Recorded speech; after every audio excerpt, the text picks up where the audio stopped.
just remembered that I needed to rotate myself and turn my tablet on. There's my tablet.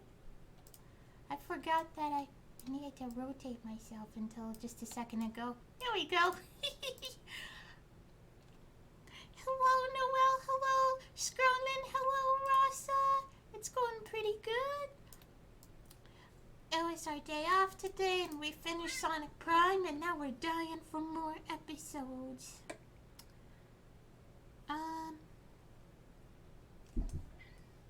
And during while the stream was starting, I was playing a little animals, and we got the cat collar. But you gotta kill 10 people with Lucky Cat Mine to get the cat collar, and it's really hard because it's pretty easy to dodge out of. So you resorted to finding AFK people and killing them. You got cat collar and you didn't even fight me. I mean, to be fair, we were just playing for like 20 minutes, but yeah. I figured if we joined with someone else, then it would have been a lot longer than 20 minutes.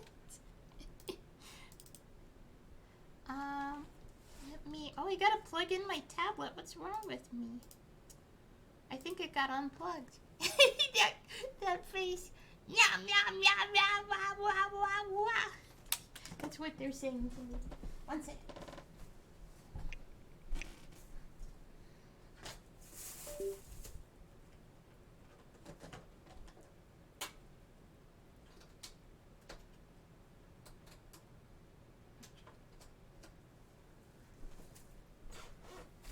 These are scooper poopers.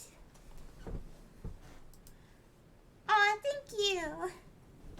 I love the mouse I was playing as. I was playing as the black and green mouse again, but I gave him the elf outfit.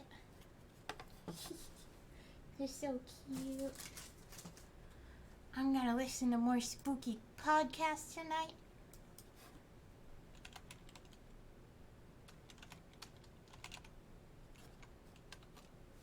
So I can get that going while we wait for me to set up. Let's see, we were on 13? Was it 13? Yeah. I remember I saw I was debating if I want to listen to more tonight or listen to music again, and then I remembered that I saw someone in the comments for this next episode say that there's a second voice actor for the first time, so I was really curious what that's about. And I just remembered that I had voice mod mic on instead of my normal one. I don't think it's that much difference if voice mod's off, but okay. I'm gonna hit play now. Here, go.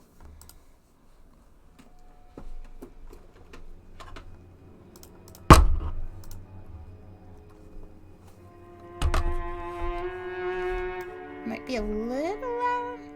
Let me know how the volume is. Rusty Quill presents. Wait, Rusty? The Magnus Archive. Rusty from Sonic made the show? Wow.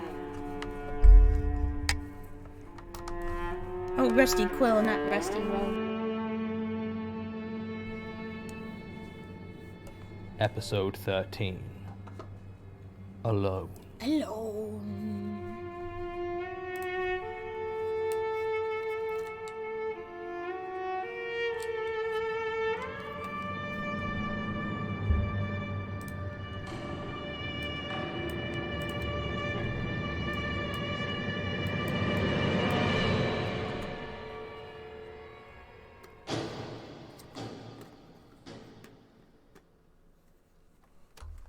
Right, let's try this. Really? Does that thing even work? It must be 30 years old. I know, but we have previously had some success using it to record statements that our digital recording software struggles with. Yeah, well that's one way to put it. You need to get some better equipment. Believe me, I have been trying. Still, tape recorder seems to work fine as a backup, and I can have it transcribed later. So for now, if you'd be so kind... You're serious? You actually want me to tell my story into that rattling piece of junk? I see why no one takes you guys seriously. You're under no obligation to speak to us. No, I guess I'm just desperate. The last paranormal investigator I went to laughed at me when I suggested talking to you. Still, I guess you have to believe me. Something like that. Whoops. Okay. From where we left off? Probably best to start over. Name, date, subject, Why is etc. this not pasting? I'm not Hang on. optimistic that any of the previous recording will be salvageable. Fine. My name is Naomi Hearn, and I'm making a statement about the events following the funeral of my fiancé, Evan Lucas. The date is the 13th of January, 2016. To be honest, I'm not even sure I should be here. What happened was weird, and alright, I can't think of a rational explanation for it, but I was distraught. I still am. I should go. I probably just imagined the whole thing. He's gone, and that's all there is to it. That's certainly moment. possible. It might all be in your head. Though there is the matter of the stone. That could be... or... I don't know. I just don't know what to think. Take your time. Wait, where are you going? I was going to give you some privacy while you make your statement. Okay, it's just... Could you stay, please? I don't want to be alone. Very No. well. Let's start from the beginning. Okay. All right. I guess the beginning would be when I met Evan. I've never really been the social type. I've always been more comfortable alone, you know. My father died when I was 5 years old, and my mother spent so much time working to keep us fed that I hardly ever saw her. I wasn't bullied in school or anything like that. I mean, to be bullied, you need to be noticed, and I made sure that I wasn't. It was the same in secondary school, and even in uni up at Leeds. When everyone was moving out into shared houses for second year, I stayed in a nice cosy room for one in university accommodation. I've always just been happier alone. Well, maybe happier isn't quite the right word. I did get a bit lonely sometimes. I'd hear laughter coming from other rooms in my building, or see a group of friends talking in the sun outside, and maybe I'd wish I had something like that, but it never really bothered me. I knew my own company and was comfortable with it. I didn't need other people, and they certainly didn't need me. The only person who ever really seemed to worry about it was Pastor David. He worked in the chaplaincy, and I saw him occasionally when work or stress was getting to me. My mum's a Methodist, and I felt more comfortable talking to him than any of the secular counsellors. He used to tell me it wasn't natural for people to live in isolation, that we were creatures of community by nature. I remember he always used to say that he was worried I'd get lost. Back then I didn't know what he meant. I think I do now, though. Anyway, the point is that when I graduated 3 years ago, I left Leeds with a first in chemistry and no real friends to speak of, and that was fine by me. I got a job as a science technician down in Woking. It didn't pay well, and the children were a thick, entitled lot, but it was enough to live on and kept me close enough to London that I could apply for the various lab jobs that I actually wanted. It was interviewing for one of these where I met Evan. He was going for the same position as I was, lab assistant in one of the UCL biochemistry departments. He got the job, in the end, but I didn't care. He was so unlike anyone I'd ever met before. He started talking to me before the interview, and I amazed myself by actually talking back. When he asked me questions, I didn't feel uneasy or worried about my answers. I just found myself telling this stranger all about myself, without any self-consciousness at all. When he was called in for his interview, I actually felt a pang of loss, like nothing I've known before. I think me and All Cuddle for a are stranger about who I'd both the barely met main 10 minutes artists ago. in the system. We're When I also the came out main of the hosts of building her after my system, so own, that might somewhat be why. disastrous interview, and saw him standing there waiting for me, I don't think I've ever been happier than in that moment. We went out, and dating gradually turned into living together. I'd had 2 boyfriends in the past, both short-lived relationships that ended abruptly. In both cases, they said it was because they never really felt like I wanted them around, and looking back, that was kind of true. With Evan, it was different. It never seemed like his being there stopped me being myself or crossed into spaces that I saw as my own. Everything about being with him felt so natural. The that when main he one told me he causing loved me, shenanigans? it only came as a You mean surprise to art realise that we shenanigans? hadn't said it already. He had friends as well, plenty of friends. How could he not? And he would take me out to meet them when I wanted to, and when I didn't, he let me be. After a year with him, I actually had what could perhaps be called a social life. And more than that, I didn't hate it. I always used to roll my eyes at people who said that their loved ones completed them. But I honestly can't think of any other way to describe how it felt to be with Evan. I proposed to him after only 2 years, and he said yes. I'll skip over the bit where he dies. It's only been a year, and I don't want to spend an hour crying into your crappy tape player. Congenital, they said. Some problem with his heart. Always been there, but never diagnosed. No warning. 1 in a million chance. Blah, blah, blah. He was gone, just gone, and I was alone again. There was no one I could talk to about it. All my friends had been his friends, and once he was gone, it didn't feel right to see them. I know I'm sure they wouldn't have minded. They would have said that they were my friends too, but I could never bring myself to try. It felt more comfortable, more familiar to be alone, as though Evan had just been some wonderful dream that I was now waking up from. I don't remember the week between his death and the funeral. I'm sure it must have happened, but I don't have any memory of it at all. After leaving the hospital, the next thing that is properly clear in my mind is walking into that big, austere house. I don't remember where it was. Somewhere in Kent, I think, and I must have been given the address by someone in Evan's family who had organised the funeral. It was strange. Evan never really talked about his family. He said he wasn't on good terms with them because they were very religious, and he never had been. I'd never met or visited them, or even been told their names, as far as I remember. But they must have known me enough to invite me, as I somehow ended up at the right place. Just as well they took on the responsibility for the funeral. I was in no fit state to organise anything.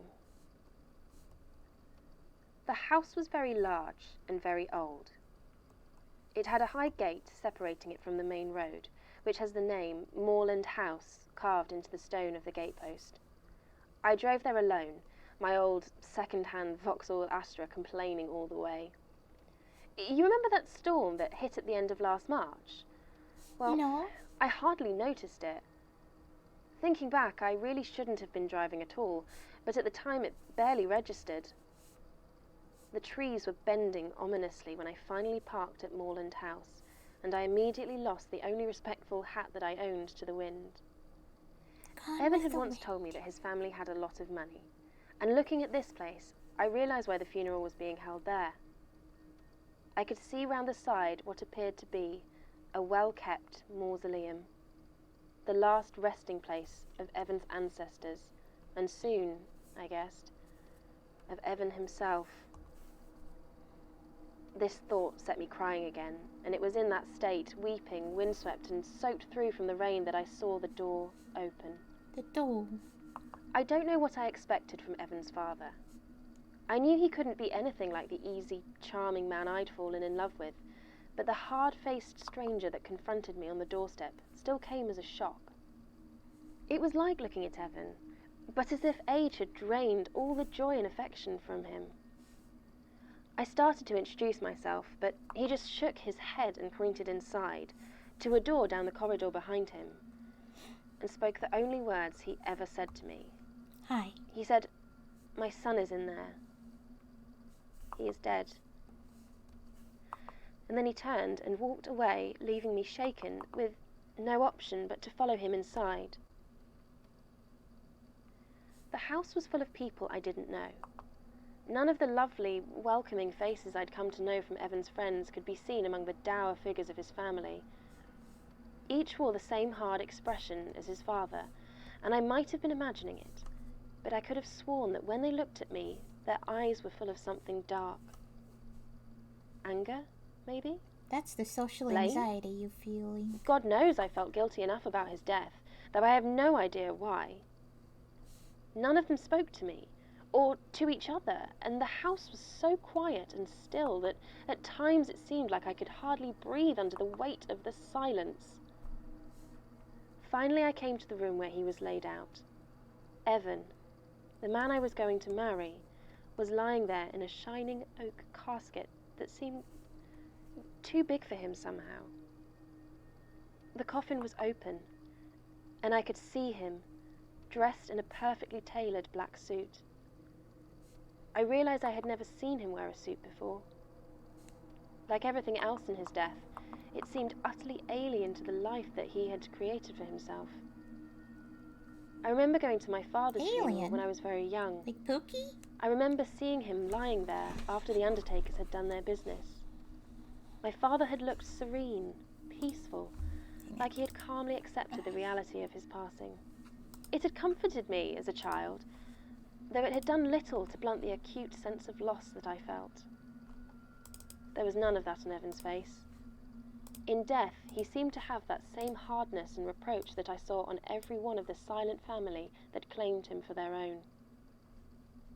I don't know how long I stood there. It felt like seconds, but when I turned around, I almost shrieked to see dozens of black-clad figures stood there, staring at me. The rest of the Lucas family were standing, waiting without a word, as though I was between them and their prey, which I suppose, in some ways, Ooh, I was. Zombies are cool. Finally, an old man walked forward. He was small and hunched with age, his black suit hanging off his body like sagging flaps of skin. He spoke. "It's time for you to leave. It's time for you to The burial is a family affair. I'm sure you want to be alone." I tried to reply, but the words stuck in my throat. They stood there waiting for me to respond or to leave, and I realized the old man was right. I did want to leave, to be alone. I didn't care where I went, but I had to go, to get away from that awful place with its strange, quiet watchers. I ran past them and out into the storm. Inside my car, I just turned on the engine and began to drive. I didn't know where I was going and could barely see a thing through my tears and the driving rain, but it didn't matter. Just as long as I kept going, as long as I didn't have to stop and think about what had just happened. Looking back, the only thing that surprises me about the crash is that it wasn't bad enough to kill me. When I became aware of myself again, I realized I was in the middle of a field, quite a distance from the road. The tracks behind me showed where I had skidded into the dirt. Luckily, I hadn't hit anything or flipped over, but smoke billowed from the engine of my poor old Astra, and it was clear I wasn't going anywhere. It was dark, and the time on my dashboard said 12 minutes past 11. My phone said the same thing. I had arrived at Moorland House at 6 o'clock, as instructed. Had I been driving for hours, or had I spent even longer with Evan's body than I thought? I hadn't hit anything, so I couldn't have been knocked unconscious. Had I just been sitting there in my smoking car all that time? It didn't matter. The rain was beating down hard, and I needed to get some help. I tried to call the emergency services or use the GPS on my phone, but the screen just said no service. I took a deep breath, trying to stifle panic, and got out the car. I was soaked through in less than 10 seconds as I struggled through the downpour towards the road. I could hear no sound except for the howling wind, and there were no headlights anywhere to be seen. Having no idea where I was, I made the decision to turn right and began to walk. I tried to use my phone again, but as I reached into my bag, I realized how much of the rain had soaked through. Pressing the power button only confirmed what I already suspected. My phone wasn't working. Anger washed over me, and all the bitterness and rage that had been building over the worst days of my life surged through me, and I threw the useless lump of plastic on the ground. The corner shattered as it hit the road, and then it bounced off the side and disappeared into the thick mud. I suddenly felt very cold as I stood there in the road. Rain beating down, tears flowing freely, and utterly alone. I kept walking, desperately hoping to see headlights in the distance, but there was nothing but darkness and the steady pounding of the rain on miles of empty countryside in every direction. I didn't have a watch, so without my phone, I have no idea how long I walked. The cold bit into my soaked funeral clothes, and I shivered, falling to my knees and just about giving up. No cars were coming, and I didn't have the first clue where I was going. It was then I noticed that the rain had stopped. Wiping the tears from my eyes, I saw that a fog had gathered around me, and I could no longer see more than a few feet in front of me. I kept walking, though, as the clinging mist made me feel somehow even colder. The fog seemed to follow me as I went, and seemed to swirl around with a strange, deliberate motion. You'll probably think me an idiot, but it felt almost malicious. I don't know what it wanted, but somehow I was sure it wanted something. There was no presence to it, though. It wasn't as though another person was there. It made me feel utterly forsaken. I started to run, following as much of the road as I could see, in the hopes of getting to the other side, but there seemed to be no end to it. I don't know exactly when the hard tarmac of the road became dirt and grass, but I realised after a few minutes that I had strayed off the path. I tried to backtrack, but it was gone. All that remained was the fog and the skeletal outlines of half-glimpsed trees. The dark lines of them bent away from me at harsh angles. But if I tried to approach them, then, rather than becoming clearer, the trees would disappear back into the hazy night and I would lose them. Bye. Kneeling down, I was surprised to realise that the ground I was now standing on was not wet. The hard-packed earth was damp from the creeping mist, but it did not appear to have been rained on. The despair I felt was quickly turning into fear, and I kept moving forward, further into the fog. I realised afterwards that the night should have been far too dark to see the fog. There were no lights there to show it, and the moon had been shrouded in storm clouds all night. But despite this, I could clearly see it. Shifting, slate grey and smelling of nothing at all. As I walked, I saw more shapes nearby. Dark slabs of stone, sticking out of the ground, leaning and broken. Gravestones. They spread out in all directions, and the gentle blurring of the mist did nothing to soften the hard weight of their presence. I did not stop to read them. I kept moving until I reached the centre of what I can only assume was a small cemetery, and there I found a chapel.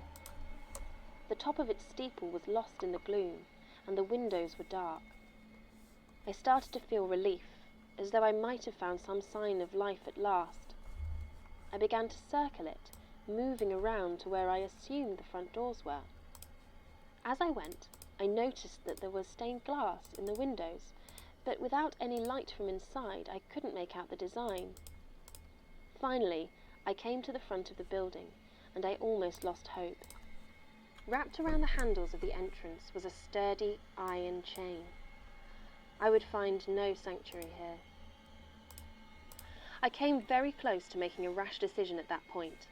I started to shout, to scream for help, but the sound seemed muffled and disappeared almost as soon as it left my throat. No one heard me, but I continued shouting for some time, just to hear the noise, even if it did seem to die as soon as it touched the fog. It was useless, though, and as I finished, I felt the prickling damp flow in and out of my lungs. It was cloying and heavy, and I decided I had to do something. I started to look around the ground for the heaviest rock I could find. I was going to get inside that church, even if I had to break a window to do it. Anything to get out of the fog. I was sure that eventually someone would find me. I noticed that one of the graves had been slightly broken by age, and a small chunk of it could be seen on the ground. It had an engraving of a cross on it, and the weighty lump of stone now lay embedded in the graveyard soil. I bent down to lift it, but as I did so, I saw something that froze me in place. The grave was open, and it was empty. Uh-oh. It wasn't dug up, exactly. The hole was neat, square, and deep, as though ready for a burial. At the bottom there was a coffin. It was open, and there was nothing inside. I backed away, and almost fell into another open grave behind me. I started to look around the cemetery with increasing panic. Every grave was open, and they were all empty. Even here, among the dead, I was alone. As I stared, the fog began to weigh me down. It coiled about me. Its formless damp clung to me and began to drag me gently, slowly towards the waiting pit. I tried to back away, but the ground was slick with dew and I fell. My fingers dug into the soft cemetery dirt as I looked around desperately for anything I could use to save myself, and my hand closed upon that heavy piece of headstone. It took all my self-control to keep a grip on that anchor as I slowly dragged myself away from the edge of my lonely grave. Flowing around me, the very air itself willed me inside, but I struggled to my feet. The image of Evan's family suddenly came into my mind, and I vowed to myself that they would not be the last human contact I ever had. I looked towards the chapel, and saw with a start that the door was now open, the heavy chain discarded on the steps in front. I ran to it as quickly as I could, crying out for help, but when I reached the threshold I stopped, and could only stare in horror. Through that door, where the inside of the chapel should be, was a field. Was a kitty. Oh. It was bathed in sickly moonlight, and the fog rolled close to the ground. It seemed to stretch for miles, and I knew that I could wander there for years and never meet another. I turned away from that door, but as I looked behind me, I could have wept. Beyond the graveyard's edge lay that same field, It was the kitty the stretching whole off time. into the distance. I had to make a choice, and so I began to run from that chapel, into the field behind me. Oh, whoops. I nearly fell into a hungry grave, but kept my balance Hungry? well enough to get beyond them. The fog seemed to be getting thicker, and moving through it was getting harder. It was like I was running against the wind, except the air was completely still. I could hardly breathe as I inhaled it, and then, as I found myself in the middle of that open, desolate field, I heard something. It was the strangest thing, but as I tried to run, I could have sworn I heard Evan's voice call to me. He said, "Turn left." That's it. That's all he said. I know it sounds ridiculous, but that's what he told me to do. And I did it. I turned sharply to the left and kept on running. And then, nothing. That's when the car hit you. Yes. I remember a second of headlights and then nothing until I woke up in the hospital. I see. So what do you think? Was it real? Well, we'll need to do some investigation into a few of the details that you raised, but at first impressions I'd say it was only real insofar as trauma can have a very real effect on the mind. Beyond that, it's difficult to prove either way, but I would suggest you leave the stone with us so we can study it. And it would likely help you move past this unpleasant incident. Some time with a more qualified care professional might Right. also... I don't know what I expected, really. Uh-oh. We'll let you know if we find anything. Oh, this is ridiculous. I can't believe I've wasted my time. Statement ends. Following Ms. Hearn's I'd like to speak to your statement, manager. we did as much follow-up as we were able, which admittedly wasn't. That thing is massive! Evan Lucas did indeed pass away from heart failure on March the 22nd, 2015, and his body was taken by his family for burial. All requests to the Lucas family for information I or saw a little speck interviews I missed, so I wanted have been very firmly rebuffed. rebuff. At roughly 1 in the morning, on the 31st of March, Ms. Hearn was involved in a collision with one Michael Getty. She had apparently run out into the road in front of Mr. Getty's car near Worms Hill in the Kent Downs. She was quickly taken to Sittingbourne Hospital and treated for concussion and dehydration. Her car was found abandoned in a field 5 miles away. There are no cemeteries matching Ms. Hearn's description anywhere near the road she was found, nor could there have been any fog given the incredibly high winds during the storm that night.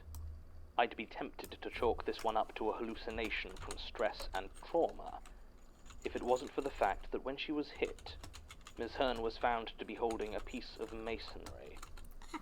It appears to be a lump of carved granite with an engraved cross design.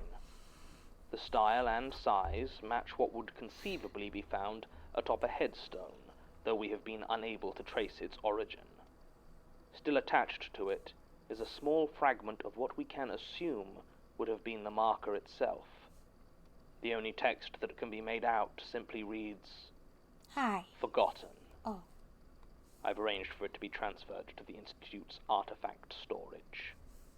Recording ends.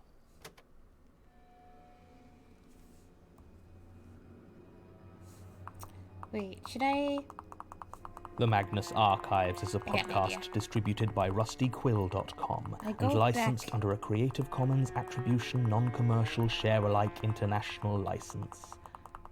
Today's episode was written and performed by Jonathan Sims, guest starring Katie There I Davison. got sliced. It was produced by Murray Porter and I'm gonna Alexander slice J. it again Newell in a and second. directed I by just realized I Alexander should J. copy Newell. them out so I can To comment paste on it in. episodes, make donations and view links, images, videos, and show notes, visit rustyquill.com. Rate and review us on iTunes, visit us on Facebook, tweet us on Twitter @TheRustyQuill, or email us at mail@rustyquill.com. Thanks for listening. I don't know if I can rip it now. Oh well. It didn't take that long to do this part.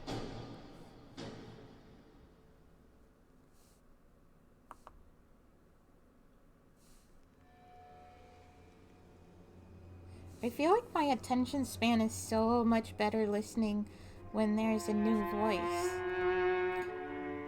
Like, I like the sound of the people, the guy talking, but it was like hard to actually like Rusty pay attention to Quill what was presents being said before. The Magnus Archives. It's not that it was boring, it's just focus is so bad if there's no like visuals to go with it. But just by having a second person Episode talk, 14. Piecemeal. it helped a lot. Ooh, SCP. Why do I keep want to say CSP? We want to get into that because we like some of those designs.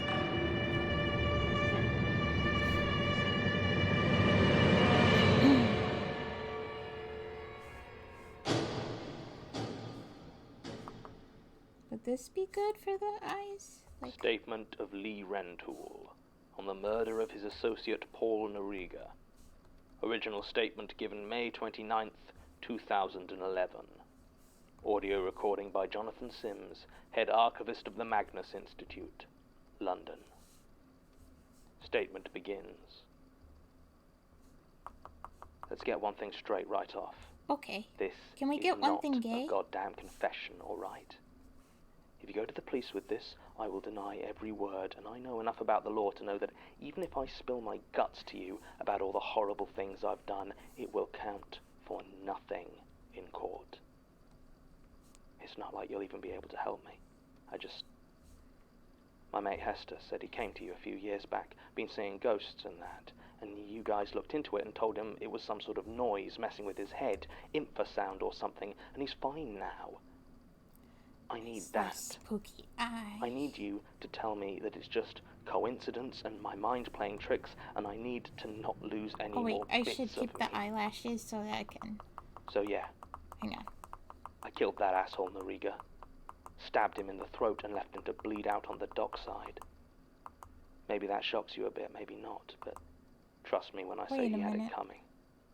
8 years we worked together, and it was him that got carried away kicking McMullen's head in and moved it from assault to GBH. But sure enough, when we get picked up, he turns on me and I get pinned for it. I'm like suddenly 5 nervous that I'll years lose I the served eyes. because of him, while he walked free as you please.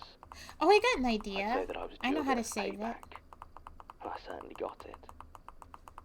It wasn't my first choice, though. I'm not stupid. And parole Stupid. keeps you on a short enough chain that slitting Noriga's throat was not my top priority. Don't get me wrong, it was something I'd been itching to do for 5 goddamn years, but I wasn't in a rush. I had plenty of time to arrange something nasty for him, and I wanted him Nasty. hurt more than I felt I had to do the deed myself. So when I got out in June last year, I bided my time and kept my ear to the ground, tried to get in touch with him, but was told by the few friends we had in common that he wasn't interested in talking to me.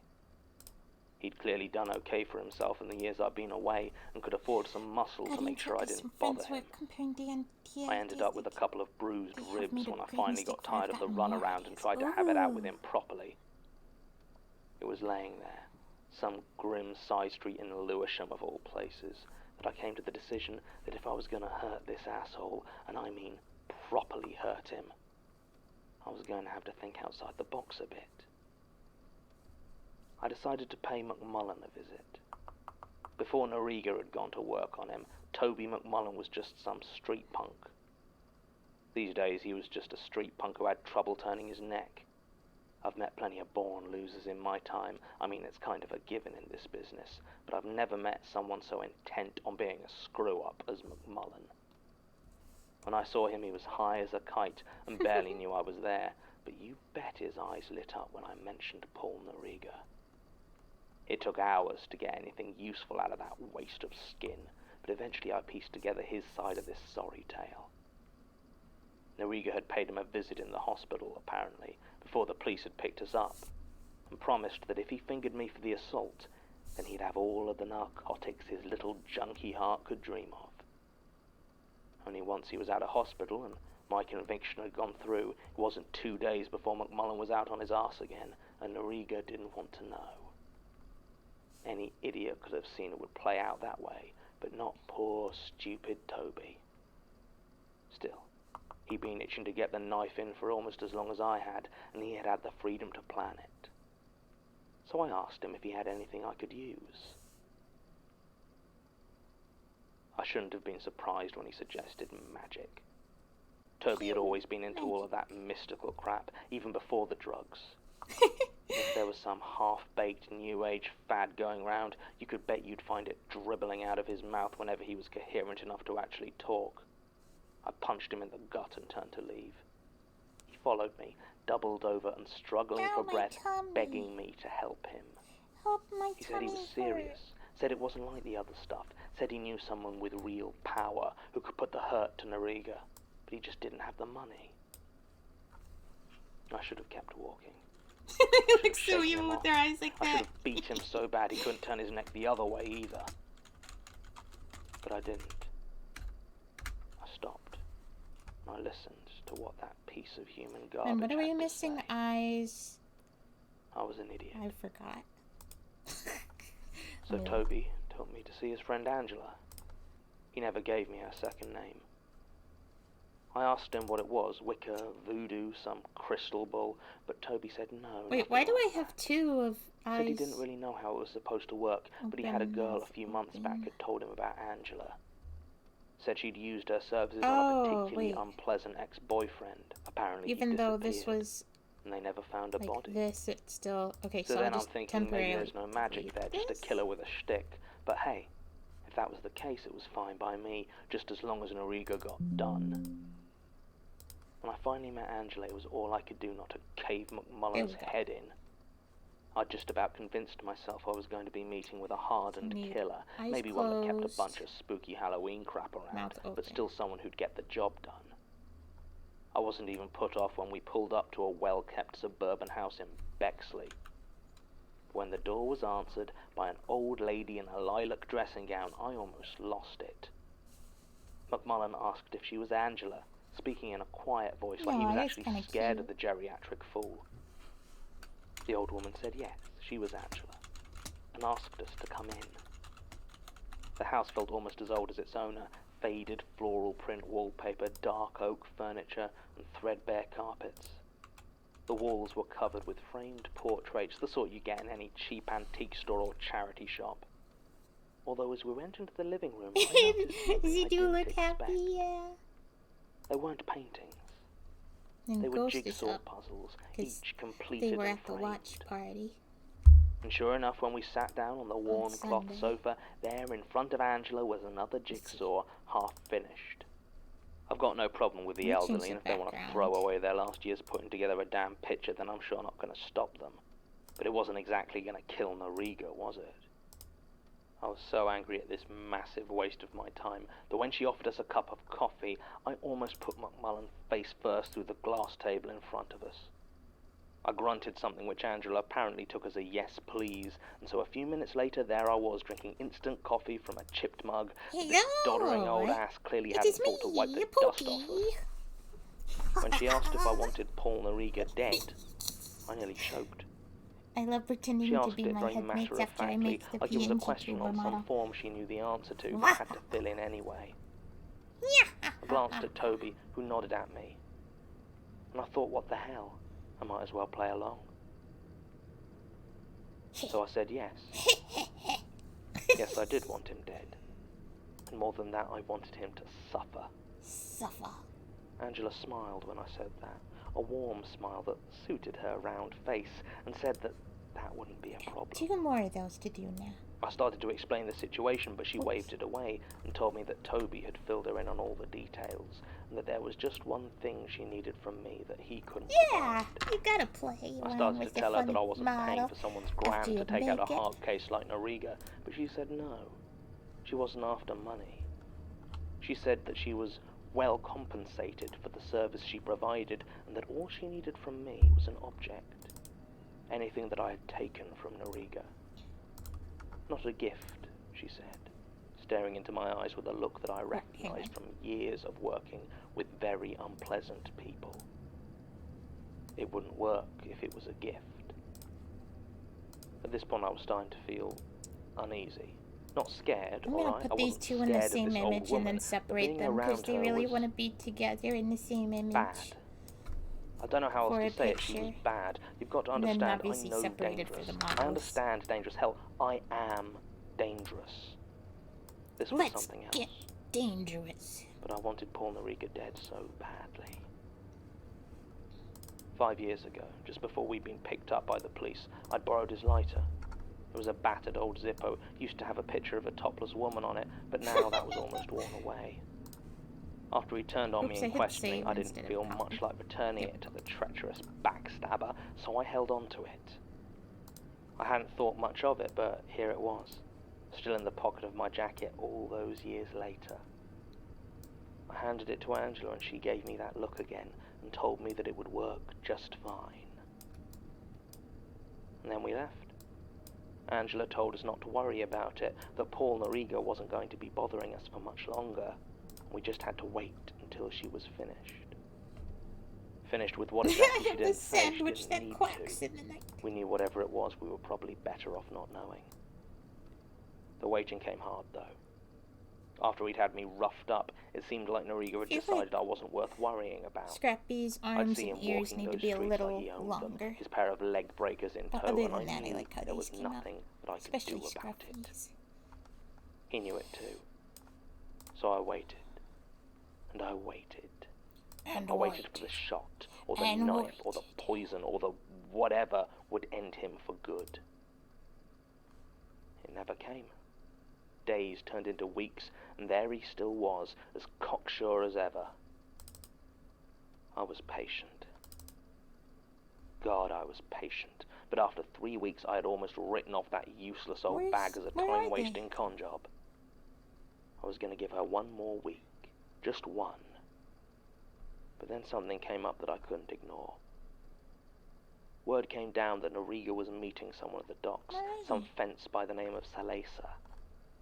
The man dealt mainly in stolen art and curios, valuable stuff, and was paranoid as hell, which meant Noriga was going to be there alone. It might have been a trap, sure, but I'd been sitting on my ass waiting for him to magically drop dead for so long that if there was even a chance it was on the level, I had to take it. Turns out it was true, and went off smoother than I could have hoped for. Oh wait, here they are. I found the warehouse a few hours before the meet and staked out a good spot. Then I waited. Salesa turned up first, a big Samoan guy with close-cropped hair, flanked by 4 men in dark suits, who carried a square wooden crate between them. They went into the warehouse and, sure enough, 5 minutes later there he is, that snake. He was alone, and seemed to be limping slightly. He headed inside through the same door, leaving it unlocked. Perfect. There was no point me going in yet. I wasn't keen to get my head kicked in by Salesa's goons, so I just watched. my hand gripping the hilt of a combat knife I bought at an army surplus store I know is happy to sell off the books. It was almost an hour later that Salesa and his men left, still carrying that box. They didn't look happy, but I could have given a damn. I hate carrying this box. It makes As me soon as so they were around the unhappy. corner, I headed inside as quietly as I could. And there he was, leaning up against a pile of bricks, smoking. I started to move towards him, but as I got near, he must have heard me and turned around. He started to say something about reconsidering and lowering the price when he realized I was not Salesa. Then a look passed over the face of Paul Noriga that I Awkward. will treasure forever. No matter what happens to me, the memory of that look of panicked terror will stay with me. He turned to run, but whatever was wrong with his leg meant he tripped over the bricks instead. I grabbed him by the collar, my knife already out, and dragged him up. I had always been the stronger of the two of us, and he knew he couldn't fight me. Holding up his hand, he begged me to wait, to listen. I noticed that his hand was missing a couple of fingers, old wounds that had long healed over, though I didn't remember seeing them before. It didn't matter. I could hear the blood pumping in my head, and nothing was going to stop me taking my revenge. He begged for mercy as I plunged the knife into him once, twice, 3 times, again and again and again. I stabbed that backstabber until, finally, I let him fall. Fool. He landed on the floor hard, I'm dead surprised weight, he's confessing his all head this. making a thick, cracking sound as it hit the bricks, and blood began to pool on the floor around his body. As the rage started to fade and my breathing returned to normal, I took a second to look over poor, dead Paul Noriga. Oh, Saw whoopsies. something that seemed to have been knocked loose when his head hit the bricks. Picking it up, I saw it was a glass eye. I looked back at the corpse, and sure enough, there was a gaping hole where his left eye should have been. When did that happen? He certainly had both eyes when we had worked together, and all 10 fingers as well. He'd also had all his teeth, where now I saw gaps all over that dead, smiling I face. guess I hit him harder than I thought. I shivered, though I don't know why. I won't go into detail about how I went about disposing of the body. Just trust me when I say that even if the cops did find any piece in Origa's corpse, they wouldn't be able to pin it on me. And life went on. His boys did come looking for me when their boss didn't return, but I knew to lay low for a while, and soon enough they realized that if he was gone, they weren't getting paid either way and moved on. And so I had my revenge, and that should have been the end of the story. But it wasn't. It was 5 days after I killed Noriga that I found the first package. I was on Tottenham Marshes, near the reservoir, on business you don't need to know, and I came to a metal bridge over one of the streams there. Now, this wasn't a place I went often, and I don't think I'd ever crossed that bridge before in my life, but there, lying in the center of it, was a small box. It was wrapped in brown paper and string, like an old-fashioned Christmas present, and had my name printed on it in clear letters. Lee Rentoul, for immediate consideration. Obviously, I was a little bit freaked out at this, but not as freaked out as when I opened it. Inside was a black cardboard box, full of cotton wool, and a single severed finger. It was obviously some sort of threat. Some punk reckoned they could put a scare on me. No chance. I threw the finger into one of the canals and set the box on fire before throwing it in a bin. I headed home quickly, keeping my attention all around me and my hand on my knife. I was so busy looking behind me I didn't see the hole in front of me, and I tripped. As I fell forward, I felt a hot pain in the hand that had been on my knife. You guessed it. Falling had caused the blade to slice clean through my little finger. Oh, baby finger. I'm not too proud to admit that I screamed at this. I tore at my shirt trying to make a bandage to stop the bleeding, at least until I could get to a hospital. But as I began to wrap it up, I noticed that it wasn't actually bleeding. The wound was closed. It had healed, like it had happened years ago. I didn't know what to think. I didn't know what to do. You got superpowers now. So I just went home. I wasn't getting my finger back, so I figured I could try to deal with it after a decent night's sleep. There was another box at my flat. Same as before. This one contained 2 toes. I tried to ignore it and keep my foot well away from any knives, but I was trying to adjust the settings on my flat screen when it fell off the wall, hit my right foot, and, well, have you figured it out yet? That was 2 weeks ago. Since then, I lost 4 more fingers to accidents, most of my toes. This eye I managed to put out on a goddamn fence post. I've lost count of the number of teeth gone, and believe me when I say that you don't want to know how I lost the hand.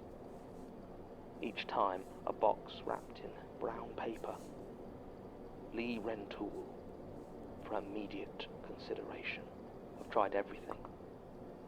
Once I thought I managed to outsmart it, spent the day in my bedroom, nothing sharp, no edges. I'd taken out everything except the mattress. It didn't matter. I woke the next morning with an agony in my foot far sharper than any knife could cut. And the big toe missing, just like the one I'd received the morning before. I knew it was Angela. Of course I did, I'm not thick. Whatever curse she'd laid on Noriga must have passed to me. I went over there, you know. Went to confront that old... And you know what happened? She let me in. She was nice, civil, offered me another cup of coffee. I told her where to stick it. Demanded, asked, begged her to stop whatever was happening to me. You know what she did? She shrugged. She just shrugged. Told me that some hungers are too strong to be denied, whatever the hell that means. So I went for her. I was gonna strangle the life out of that curse-flinging bag of bones. But as I reached for her, I don't know. I don't know what happened. I know that's how I lost the hand. Nice people are secretly evil. I know I sometimes chewed it off. Look, it doesn't matter. I just need your help. I need this to stop. I don't know how, but this is your area, right? This is what you do. You look into this weird ghost crap, right? Well, this is the definition of weird ghost crap, and I need you to help me. I need you to save me from whatever is happening. I don't have much time. I got a box this morning, a few hours before I came here. It was a tongue. Statement ends. It doesn't look like this case was ever properly followed up. According to the supplementary notes, shortly after making his statement, Mr. Rentoul became violent towards Institute staff. He's really and in the ensuing incident, there was an accident. No details are given, but apparently it required Mr. Rentoul's hospitalization. I'm reminded of a somewhat tasteless joke about loose tongues. He did not return to the Institute afterwards, and his statement was archived. According to the arrest records Sasha uncovered, Mr. Rentoul was telling the truth about the somewhat checkered past of himself and his associate, Paul Noriga, with extensive files on both of them. The last listed interaction between the police and Mr. Noriga is 2 months before Mr. Rentoul's statement, and since then, no sign can be found of him in police records, or indeed anywhere else. I sent Martin to look into this Angela character. Not that I want him to get chopped up, of course, Angela from but someone had Rugrats? to. That Angela character? Apparently he spent 3 days looking into every woman named Angela in Angelica, Bexley sorry. over the age of 50. He could not find anyone that matches the admittedly vague description given here, though he informs me that he had some very pleasant chats about jigsaws. Jigsaw! Useless ass. I know him! Tim has done his best to try and hunt down Mr. Rentoul and see if we can contact him for Jigsaw a follow-up likes to play interview or games. evaluation. But it looks like he disappeared shortly after making this statement. We were able to find his old landlord, though, who said that Mr. Rentoul vanished in early April of 2011, leaving many unpaid bills and no forwarding address. He said that when he had gone to clear out the flat, He'd been surprised to find that there was no furniture fighting left. games were like JoJo fighting All that games. remained, Ooh. he said, were hundreds and I hundreds solved one of their of puzzles small once. cardboard boxes. Recording ends.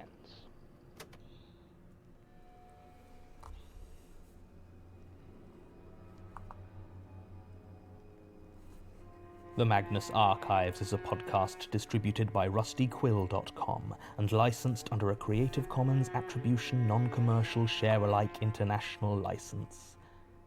Today's episode was written and performed by Jonathan Sims. It was produced by Alexander J. Newell, Mike LeBeau, and Murray Porter, and directed by Alexander J. Newell. To comment on episodes, make donations and view links, images, videos, and show notes, visit rustyquill.com.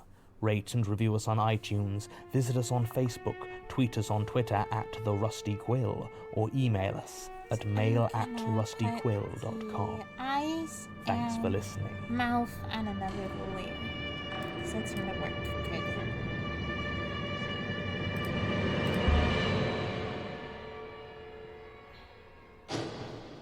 How would this work? Maybe I put the... Trying to think.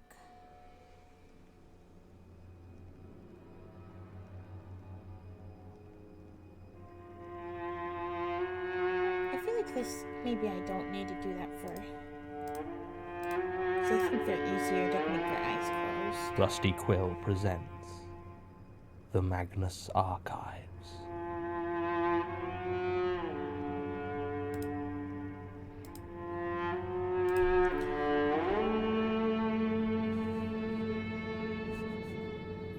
Episode 15, Lost John's Cave. How many episodes are in season 1? Let me see. 40.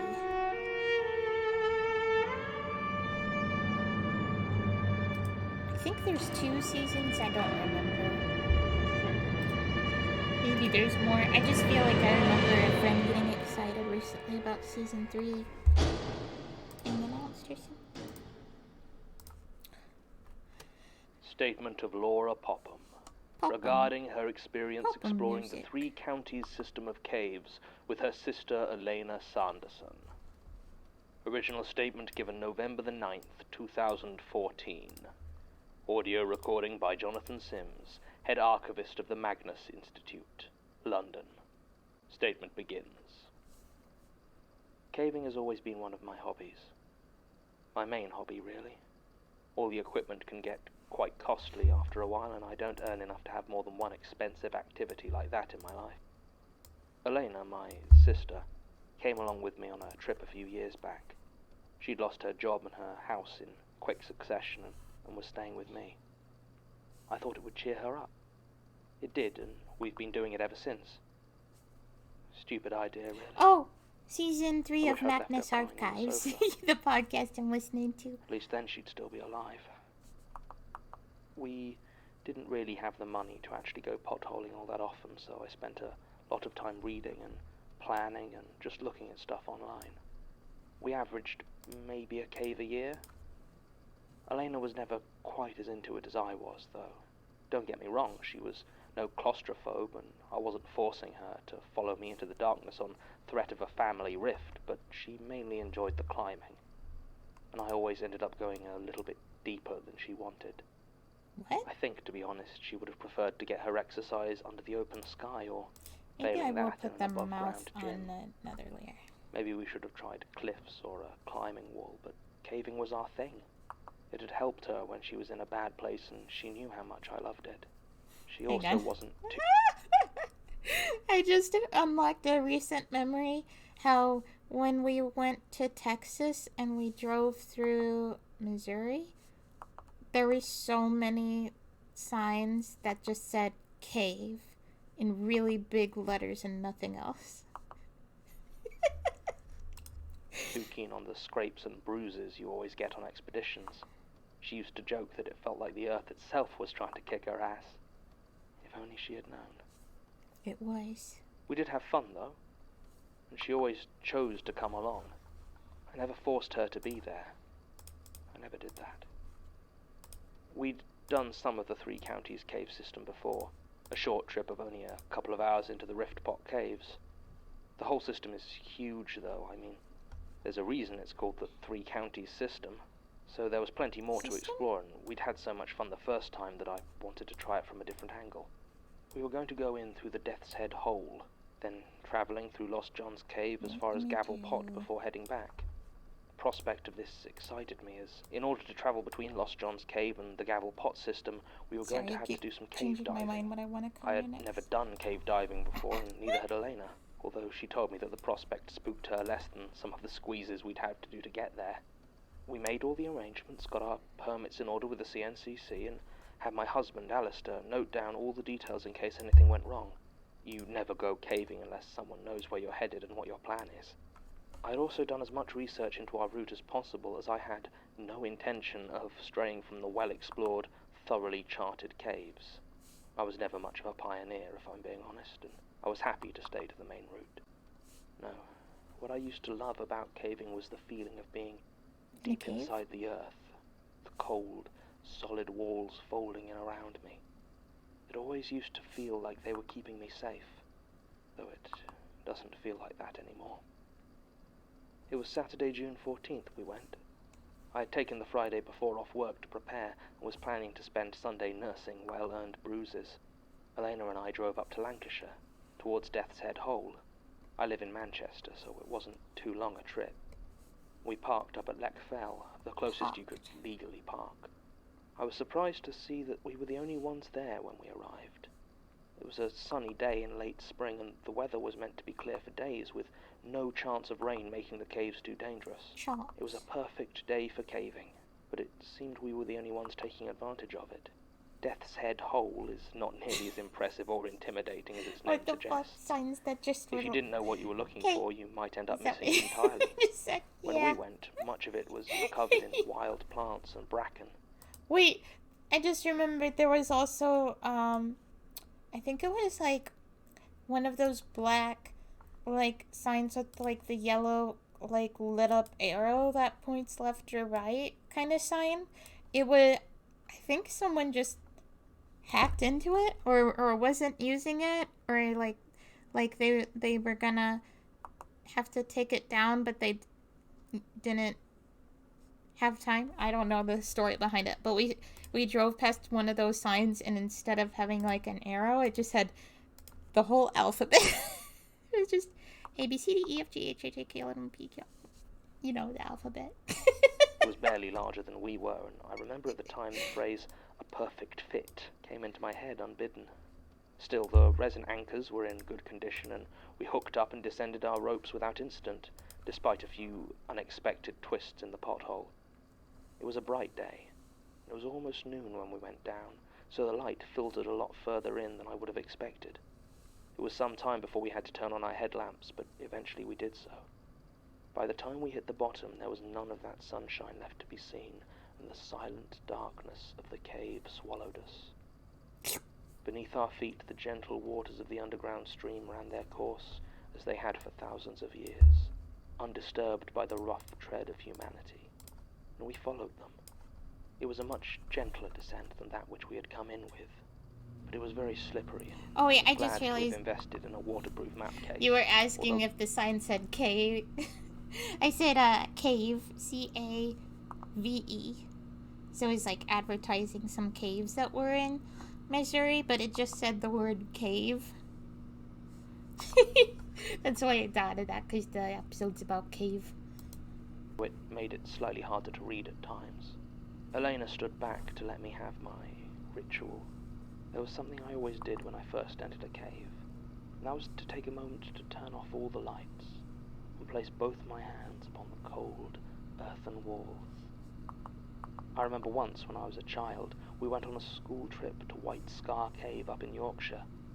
It was a lovely, safe, accessible cave, and was absolutely beautiful, which I suppose is why it was popular for such trips. After we'd been down there for a few minutes, the guide led us I know much the deeper. alphabet. Told us to I just stand didn't very feel like quietly. saying it all. She turned off the lights to show us children what true darkness is like. I had never seen anything like it. It was such a pure black, so encompassing, and in the warmth of the underground I found myself full of a joy I've never forgotten. Even among a class of 30 schoolchildren, I felt like the only presence that mattered was the cave.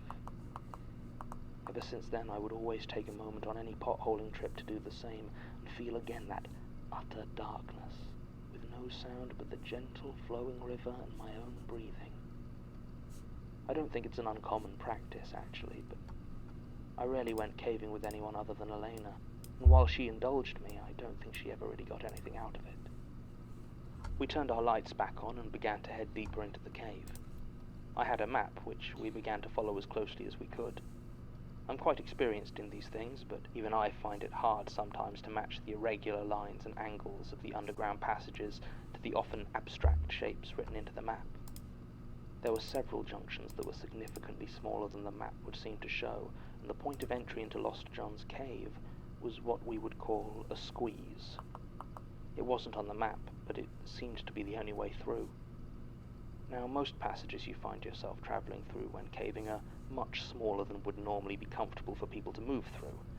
After all, they were eroded by often tiny streams of water and minor tectonic events, so accommodating humans was never high on their list of priorities. A squeeze is something different, though. A squeeze can be a hole less than a foot wide, sometimes going on for a long way, the rock pressing in on all sides of you and your helmet banging whenever you try to turn your head. In a particularly bad squeeze, there are parts where the walls and ceiling are so close that you can't move your arms or bend your legs to push forward, and you just have to squirm your way to the other side like a worm. This was a particularly bad squeeze. Near the end, it got so bad that if Elena hadn't gone in first, I would have told her to go back and forget Lost John's cave. About halfway through, I realized that it was far tighter than I had imagined. I called ahead to make sure Elena had made it out okay. She called back, told me it was a hard one, but she was fine.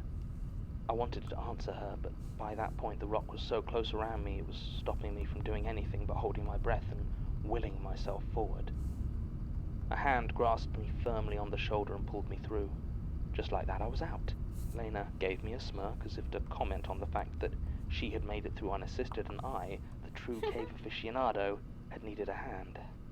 I wanted to shoot back some pointed comment about her being more slender than me, but by the time I had got my breathing under control again, the anger had died down and I managed a weak smile.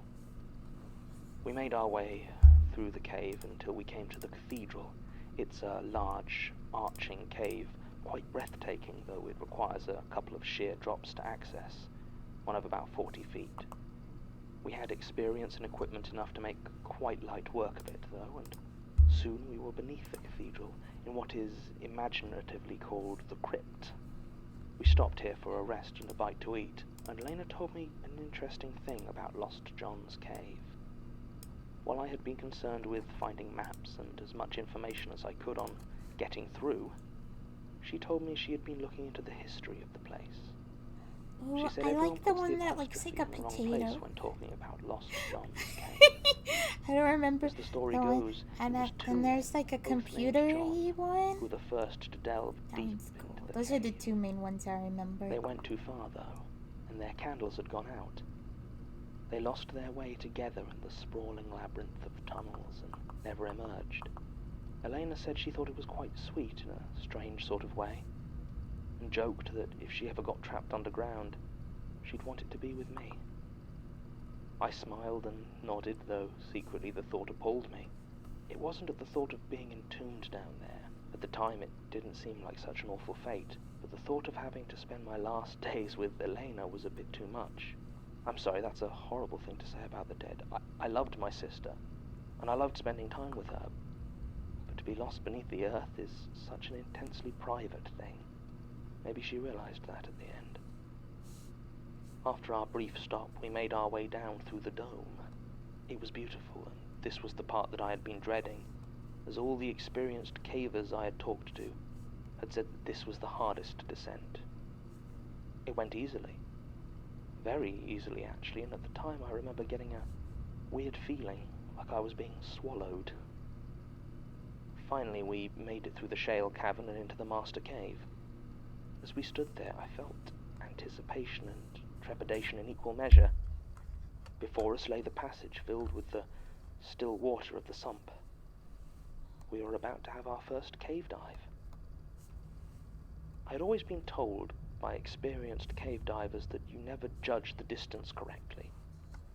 The first few times you try to surface, you will always hit your head on the stone above, so it's best to try and not be too alarmed by it. I reminded Elena of this as we got our equipment ready, and she told me she remembered, and then surprised me by asking to be the first one to go through, saying something or other about conquering fears. I don't think they really I said, look yes, that much why like not, Potato. and We let her just go think through. that they do.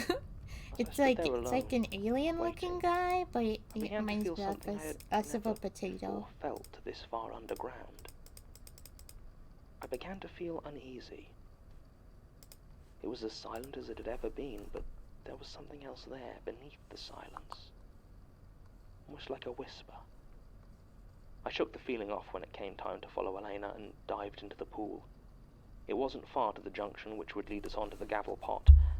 I pressed myself through the narrow space, half swimming, half climbing, until I thought I had gone far enough and attempted to surface.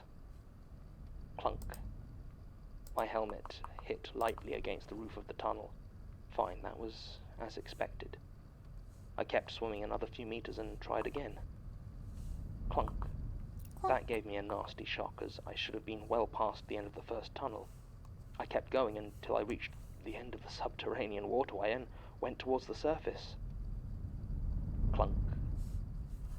I started to panic. Was this a dead end? There was no further I could go. Where was Elena? She couldn't have come back past me. The tunnel was far too narrow. In desperation, I tried to come up one more time. I broke the surface to see Elena laughing to herself and holding a rock over the part of the water where I had been trying to emerge. I swore at her violently, not sure whether to hit her or join in her laughing.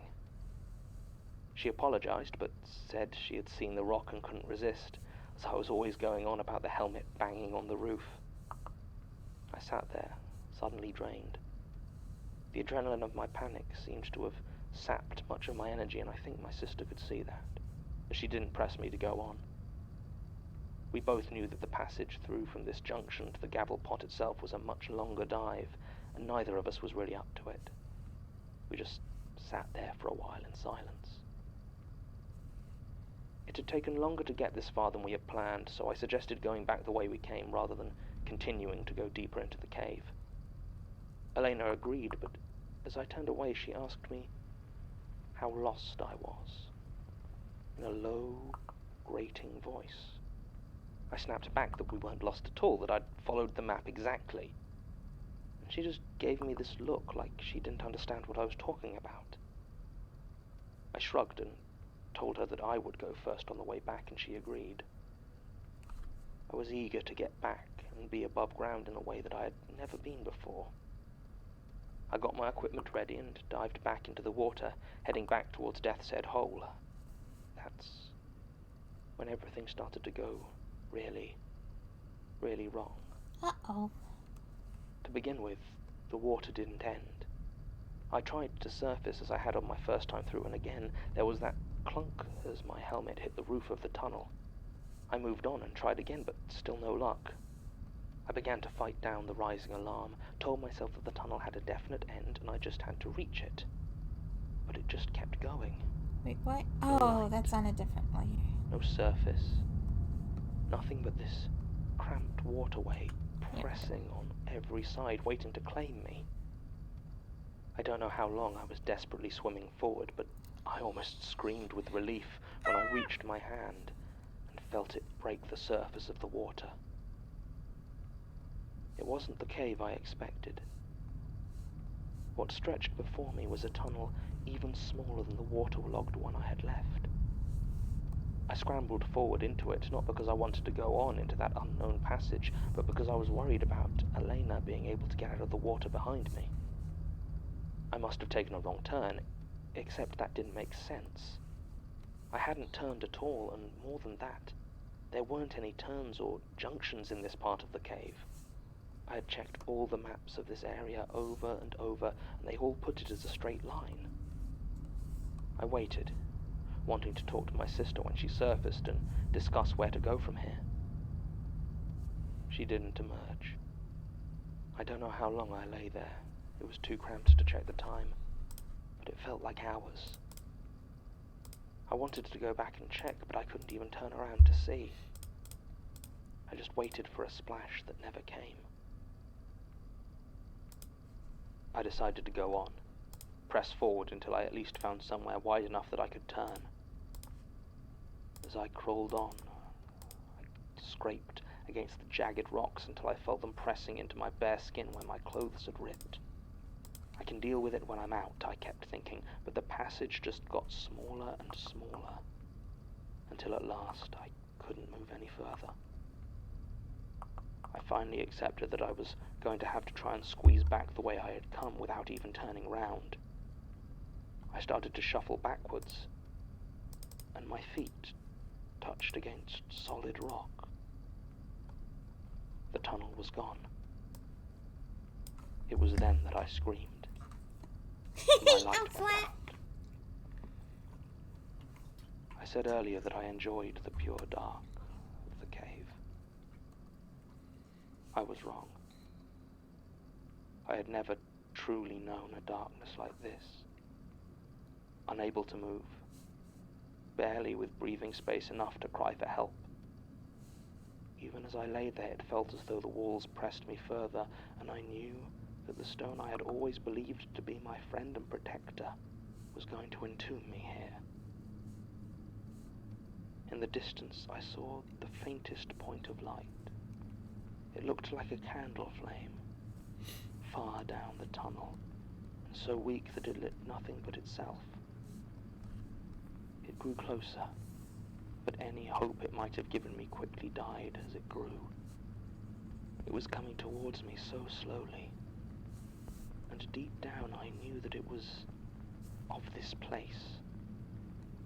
It meant me harm. As it got closer, I saw the pale hand that held it, and I heard something. It was Elena.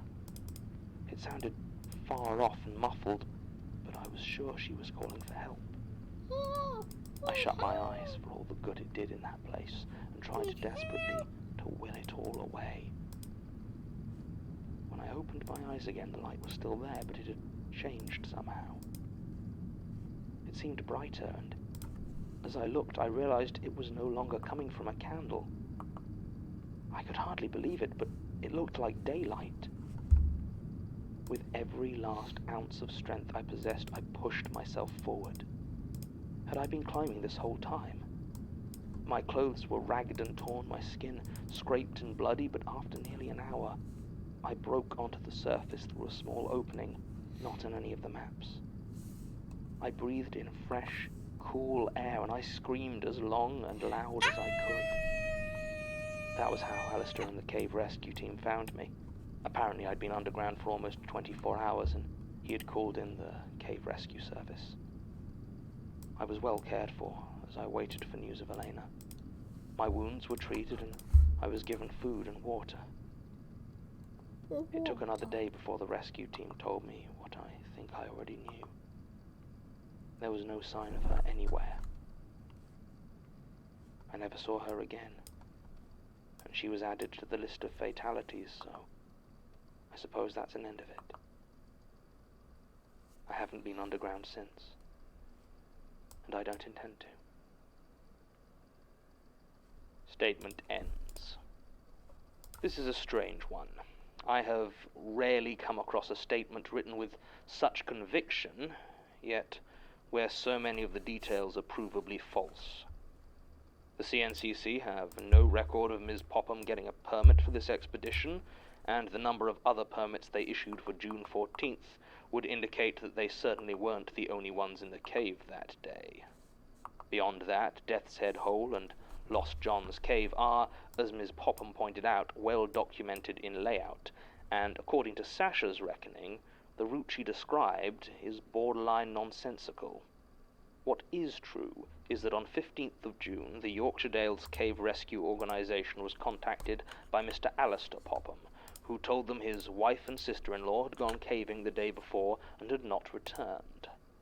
I sent Tim to check the details. Martin declined to help with this investigation as he's a bit claustrophobic. And he found some more bizarre discrepancies. Ms. Popham was not found above ground make a as she hydrate claimed. reading later, maybe. She was found a few yards from the bottom of Death's It's Head so Hole, sweet, though. unresponsive, and kneeling next to a small pile of burned-out candles. Alistair Popham claims not to have seen any such things being packed. She only came out of this stupor when brought above ground, at which point she started shouting about her sister Elena, demanding they go and save her. There is also the matter of the recording. She does not mention it in her statement at all, but Ms. Popham took a camera with her into the cave system.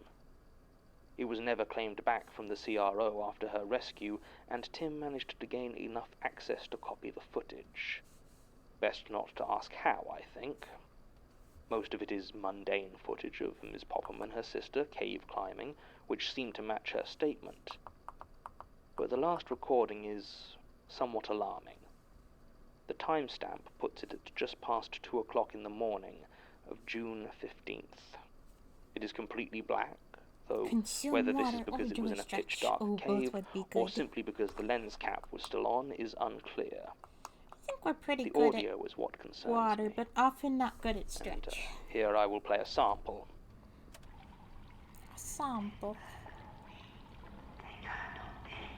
Hello? Hello? Oh. The video is 2 hours and 43 minutes long, and the audio remains consistent throughout. No sign of Elena Sanderson has been found in the 2 years since her disappearance, and I have made the decision not to follow up our findings with Miss Popham. Recording ends. Hi, other headmate's doing good today. Thank you for asking. The Magnus Archives is a podcast distributed by rustyquill.com and licensed under a Creative Commons Attribution Non-Commercial Share-alike International License. Today's episode was written and performed by Jonathan Sims. It was produced by Alexander J. Newell and Murray Porter, and directed by Alexander J. Newell. To comment on episodes, make donations and view links, images, videos, and show notes, visit rustyquill.com. Rate and review us on iTunes, visit us on Facebook, tweet us on Twitter at The Rusty Quill, or email us at mail@rustyquill.com. But I think there's a big storm coming listening. tomorrow.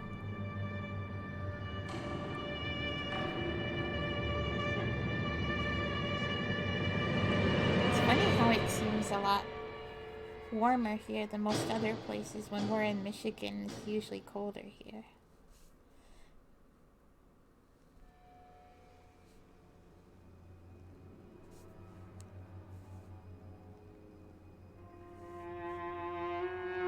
So I'm trying to make her hands a little bigger. I feel like they're a little too small.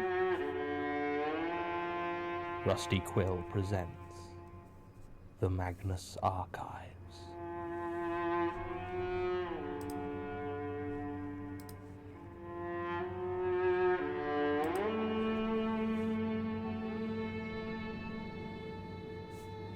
Episode 16, Arachnophobia.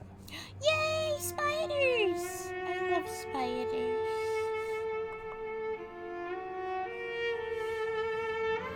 They're so cute. I'm curious what's gonna happen in this episode, though, to be scary, because spiders aren't scary to me. And if you are scared of spiders, it's not because they're dangerous, it's just because, like, ew, I don't want to deal with a Statement of creature Carlos in my home. Saviteri It's not supposed to regarding be in his my home. arachnophobia and its manifestations. Original statement given April 9th, It's not, like, 2015. dangerous. Audio recording by Jonathan Sims, head will be, archivist I of the bet. Magnus Institute. In London. this instance. Statement begins. Spiders are good boys. hate spiders. No!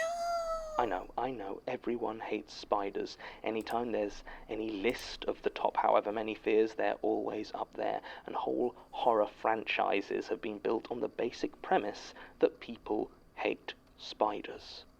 What horror franchises? But not like me.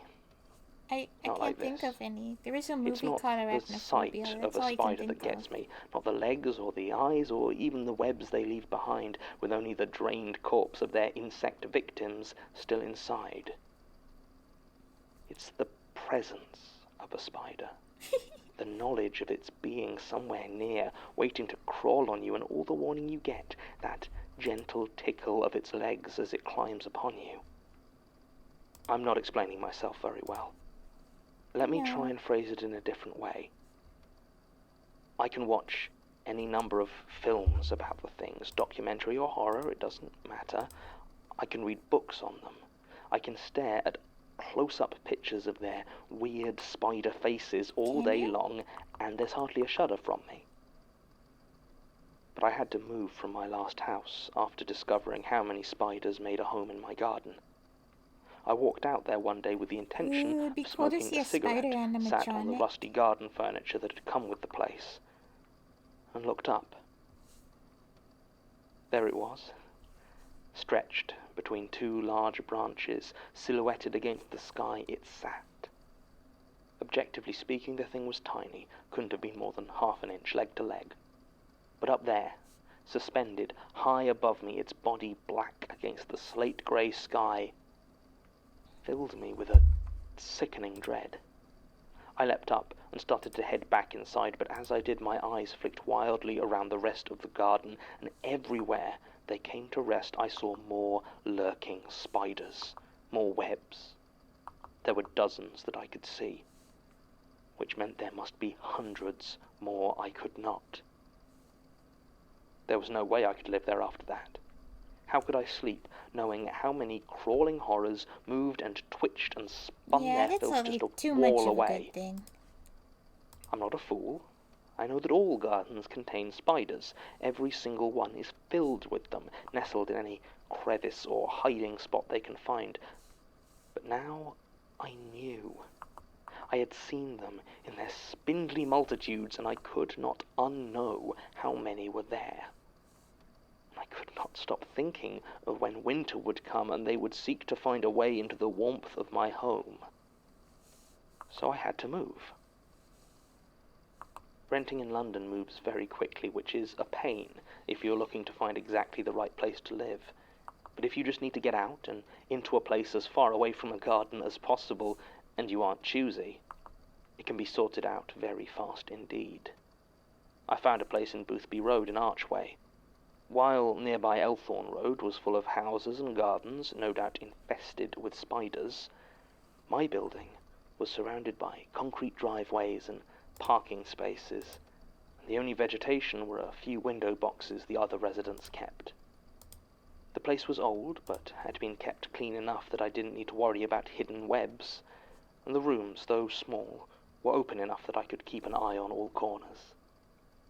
I was on the second floor, so any eight-legged intruder would have something of a climb to access it, although I was acutely aware of the distance a spider can shoot its web when it wants to get somewhere. The building was also quite happy with pets, so I got a cat. I had heard from a friend who had a pair of them that they have a habit of catching spiders and eating them, slowly and torturously. Ooh. This sounded good to me, so I invested in an older tabby from a local shelter called Major Tom. This is all a lot of superfluous information, I know, but you have to understand the lengths I went to, how little I would tolerate a spider to live in my presence, for telling to fully me about grasp Kitty. how unnatural it was, what happened to me, what is still happening to me. I saw a spider about 3 months ago. Not unusual, certainly not as unusual as I would like. Even with all my precautions, they still managed to get into my home once a month or so.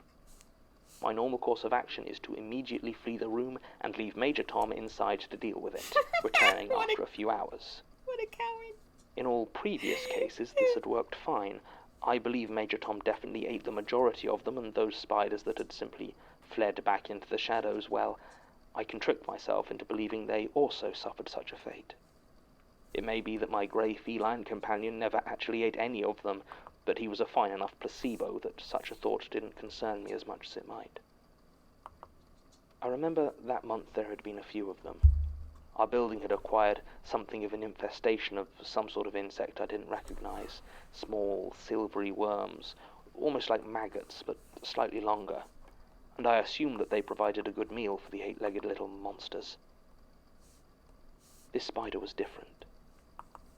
I felt it the moment I laid eyes on the thing, standing in the middle of the kitchen wall, displaying itself boldly, as though it wanted to be as visible as possible. I felt that familiar rushing fear, as though the floor had dropped away and 1,000 tiny legs are crawling upon every inch of my skin. Just 'cause one funny There was guy something else looking there. at you? I was aware of this spider in a way I had never been of others that preceded it. It wasn't the biggest, maybe an inch wide, but its abdomen was swelled grotesquely. I could feel every one of its void black eyes focused upon me, see each hair on its fat, bulbous body, and smell the venom I knew dripped from its fangs. What fat shame I hate spider? spiders, as I have said, Scooby. but I would have sworn that this one hated me back.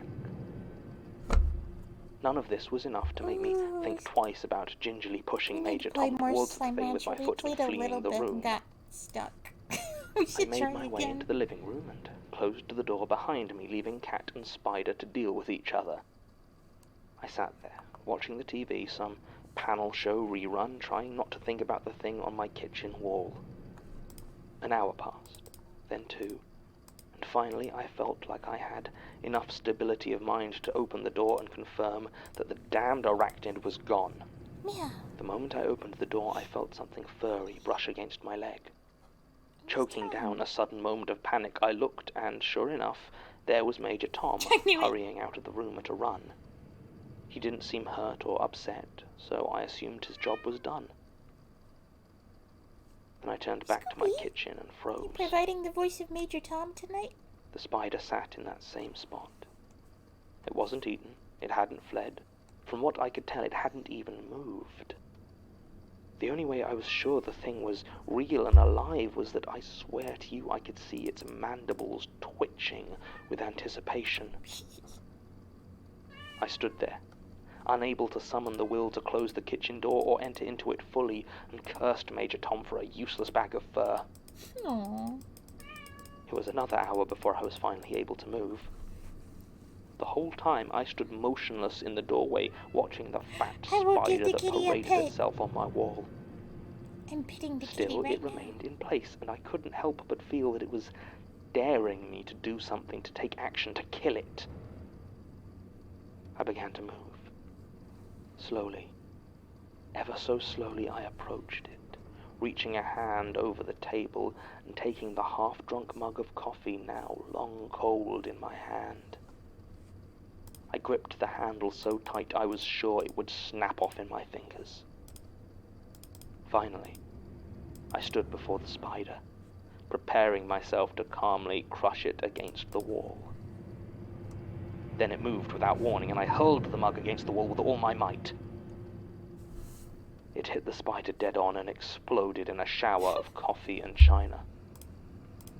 I stood there for a minute, breathing hard, but all that remained was a large stain on the wall and mug shards littering the floor. Look what you did. I should You have cleaned made it up a mess. immediately, but I was so tired, Yeah. as though killing the spider had taken every ounce of wakefulness that I had within me.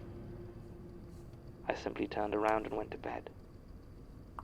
My dreams that night were many-legged, but there's not much unusual in that. I spent the next morning cleaning up the detritus from my battle with the spider. I wished that I had gotten the coffee cleaned before it had dried, but by lunchtime the place was looking very much as it had before. As I swept up the smashed mug, I noticed that the largest shard, emblazoned with the design of a stylized blue owl, had a vivid smear on it. Brown, red, and green were crushed onto it where it had hit the spider. It disgusted me. But looking at it, Then why'd you do it? couldn't help but feel a small surge of triumph. And I smiled as I threw it into the garbage bag. Major Tom watched, impassive as always. The next few days passed without incident. Major Tom had never been much of an indoor cat, so I had installed a cat flap some time before to allow him to come and go as he pleased. After that first encounter, he seemed to spend more time outside, and I saw him less and less as the week progressed. Oh, I didn't think much of it. We'd had a particularly mild Christmas, so it made sense that he'd be enjoying the outside as much as possible before winter really set in. It was the Friday after my first no. Is encounter the kitty that it gonna happened. get hurt? I came in from work, tired after a difficult week. I used to work as a data analyst at an online betting company, and decided to order takeout and relax in front of some TV. I eased myself back into my armchair and reached for the remote. I was aware that Major Tom wasn't anywhere to be seen, which was odd, since he usually got fed shortly after I arrived home, and he was never one to miss a meal. He is a Still. tabby. I didn't think of it, and turned on the television. I hadn't turned on the satellite box, so what showed at first was an empty blue screen. I reached to the other remote to turn it on, when I realized the blue screen wasn't empty. There, sat on it, black against the glowing background, was a spider. And not just any spider, but I swear to you, and here's where you march me out of your little institute as a time-wasting lunatic, but I swear that it was the same damn spider. It was the same size, the same shape, the same thick, pulsing abdomen, but more than that, I felt it.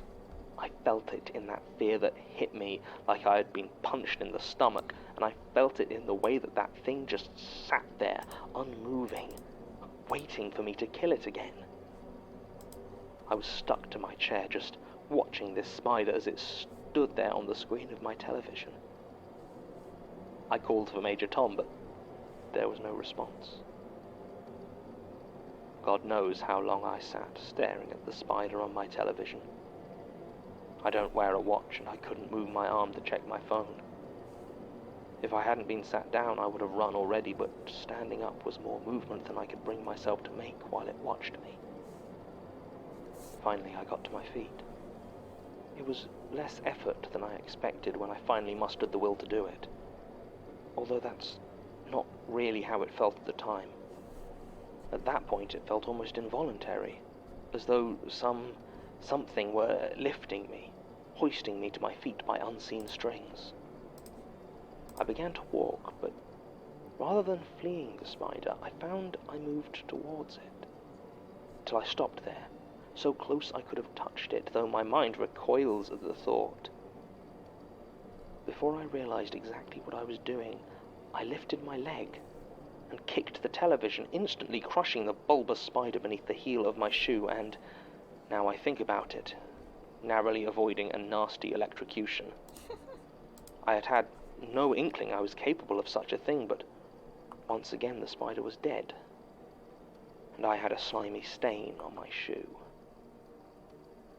I threw the shattered remains of the television away, burned the shoe, and tried desperately to return to something approaching my normal life, but it was no good. The spider that I had killed had come back, but that I had no doubt, and a deep paranoia began to set in as I waited for it to return again. I saw Major Tom only once in the weeks that followed. He came in, sniffed at the bowl of food I had continued to put out for him in the vain hope of luring him back, and turned around and walked away. As he left, he gave me a look that I could have sworn was one of pity. I called in sick to my job, as I wasn't really sleeping, and so much of the time was spent checking nooks and corners for the spider that I was a nervous wreck.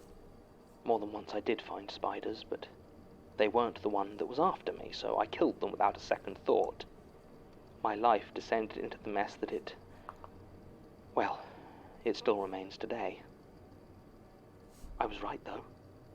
2 weeks after I kicked it to death on my TV, there it was, over my bed, standing on the wall over the spot where my head lay each night as I tried in vain to sleep.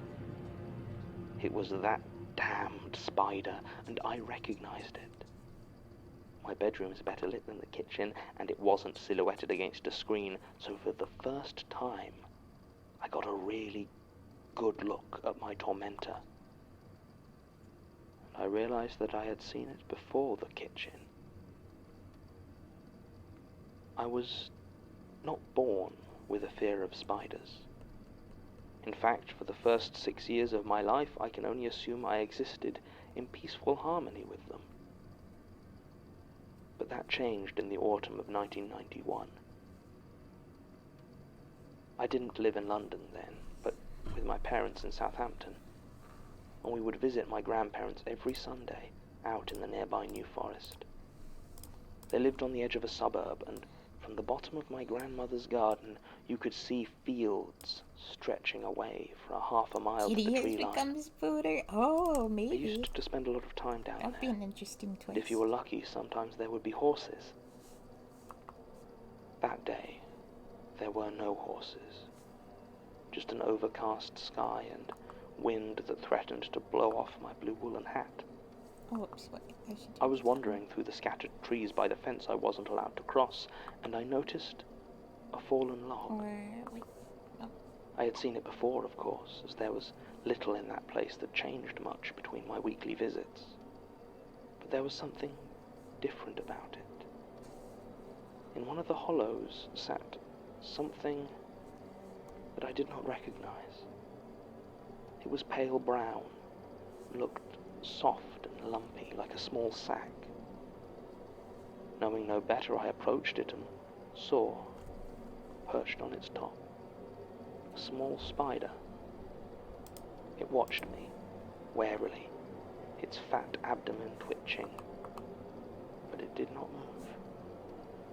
In my childish ignorance, I thought it looked silly, and I reached over for it, but I tripped.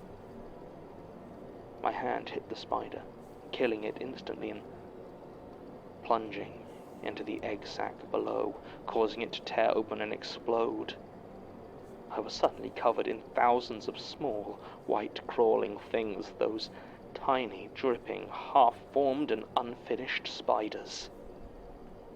They covered my hands, my face, my eyes. I can never forget that feeling.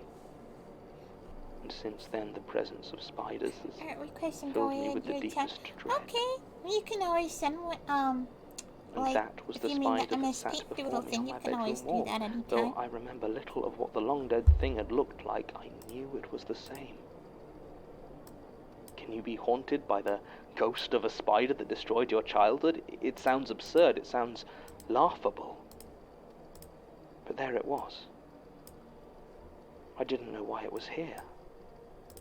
I didn't know why I was reaching for it. My mind screamed to stop, and I let out a terrible cry, but my hand kept moving towards it inexorably, as though willed by something else. This ghost spider felt real enough when I crushed it beneath my palm, legs splayed and body bursting warmly against my skin. Once I had control of my limb once again, I spent the rest of the night washing my hand. I am moving out of that building. I officially gave Major Tom's paperwork to the family on the ground floor he decided to move in with, and will be leaving the moment I find somewhere, anywhere available for immediate rental. I can't risk seeing the thing again.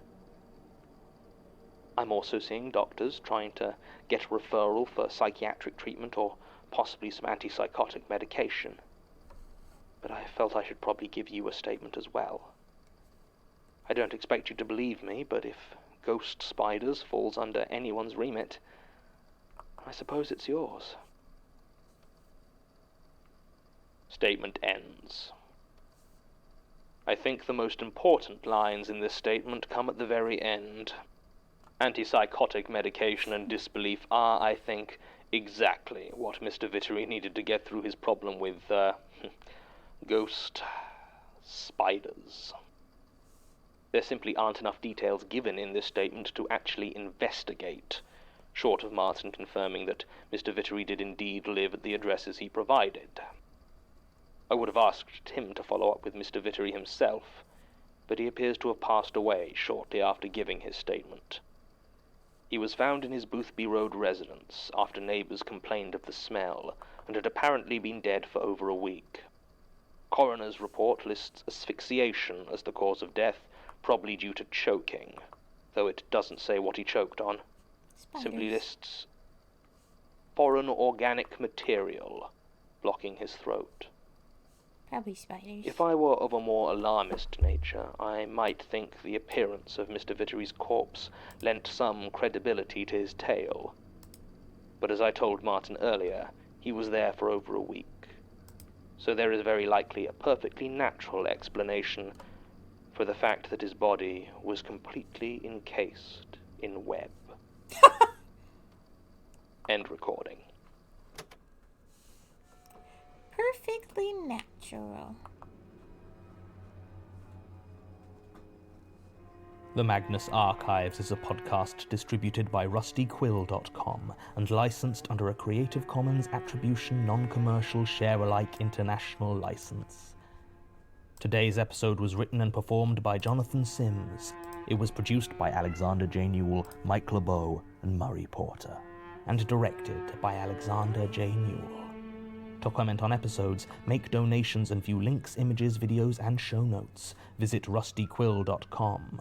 Rate and review us on iTunes, visit us on Facebook, tweet us on Twitter at The Rusty Quill, or email us at mail@rustyquill.com. Thanks for listening. Scoopy! Scoopy! I'm glad nothing happened to the kitty. I feel like Katie's death is something that happens in horror a lot for shock value. I was like, that doesn't make me scared, that just makes me sad. Meow! I thought it was gonna be like the spider ate the kitty because spider's sad that kitty Rusty ate Quill spider. presents So it got revenge and ate The the kitty Magnus instead. Archives.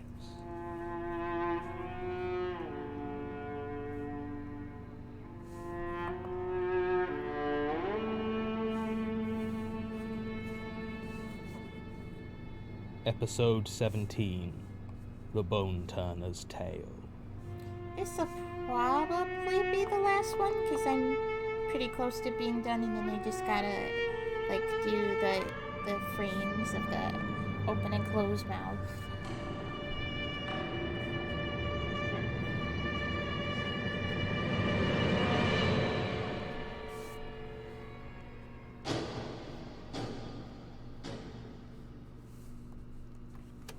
Statement of Sebastian Arakoya regarding a new acquisition at Chiswick Library. Original statement given June 10th, 1999. Audio recording by Jonathan Sims, head archivist of the Magnus Institute, London. Statement begins. Books are amazing, aren't they? I mean, when you think about what they really are. People don't give the actuality of language the weight it deserves, I feel. Words are a way of taking your thoughts, the very makeup of yourself, and giving them to another. Putting your thoughts in the mind of someone else.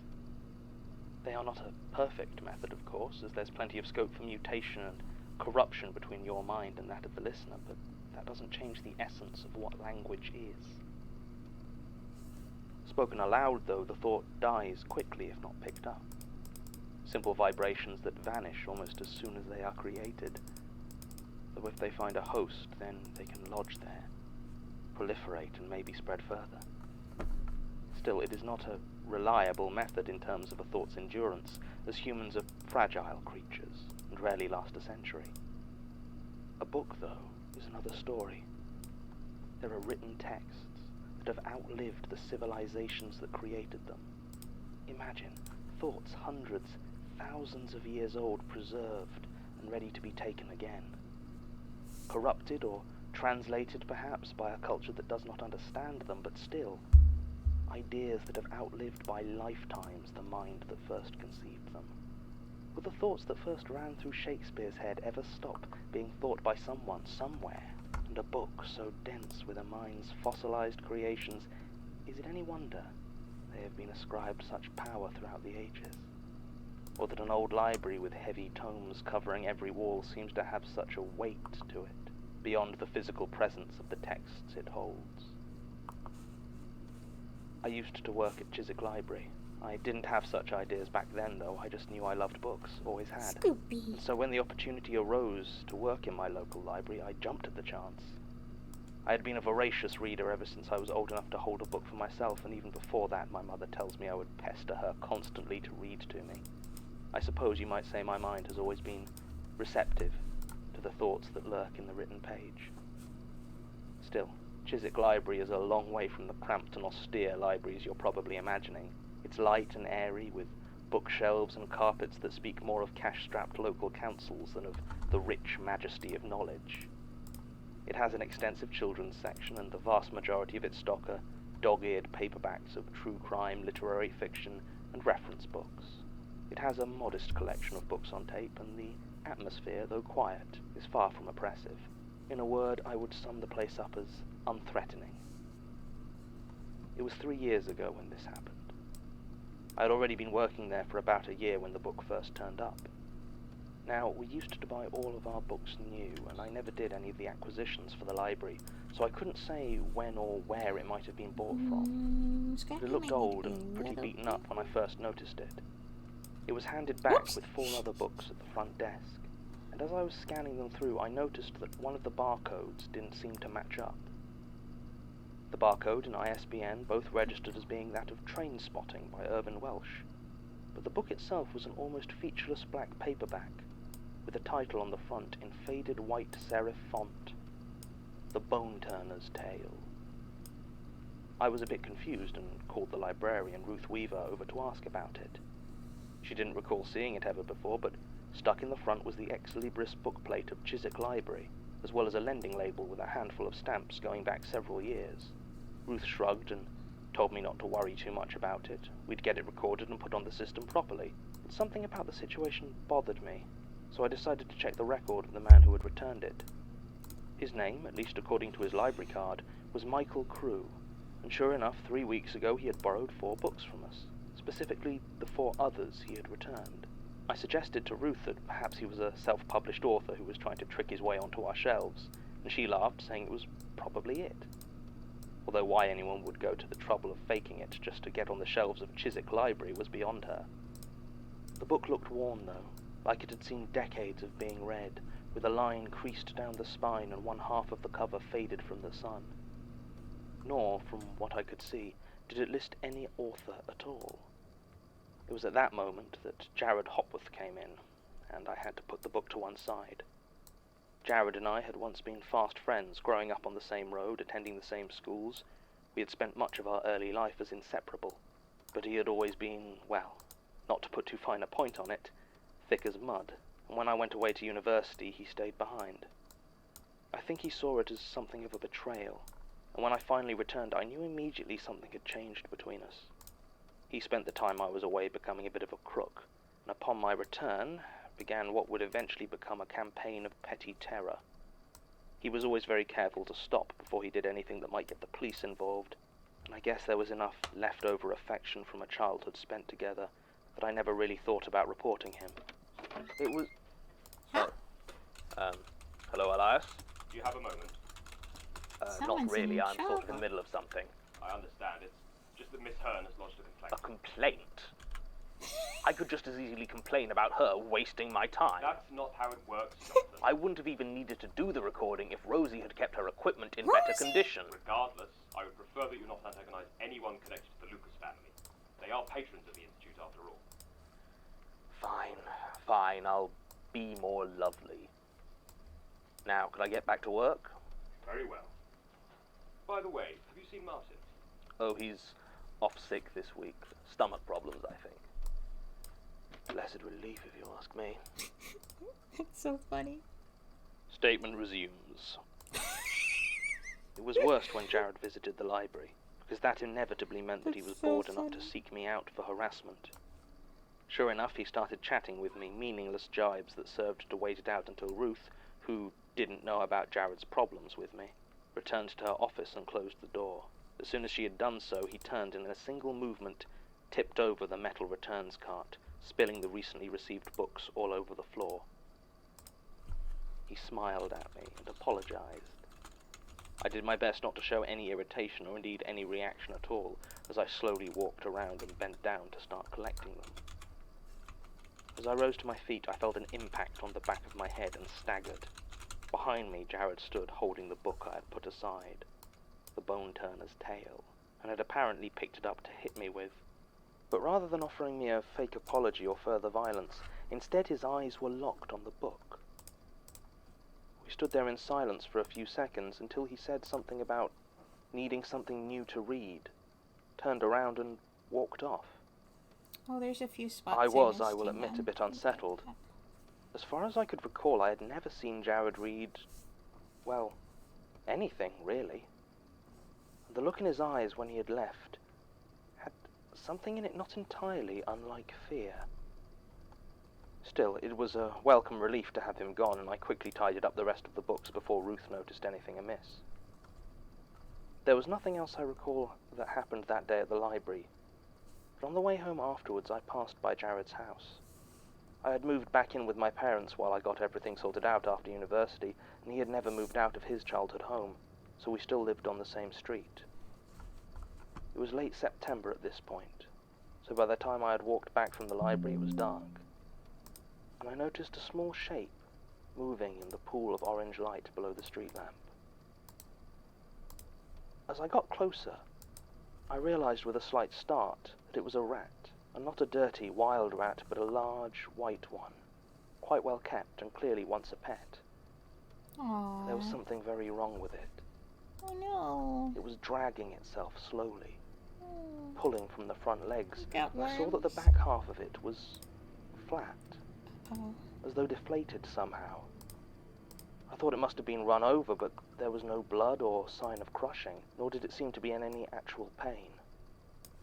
It just had a back half that flopped and twitched obscenely as it made its gradual way across the lighted pavement and out into the darkness.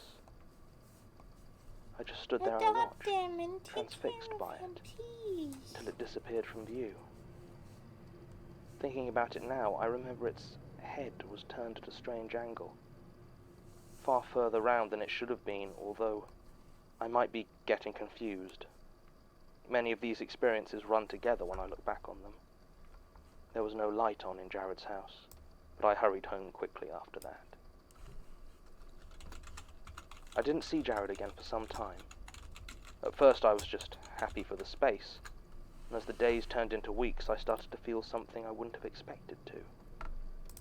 Worry. If it hadn't been for the way he had left last time, it probably wouldn't have bothered me, but he had looked so strange. And even without him coming to the library, it was rare I would go a week without seeing him. By now it had been almost a month. Still, I resisted the urge to go to his house and check. If it turned out he was fine, then I'd be inviting a whole world of unpleasantness. And besides that, I reminded myself, he wasn't my problem anymore. It was late October when Jared's mother came in. It was near the end of the day, and outside was already dark. I was putting up a display about good Halloween reads before heading home, when I heard the door open. I turned around and there she was. It took me a few seconds to recognize her, if I'm honest. I hadn't seen much of her in the years since Jared and I had been close, and she had aged noticeably. Mrs. Hopworth wore a bulky overcoat, though it wasn't that cold yet, and her arm hung down in a sling. Something about the angle of the arm and how it hung there seemed faintly abnormal, and I wondered if she had broken it. When I asked Mrs. Hopworth if she was okay, she just stared at me, her eyes burning with hatred. Oh. With her good arm, she reached into her coat and pulled out a small black paperback. She threw it on the floor without saying a word and turned to leave. I couldn't help myself. I asked her if Jared was all right. She spun back and started to swear violently at me. Told me I had no business with her son and that I and my books were to stay away from him. As she spoke, I couldn't look away from her arm, and the odd ways it twisted as she gestured, how her fingers seemed to bend the wrong way. I was glad that Ruth had gone home early, as I didn't want her to witness the disturbing confrontation I had now apparently caused. When she had finished, Mrs. Hopworth spat towards me, though I noticed she was careful to avoid spitting at the book that now lay on the floor between us, and left. Whoops. I put down the Didn't mean to copy do of that. Stephen King's Misery that I now realized I'd been clutching, and approached the discarded volume that lay on the carpet. The battered black cover seemed the same as when I had first seen it weeks ago, with that faded white title on the front. The Bone Turner's Tale. I reached down to pick it up, but before I did so, a thought flashed across my mind, a memory of the last time I had seen Jared, and I grabbed some tissues from the desk before using them to pick up the book. Even then I felt my skin crawl as I held it. I decided not to deal with it that night. I wasn't entirely sure that reading it in the daytime would be that much better, but the shadows cast from outside seemed to have gotten that much starker since the book had been brought back into my library, and it scared me. I placed it in the book returns cart and left, double-checking I had firmly locked the door behind me. Why did I say It now? rained I meant to heavily say that now. night. My room is in a converted attic, and when the weather is bad, it's as if I can hear every raindrop Scruffy. against the window Oh. that is just above my bed. Becoming It wasn't a everyone. storm. There wasn't the wind for it. It was just that heavy, pounding rain that drummed and beat on the glass above me. I couldn't sleep. There was a nagging apprehension in my mind. Something I don't think I ever after 3 saved hours lying Pookie. in bed Why did I turned not into do almost that? a panic. How Oops. could I have just left the I'm book? gonna save Scruffy. There was something wrong with it, that much was obvious. And I'm What if gonna Ruth came in earlier than I did tomorrow and took it? What would happen to her? change Should I the have images destroyed again it? and then save Pookie. That last thought was quickly pushed away. I wasn't sure I had it in me to destroy a book, even one with such a strangeness to it. It surprised me just how easily I accepted that the Bone Turner's Tale had dark powers, but I suppose I've always felt that books have a sort of magic to them, so it was Okay. really just a confirmation of what I had suspected Do-do-do. deep down for a long time. It was 2 in the morning when I decided that I couldn't just leave it there overnight. I got up, dressed, and quietly headed There we out into go. the rain towards the library, making sure to take my gloves. My coat was supposed to be water resistant, but still managed to soak in the 20 minutes it took me to walk there. I had the key from locking up that night and deactivated the alarm as I entered. Okay. It was almost pitch black inside, and part of me wanted to keep it that way, but I turned on as many of the lights as I could without it being immediately obvious outside the building. It wasn't many, and I still had to half feel my way through the foyer and into the library proper. As I approached the desk, the book returns cart where I had left the Bone Turner's Tale, I began to step less cautiously.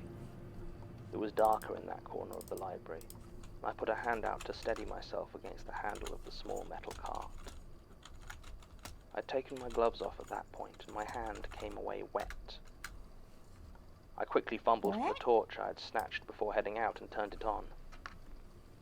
Red dripped and pulsed from the cart, soaking the pages and forming a small pool around it. The books were bleeding. Bleeding? Oh no. I laughed at that.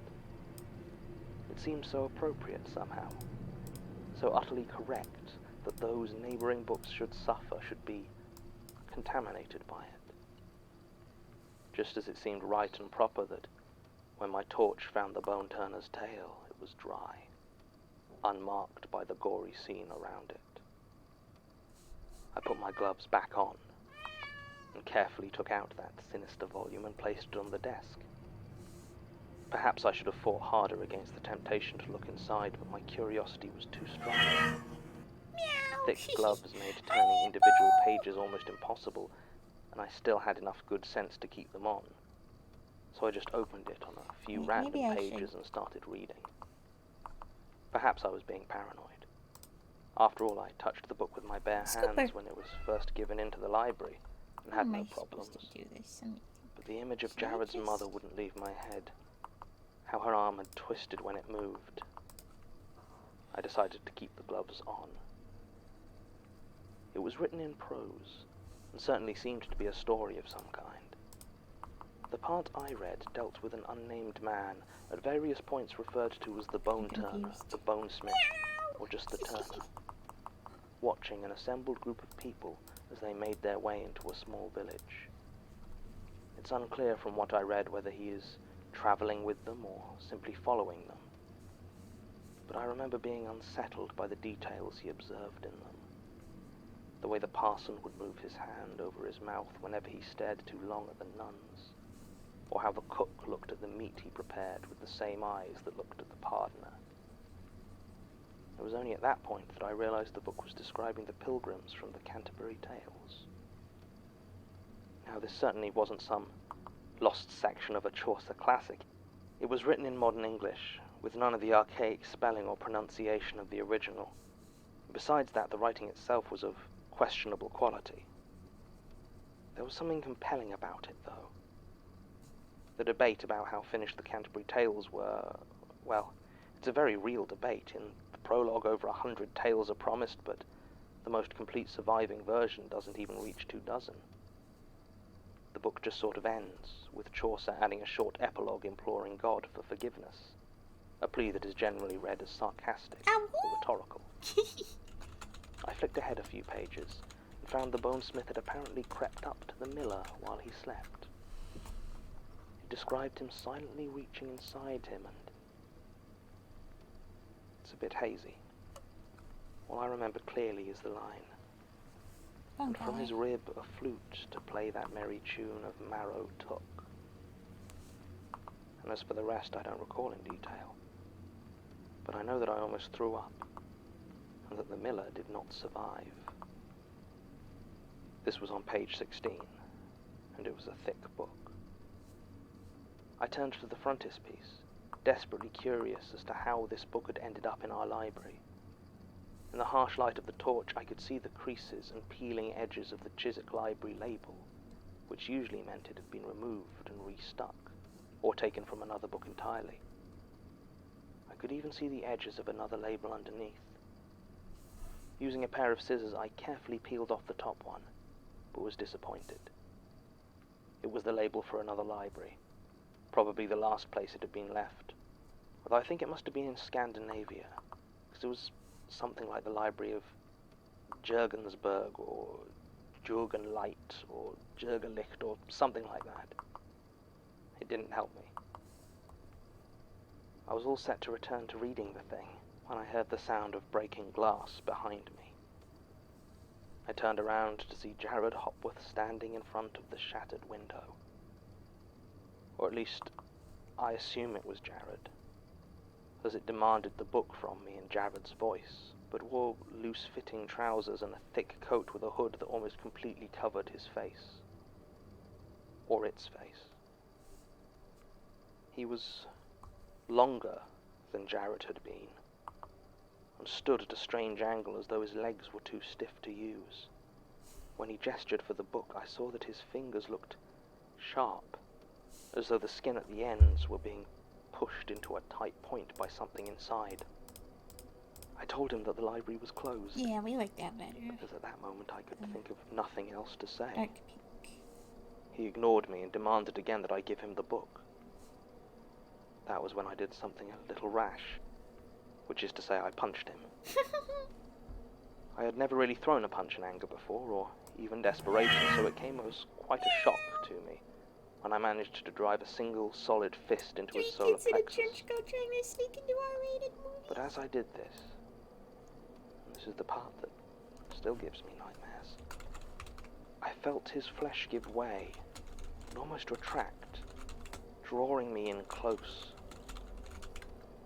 And then I felt his ribs shift, No, I didn't mean to shut hit tight that. around my hand as though his rib cage were trying to bite me. They were sharper than I would have thought possible. And at last, this was what actually started me screaming. Oh, that's Never scary. before or since have I meant to... ever screamed like that, and I'm didn't still a bit realize the surprised eyes I'm were on capable another of making layer. such a noise, but there you have it. In my panic, I dropped the copy of the Bone Turner's Oops, Tale, didn't and in mean- less than a second, Jared was on it. He released my hand and grabbed it with a frantic desperation before he turned to run back out the way he came in. I started to chase go. after him until I saw how he was moving. How many limbs he had. How many? He had added some extras. That was the moment it finally all got too much for me. I stopped running. It wasn't my book. It wasn't my responsibility. Maybe I'll But I make had sure no everything idea works what I was good dealing before I close. So I didn't. I just stood there in a daze and watched the thing that was once Jared disappear out into the rain. I never saw him again. The police turned up soon after. Someone had apparently heard my screams and called in a report. I spun some tale about falling asleep at my desk and being woken up by an attempted robbery. God knows how I explained the bloody books, because it wasn't some disappearing phantom. It took weeks to get out. Yay! Scrappy done! Everyone seemed to believe me, though, and miraculously I kept my job. I haven't seen Jared in the years since, and I haven't done any further research on the book. Thank you! The best I gotta scenario I remember can to possibly save it. imagine And I can show you the is other that this two I did. statement is the last I ever need to hear or speak about Jared Hopworth or the Bone Turner's Tale. Puppy! Woof! Woof, woof, woof, woof, Statement ends. Well, this makes me What doodle am I deeply gonna do? unhappy. I've barely scratched the surface of the archives, and I've already uncovered evidence of 2 separate surviving show you books Scruffy. from Jürgen Leitner's library. Until he mentioned that, I was tempted to dismiss much of it out of hand. But as it stands now, I believe every word. I've seen what Leitner's work can do, and this news, even 17 years Absolutely. out of date, is still very concerning to me. I'm going to have a discussion with Elias as to what we can do to address the issue. I know he'll just give me the old record and study, not interfere or contain speech again. But I at least need to make him aware of it. Tim and Sasha have cross-referenced the events here with police reports, and sure enough, there was a warrant issued for the arrest of Jared Hopworth for breaking and entering, as well as assault. He was never found, though, and the crimes weren't serious enough to keep the case active for very long. I've been doing as much research myself as possible, but the book seems to have vanished along with him. I asked Martin to try and hunt down Mr. Adekoya himself for a follow-up, but have been informed that he passed away in 2006. He was found lying dead in the middle of the road on the night of April 17th. Despite the fact that there was no crushing or trauma marks on the body, the inquest ruled it a hit-and-run car accident due to the mangled position in which he was found. It was a closed casket funeral. Recording ends. This is a artist rendition of AU where General The Tom, Magnus is that his name? Archives is a podcast distributed by Become rustyquill.com and licensed under a Creative Commons Attribution Non-Commercial Share-alike International License. Today's episode was written and performed by Jonathan Sims. It was produced by Alexander J. Newell and Murray Spider, Porter, so- and directed by Alexander J. Newell. To comment on episodes, It looks make like a head donations crab, and view kind of. links, images, videos, and show notes, visit rustyquill.com.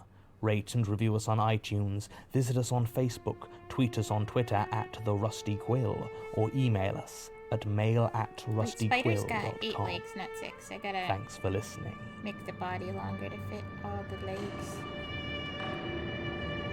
Oops.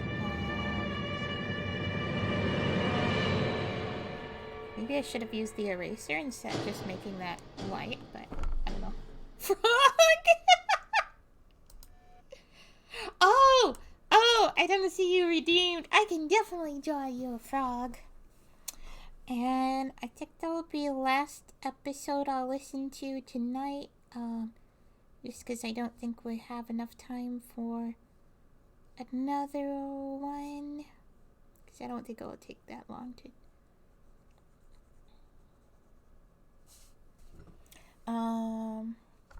trying to think what I can listen to just for like a few minutes. Put Frog on Spider Kitty. I'm gonna just Google Frog for inspiration on Frog.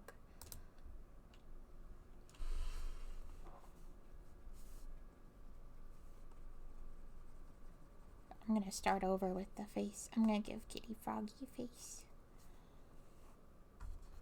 This is gonna be a nightmare of an animal. I'm trying to think what. Well, maybe I can listen to Sonic 06 OST. I've been kind of want to hear that again.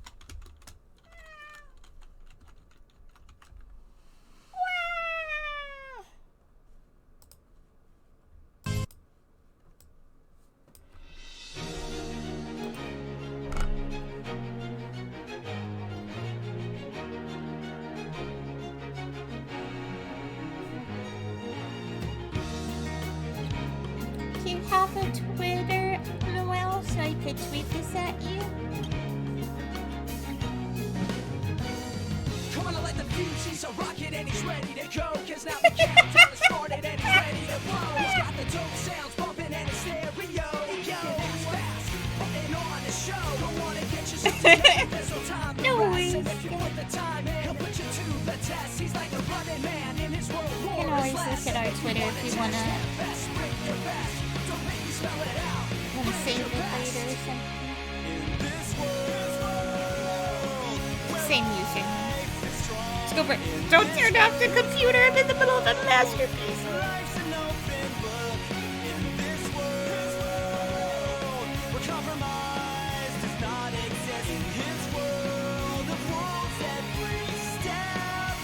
You're eating my kitty frog spider? Maybe I give kitty spider toe. I mean a froggy toe.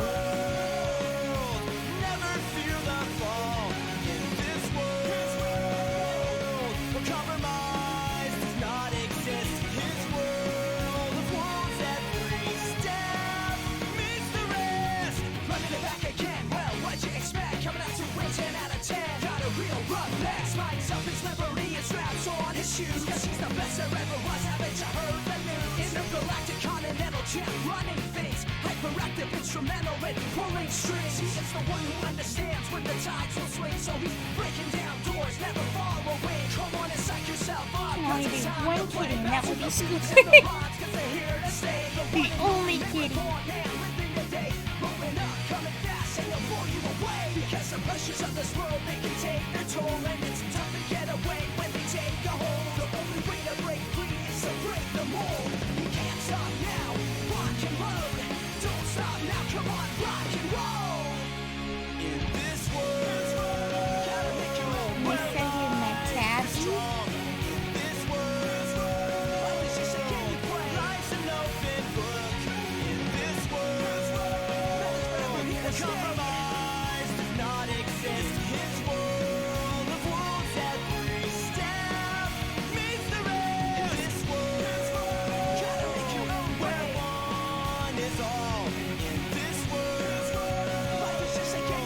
We invented a new animal.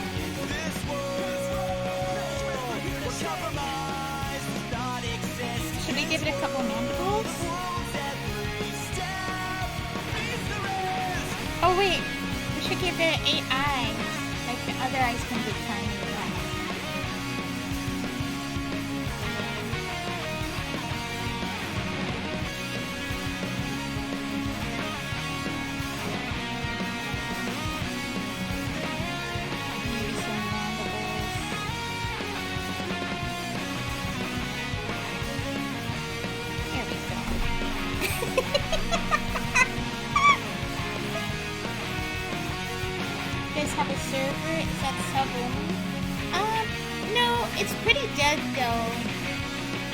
Send you to Poopy's server if you want, because we mainly hang out over there. It's like we've been trying to figure out how to get our Discord notifications to work, so it's like kind of hard to do anything with her server when I have to keep remembering to check it.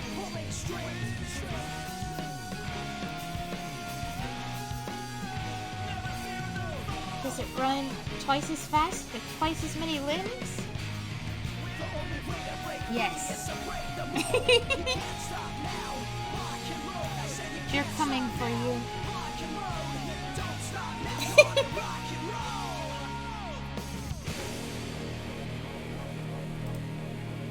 I took a screenshot. 4 times as fast. So, but I want to... maybe I'll go to this screen for a bit and then rotate myself. I'm not wrapping up stream right now, by the way. I'm just done coloring for tonight. Wait, let me go like this too. Okay. It's adorable wallpaper that you have. Oh, thank you. I love the mufflers and cream and cheese tea party. It's so cute. I'm hungry, so I'm gonna have maybe a pizza slice. We can just chill with the music for a bit, and then I want to play the demo of an indie game that I saw the other day that I wanted to play on stream called Bubblegum Galaxy. I almost forgot what it was called. And Obakeidoro is, I think the event should be starting at 3 a.m. So if we have any time left over between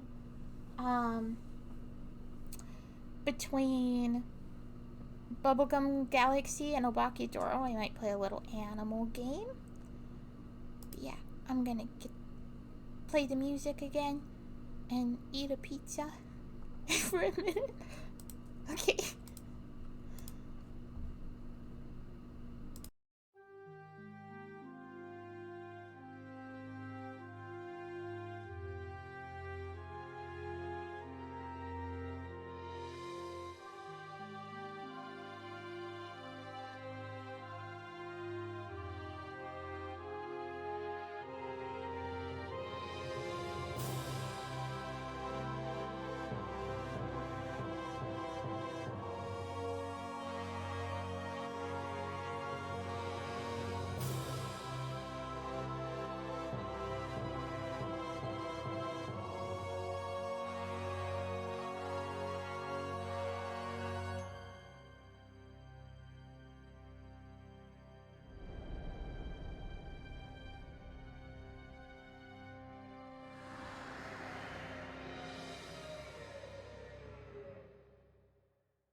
Hello, I am back. Let me put myself a little shorter. I'm surprised there's a Twitch category for this game. I love when there's Twitch categories for tiny indie games. I guess I shouldn't be surprised because I think when Cuddle did like two different streams of a few different itch.io games, not all of them had stream categories. That was cool. I'm gonna open the game. Oh, I should extract the game. I didn't do that yet. I forgot it was a zip file, so I gotta extract it. 1 second. Let me put it in.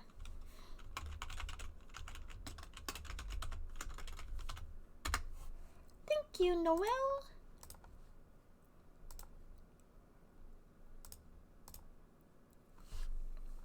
Okie dokie.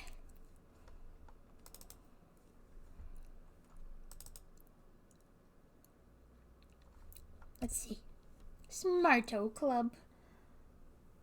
Artichoke. Who's an artichoke? Is it gonna come up? Okay.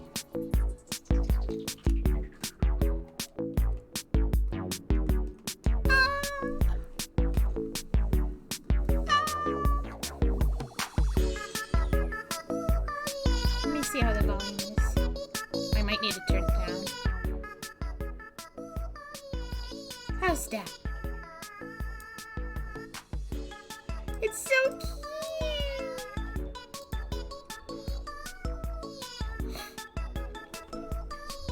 I don't want to click, I might miss a funny character. But okay. Wish list? Oh, on Steam, yeah. Space corn noises intensifies. Why does this give me Katamari vibes? Oh, yeah. It does make me think of that, especially the main character's design. Welcome to the open playtest build of Bubblegum Galaxy. We still have a lot of work left to do, but we'd love to hear any feedback or ideas you have to make the game better. Or worse. In this game you play as Hako, an intern at a planet architect firm. Alas, the office is in disarray after a mysterious server crash deleted an entire server. West or arrow keys to move around. E or spacebar to move around. Okay. You are free to stream or make videos of this build. Oh, good, because that's what I'm doing. If you have feedback you'd like to share or want to follow the game's development, join our Discord. No, there is no saving yet, but the majority of the content of this build can be seen in about an hour. Okay. Thanks again for trying the game. We hope you have fun. Oh, that X. I was looking for, I was hitting the X on my keyboard. I love this character design so much. Looking. If it told you not to, would you have stopped right there? I would, just because it's an indie game and I respect indie creators. But if it was like a AAA game, I'd be like, I'm streaming this anyway.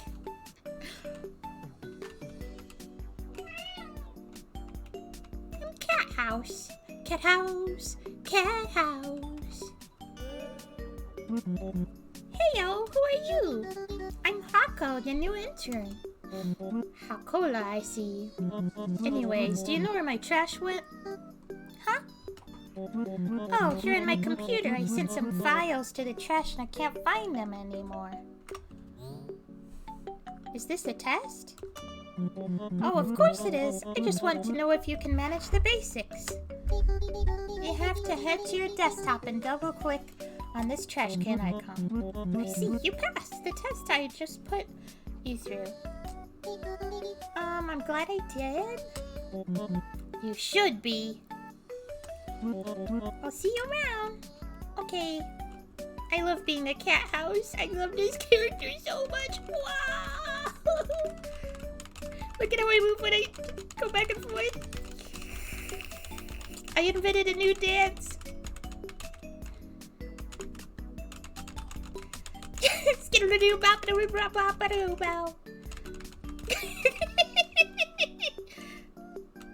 I love your design too. Who are you? Honestly, yeah. That's like the biggest reason I wanted to play this is because I saw this design. I'm like, this looks like me. Oh, you are the one and only new intern. Also known as the Destroyer of Galaxies. What? Just kidding, sorry. Whoa, that's a plot twist, isn't it? Everybody knows it's not your fault. What? It was just a bad coincidence that the server crashed the day you came in for your interview, deleting an entire galaxy. Is that the way servers work? That said, that leaves the question of whose fault it actually was. Anyways, I'm your supervisor, so let me tell you all you need to know. Before you get all buckled in, you should take time to meet all your coworkers. Most of them already know who you are, but formalities never hurt anyone. Meow. Oh, this character reminds me of Meow? Or is it Meow Meow? From Animal Crossing. It was a character who was only in the Japanese version of the original GameCube Animal Crossing game. I can't remember if their name is Meow or Meow Meow. And then there's also a dog version whose name is Bow.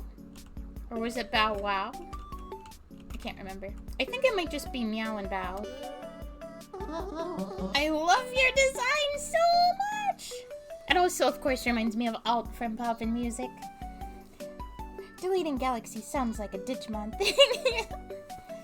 So you are the new intern. Let me tell you that the first time I designed a planet, I scored 203,598 points. I don't expect any less from a house. They gonna do me like that, huh? I'm just curious if there's more. Have you begun work yet?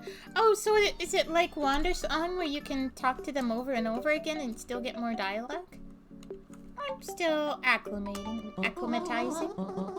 Sounds like nonsense a house would say.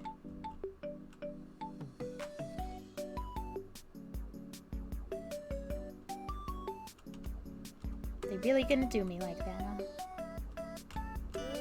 Oh, this character reminds me of Toro. I can't remember what the series Toro is from, but he's like famous PlayStation mascot. It kind of reminds me of that. I love the character designs. I love silly low poly indie game stuff. I love this so much. Welcome, welcome, dear. So glad to have you on board, especially in these radical times. How are you feeling? I'm a little nervous, especially because everyone's mean to me because I'm a house. Oh, there's nothing to be nervous, dear. I guess it's mainly just the computer character that is mean to me. And maybe the alien. I think maybe everyone's an alien, but the one in the like blue. It's not like you can delete a galaxy that has already been deleted. Oh. As you know, Magda, yeah, that was their name. Magda will be your supervisor. I'll be here at my desk if you need me for anything else. Be sure to introduce yourself to the rest if you want.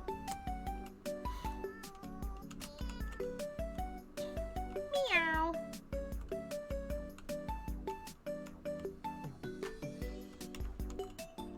I think I'm ready to move on.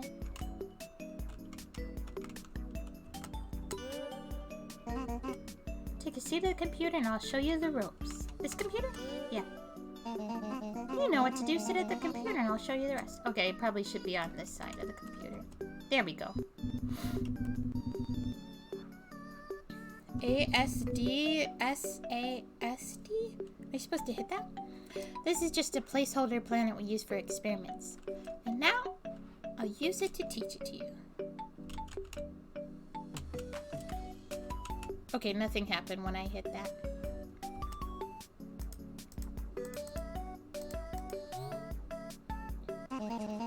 Welcome to your first planet. Let me show you the basics. You can pan the camera using West. Okay. Oh, I see. We must keep making Snuggle meow. We make Snuggle become part cat. Yay! Can rotate it with Q and E. Ooh! 3-dimensional space. Use X and C to zoom in and out.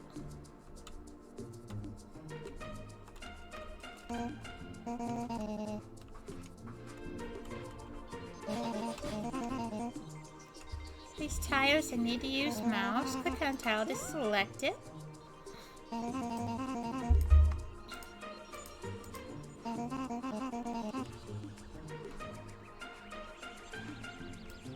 I'm confused. They said... Wait.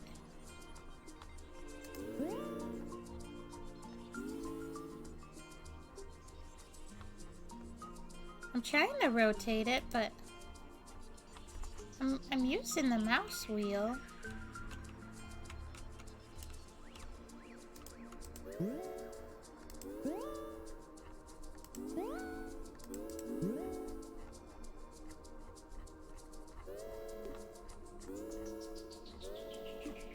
I'm hearing noises when I scroll sometimes.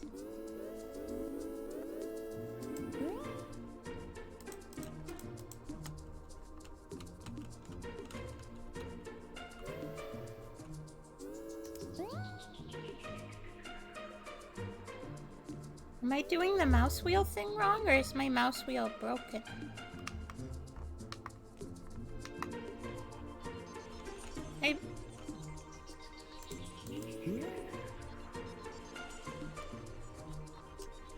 I'm scrolling the wheel up and down. I don't think my mouse wheel's broken because I use it.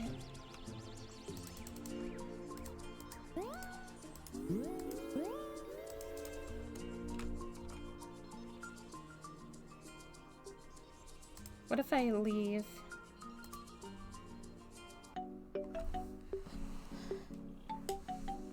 Also, I'm just curious. Okay, yeah, controller doesn't work yet. But I bet they'll add that later. I was just wondering if I knew another way to...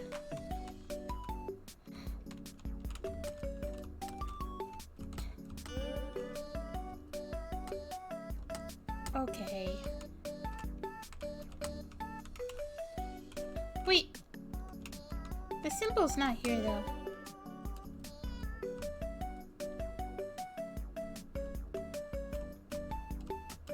But it won't let me interact anymore.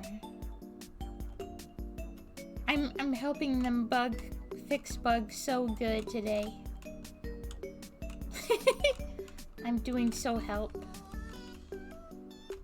What's this? Control 5? What's Control 5 do? I press it, nothing happened. It's probably nothing to...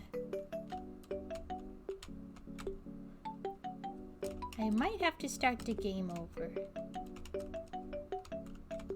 I already broke the computer. Oh, you're sitting at your computer. You were standing up here before. I think I might need to close and restart the game. Yeah, I love the low poly art style so much. Let me try one more time. Let me just make sure that the scroll wheel works.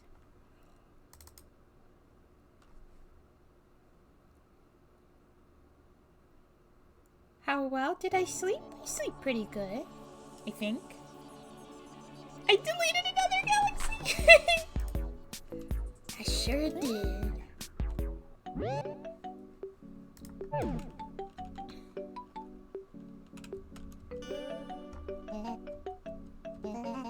So welcome, Flower Heart. Oh no, 4 to 5 hours. I don't think that's enough.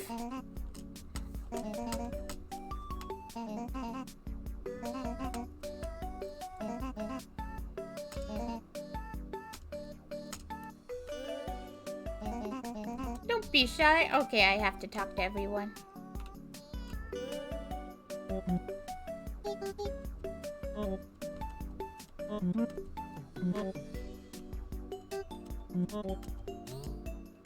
If I say different options this time, you have to head to your desktop and double click on this trash can icon. See, you passed. Can I get the link to the Discord server? Oh yeah, I can link to the Fuki one if that's what you meant.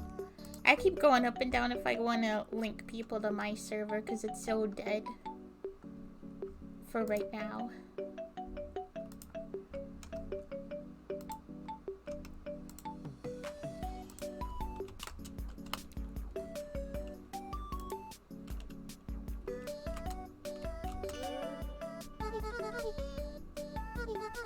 A wild caboose appeared. Very glad to hear that, dear. So you know Magda will be your supervisor. Okay. Oh, I have Go Live notifications. That's so cool. That's so helpful for me. That makes it less weird when I invite people to someone else's server instead of mine, because it's almost like mine too. Take a seat, can I? Okay, let's see if it works this time.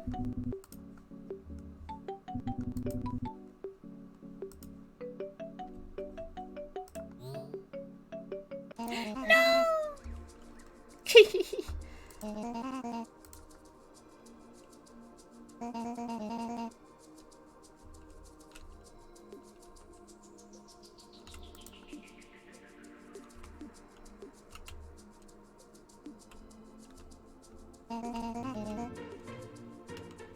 I love the rotating, it's so cool. It makes it feel so 3D.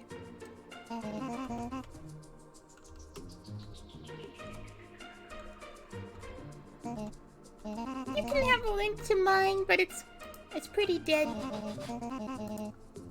And it also has our old username. I still have to figure out how to change the name.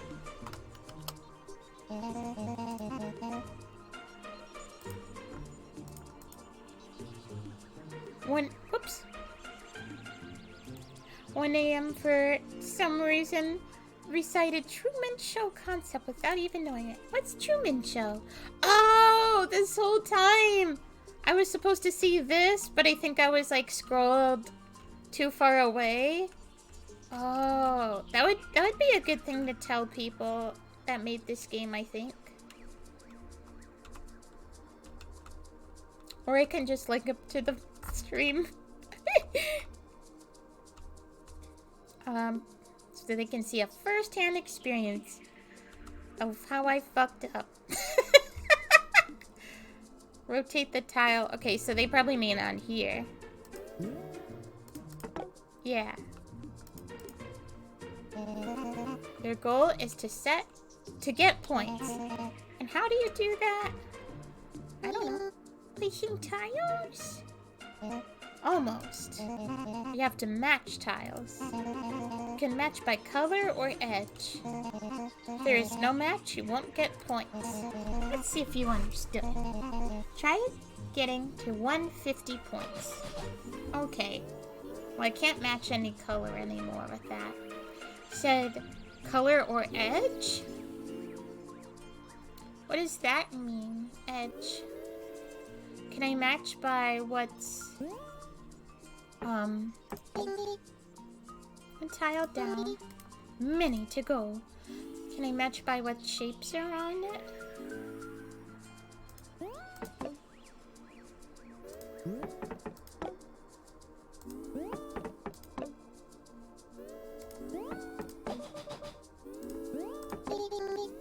Should this go here?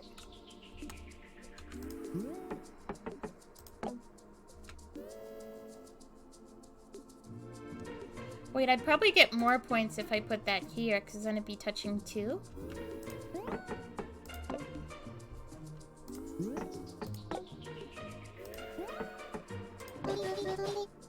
Let's see what I have here. This is pretty satisfying. I like shapes and colors. Even though I'm... Oh, look it! That made a ring. Maybe you're supposed to try to make a ring of these shapes. Either the rocks or the little orange things. So about a guy whose whole life turned out to be a reality show and you had no idea. It's funny. You have to match the amount of edge, so they are, if you find something pointy, you get points. If you match it with magma. Yeah. Oh, I see. The edges match because they had the same shape on them.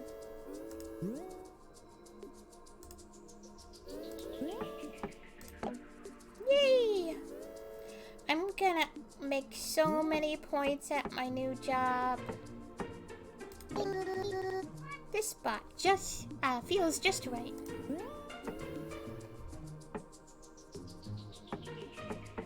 Wait, did they say I can rotate? I can! I'm glad my scroll wheel's not broken like I was worried about at first. Good work. Let's try something harder. Uh-oh, but I just got this down. Wait, I missed what that said. To complete a basic mission. Oh, some tiles have missions. You have to connect a number of tiles.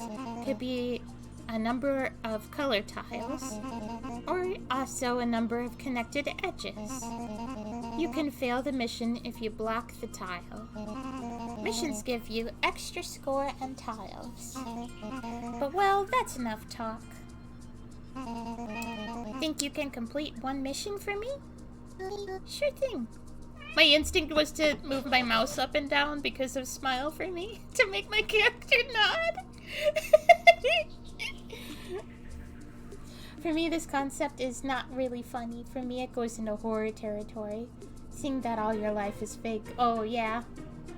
I'm playing Bubblegum Galaxy, which is a game that's currently in, not beta. I forgot what they call it, but where people can stream it and review it and stuff. It's like a demo. Playtesting, that's what you call it. And it's gonna be on Steam. You can wishlist it on Steam, but I don't know when it's coming to Steam. I just noticed it says 69 in the corner. Also, hello, Eel! I match all the shapes and do so good at my job.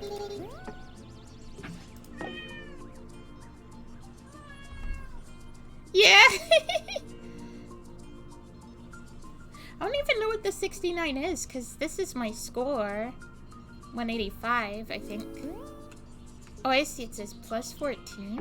Is it saying that I should get 14 of these touching?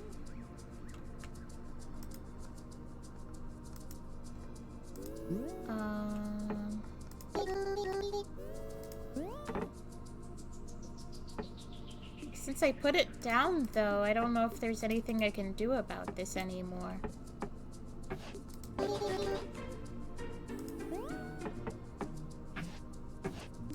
Or, never mind, there is. I knew you had it in you. Thank you. Your planet will finish once you run out of tiles. Complete missions to get more tiles. That's all for your first planet. You could keep on practicing if you want.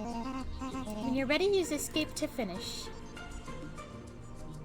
Sushi Daddy! Don't make sushi out of eel! Just got home from work, parents are out of town, dogs tore up the bed while I was away, oh no! Could it be level?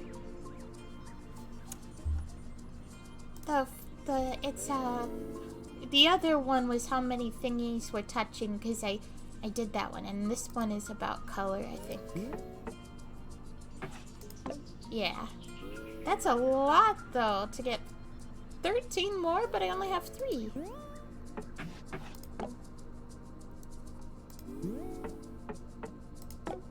This might just be an example of a mission I could have.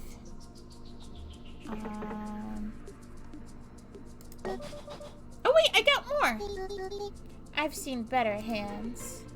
I thought that was it, but I'm happy to play more. I'm surprised that it's still going. This one's just blank. Yeah, I see why she said that.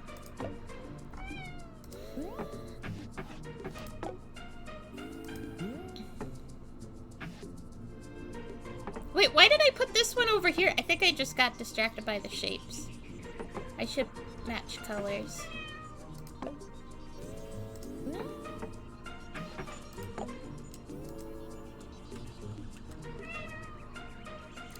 69 cheat. Oh, that's probably how many tiles I have left. Yeah. Wait. I don't know. Maybe it changed based on like the shapes on the tile and not how many tiles are left. I don't know. Wait, why did I put that there? That's a different color. I was focused on the shapes. I like these noises. Wow! This is so Blink. This is blinker than Blink from Space Channel 5. Oh, this is a color thingy.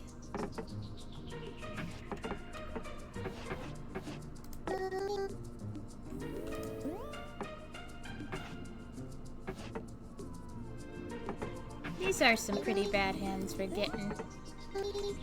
Oh, look at all the missions we have over here. Scooper! Scoopy! Curious Turns?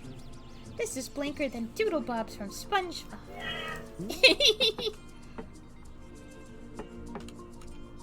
Oops.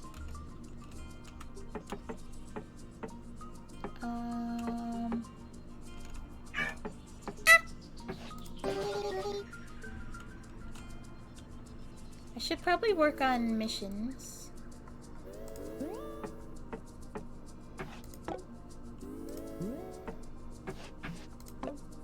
Like this.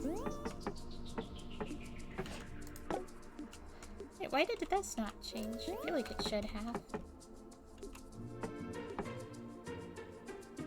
Wait, so...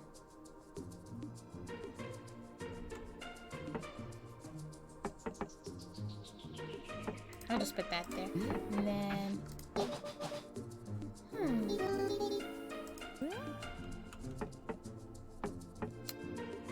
Oh, 29. Wow, that's a lot. Wait, why does it say X there?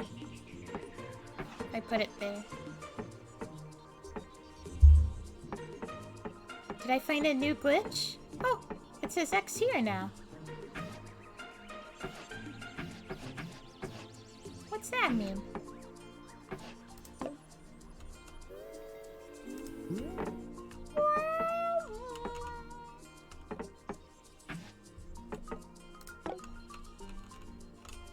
There's so many missions.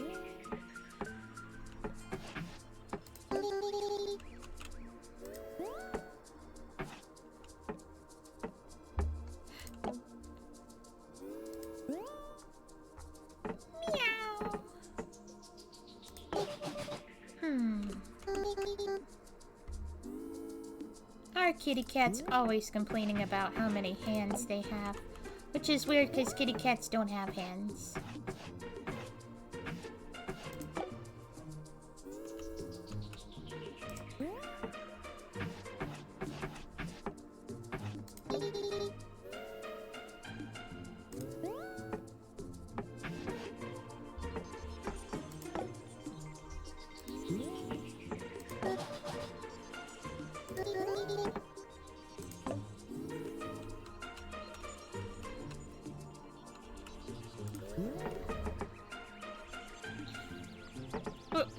Trying to put it here. Oh, you know I can't put it there. That's not a blink spot.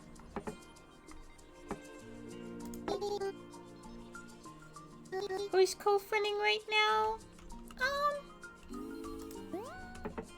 I'm not sure, honestly. I'm just kind of vibing. Maybe Meadow. Because we know Meadowkin's, what's their name? Taffy? The bunny character?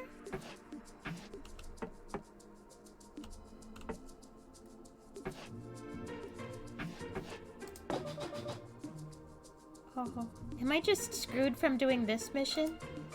Oh, I put the wrong color down. That's what I did.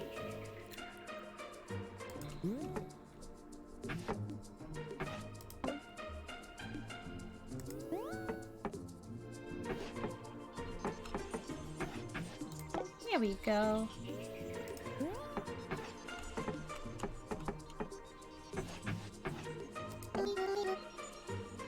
We're close to getting this mission done. Yay!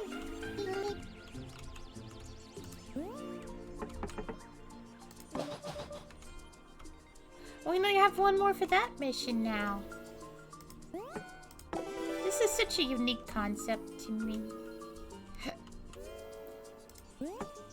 I remember seeing screenshots of this game and seeing both like this part and the part where you're more in 3D. And I was like almost sad that the whole game doesn't take place in the 3D space, because that looked like the most stylized and fun to look at. But I'm really enjoying this part a lot more than I thought I would.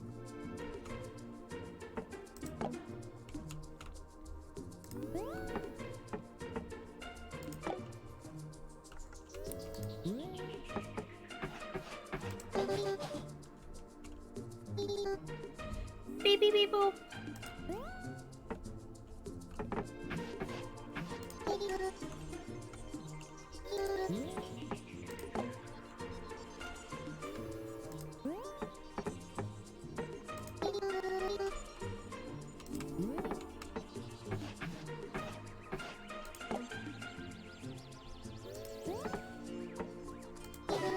Wait, what? What?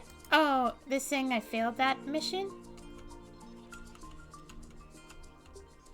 Maybe that's what the X meant that I saw before. It was like warning, if I put that there, I failed the mission, maybe.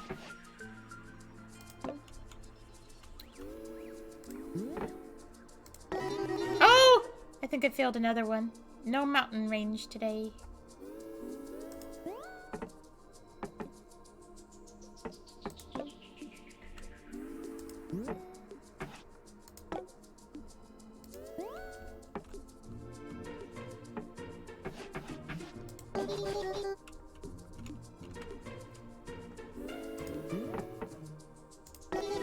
Yippee! These colors are coming along together nicely, I think they say.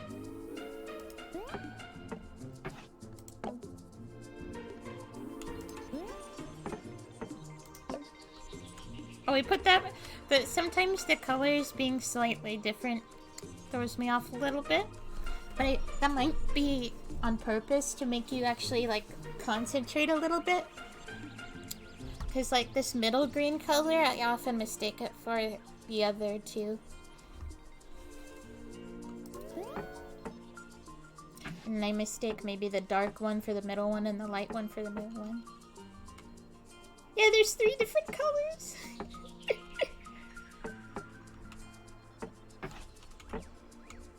Eel's like, I can't play this game unless they add colorblind features. Honestly, I feel like that would help the devs a lot, stuff like that.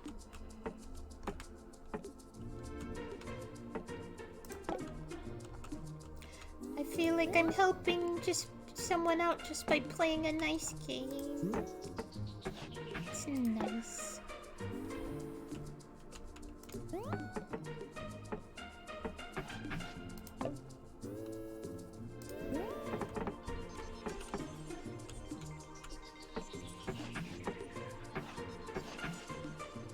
Oh, I thought these would match up. Some games do have colorblind mode, to be fair. Yeah, I'm not sure if this one does, though. Yeah.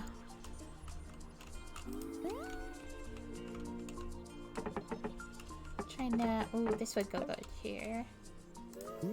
Yippee!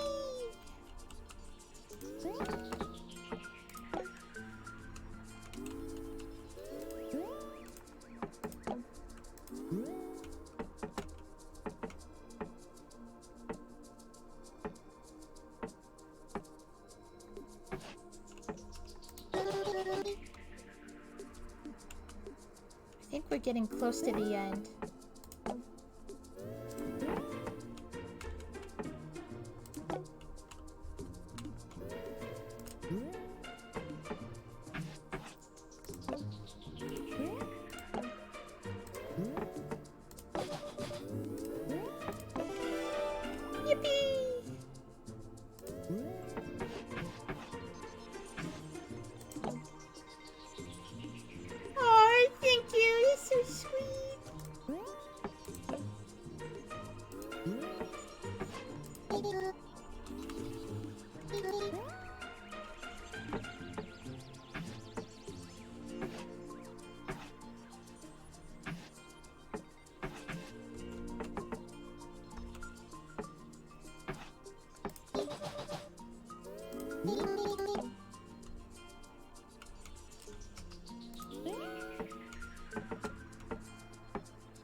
color is pretty. I think her name is Magda, which is funny because it's so close to magma.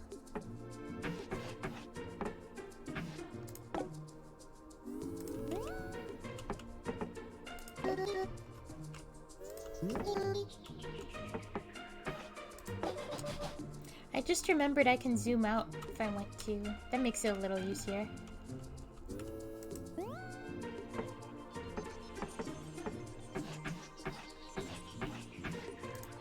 Oh, whoops! Oh, that made me fail that mission. Okay. I should have been paying attention to the X there.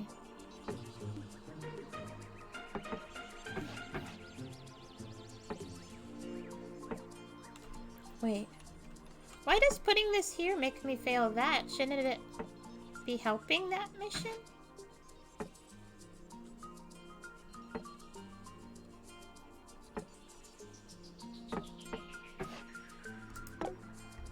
It's kind of harder to see the numbers though when I'm not zoomed out. They're like more pixely. Yay!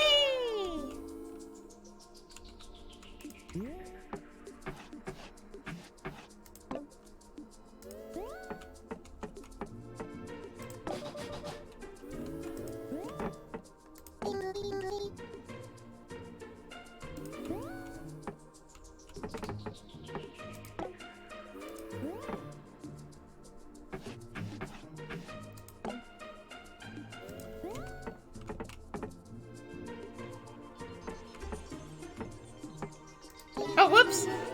Whoopsie! I gotta pay attention to that.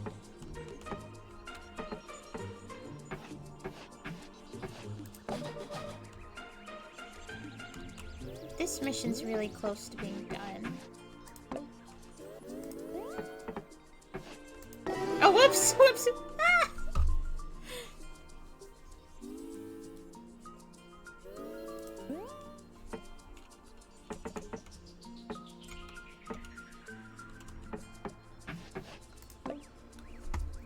I wonder if they're gonna add more colors in the final one.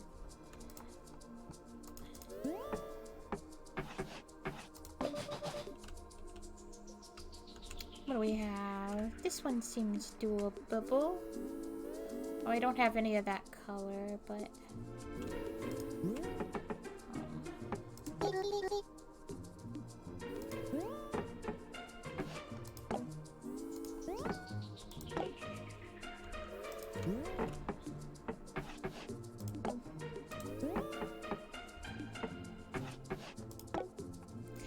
Final score!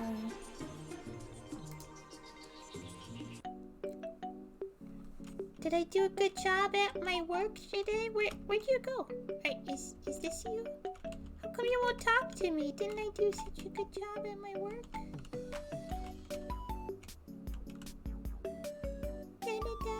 Can anyone else talk to me? There, this world's equivalent of magma. You want to be able to add more bushes. I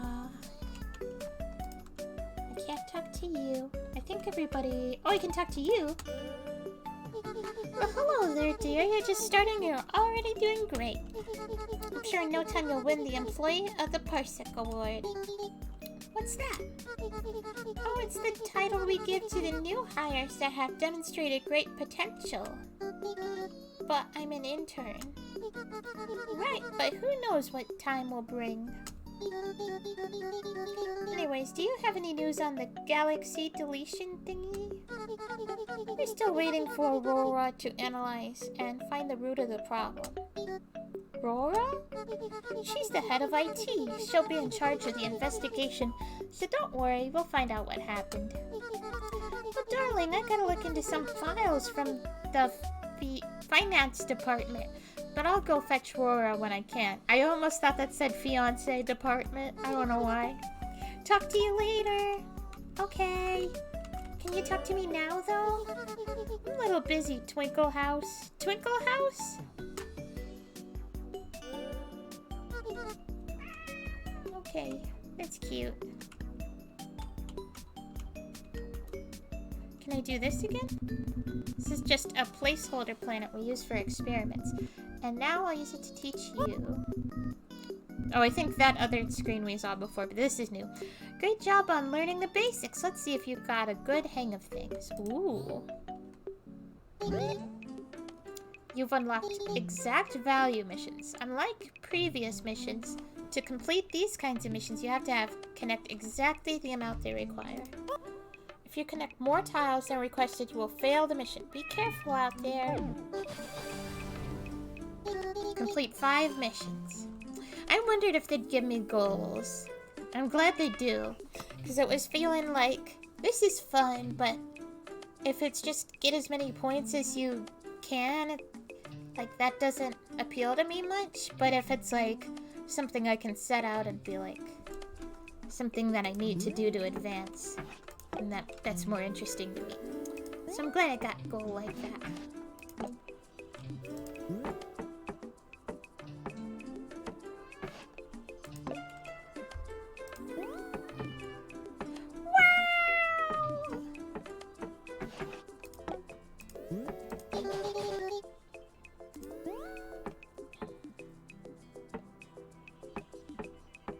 So if I... Is this an exact kind of mission? Maybe not. Because it went away. It'll probably be clear when it happens.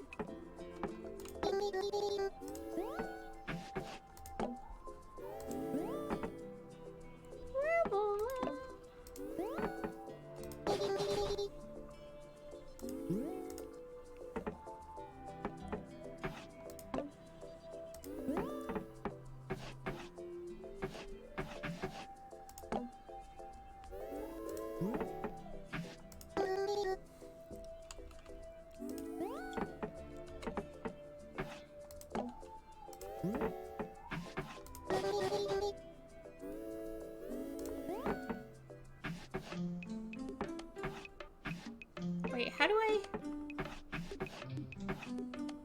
There, wait. It's saying I'm gonna fail if I put... Oh, I see, because I'm blocking myself off. Okay.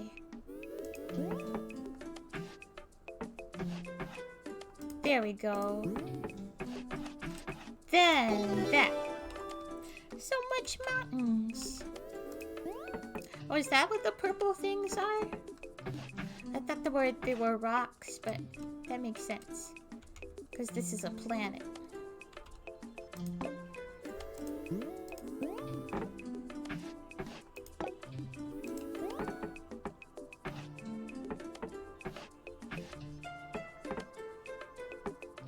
I can't connect to any of these mountains. Oh, well. Oh, this is an exact mission. I see. Okay.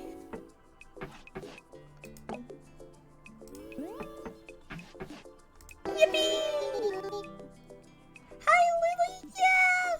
It's so cute. And you haven't seen the hub world. It's so cute. They're like low poly characters. I love this game so much. Highly recommend. It's free right now. I mean, it's in, what do you call it? Playtesting. On itch.io. Playtest, yeah. Twist.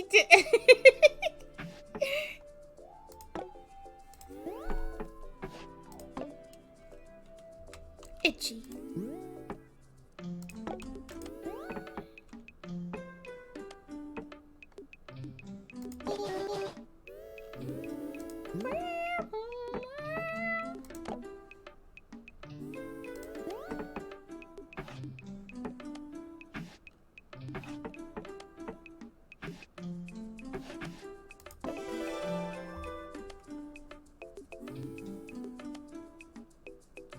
You scoochies.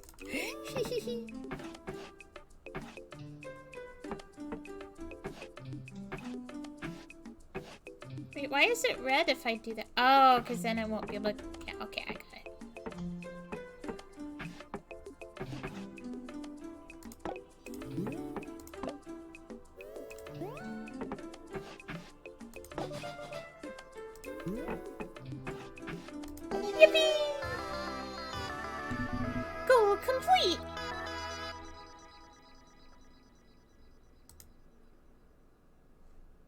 guess we could continue building. I kind of want to go till it's all out now. Just to see how far we get, and because it's satisfying.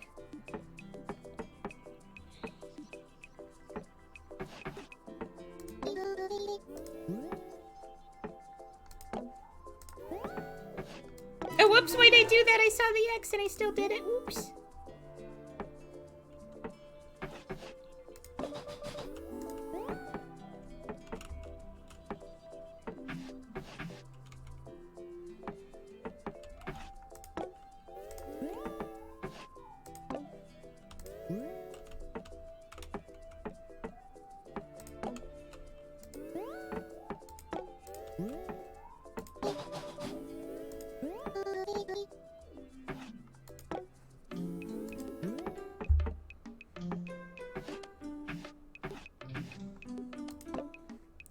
I need one more rock for that.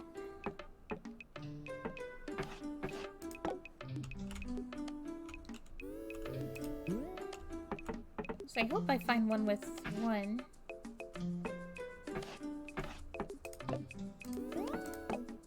Okay.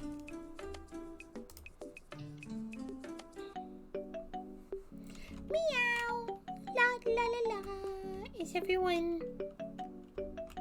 How about you? Any news with Rora?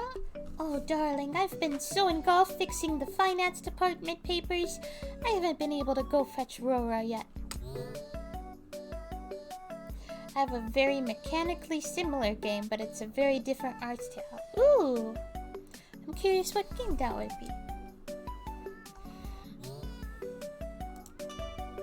That would be marvelous, Hako. Her office is through the door to the right.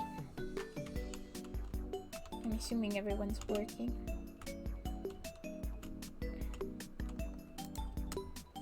Door is closed. Well, door is still closed. I love this kitty. Kitty house. Watch this. Kitty, do a dance.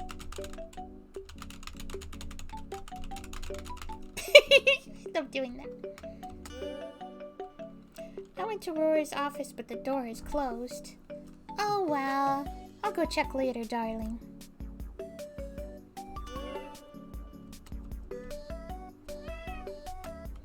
Oh, maybe it's saying the door is closed because that's like the end of the demo.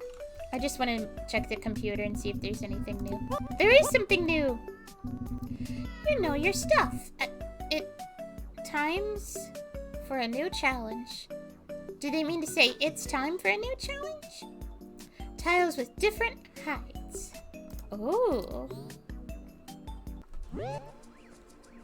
Oh, you've unlocked tiles with different heights. By default, tiles with different heights will not connect with each other. Some tiles will spawn with ladders that allow you to connect a high tile with a low tile. You will also encounter height missions, which can be identified by purple triangles. To complete these, you must connect the requested amount of high tiles. Okay. Get 500 points. That seems easy. Oh, I see what the high tile is. Oh.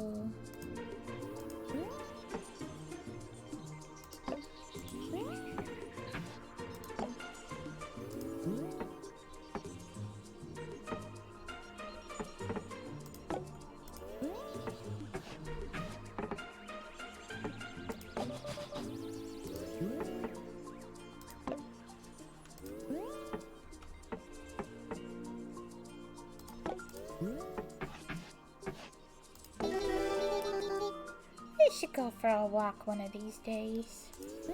Nah. The high tiles almost feel like a new color. I guess it's different than a new color. Wait, what's this? Oh, this means, I see 3 high tiles.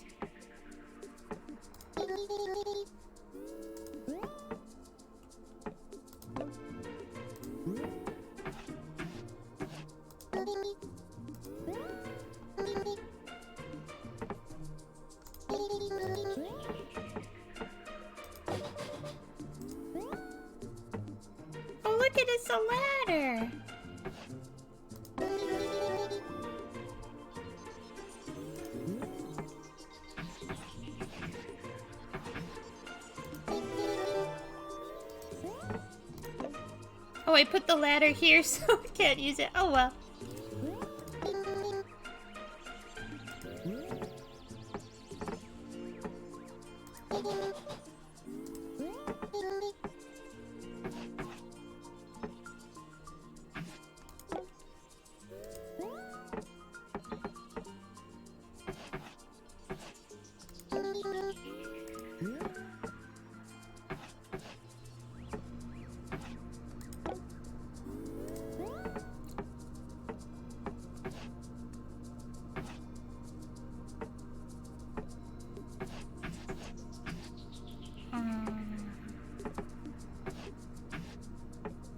I just put that there.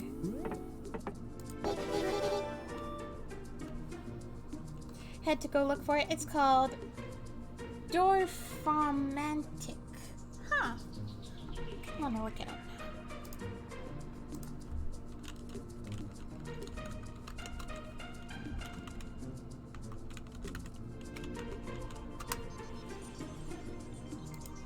Oh.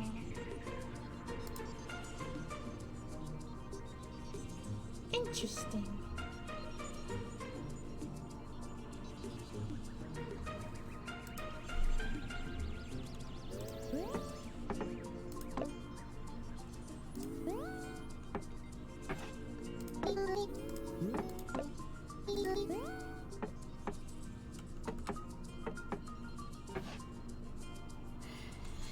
I'm doing stretching now.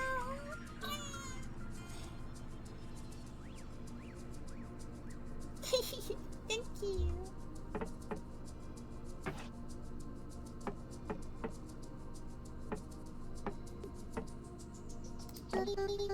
That's how it's done, meow.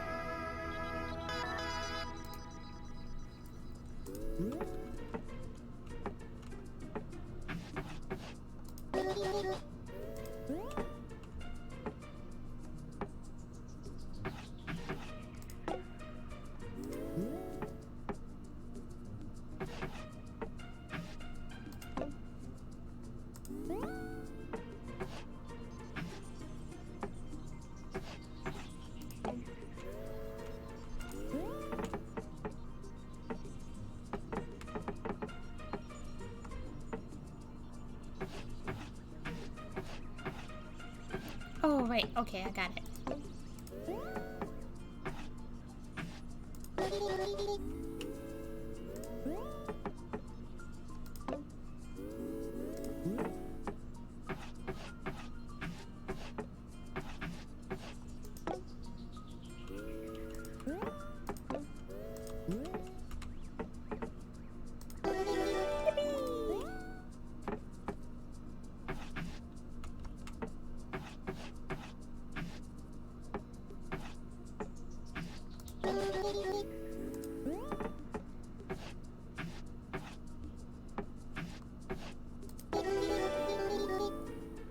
Building a forest one tree at a time.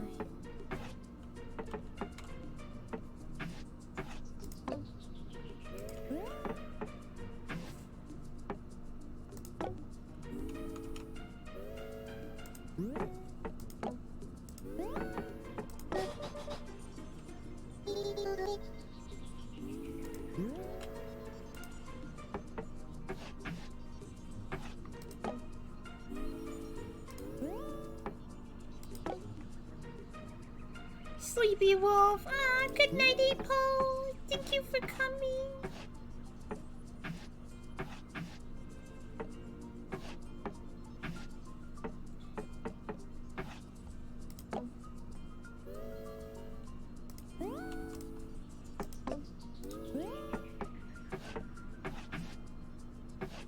Oh, one of these missions.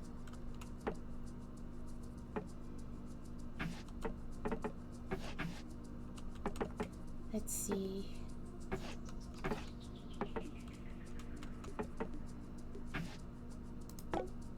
Okay. Pet. Numbzo's underneath some table. What if I look now? Okay.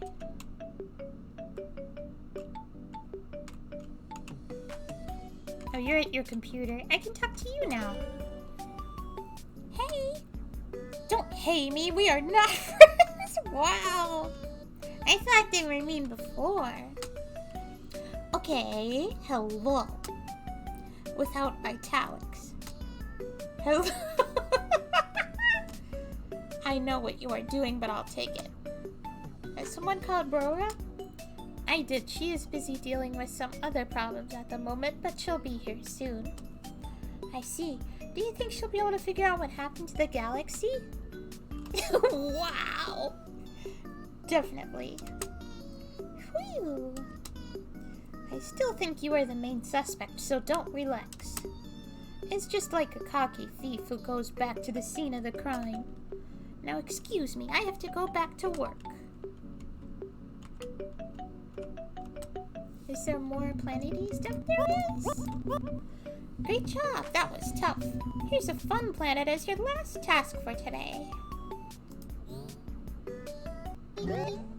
Prepare for a new mission type, combo missions. You can identify them by the plus sign. To complete a combo mission, each tile you place must be adjacent to the last tile you place for the number of times on the mission. It may sound confusing, but it'll be clear as soon as you place your first mission. Okay.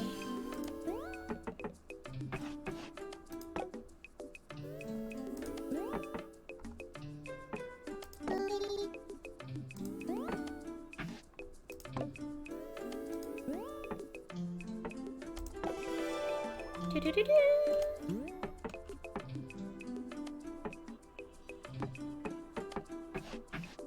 I don't have any more of the dark one.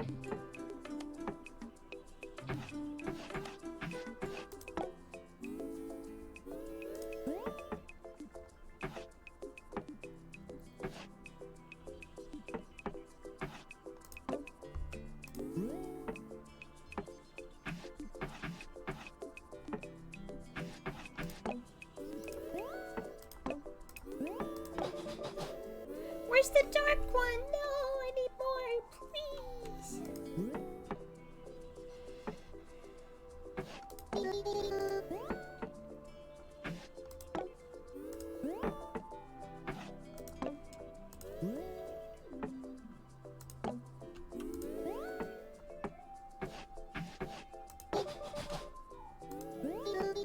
Oh, there's the dark one, yay!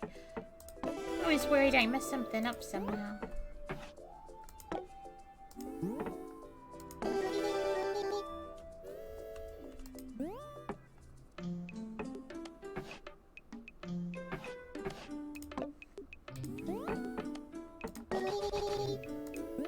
Ooh, look at this symbol. What's that mean? I think that's the new mechanic. Oh.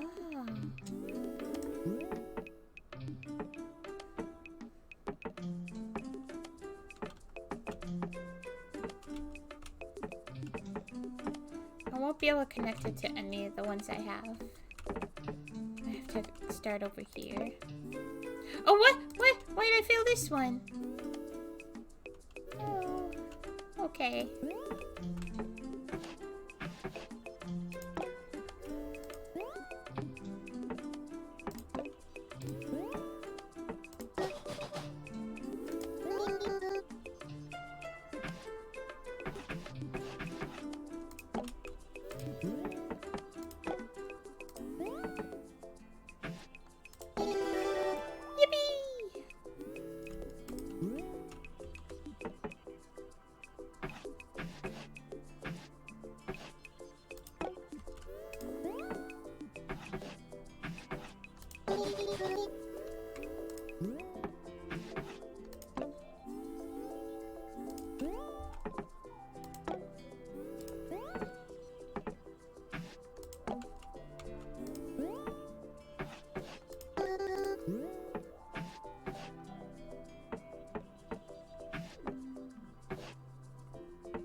Yeah.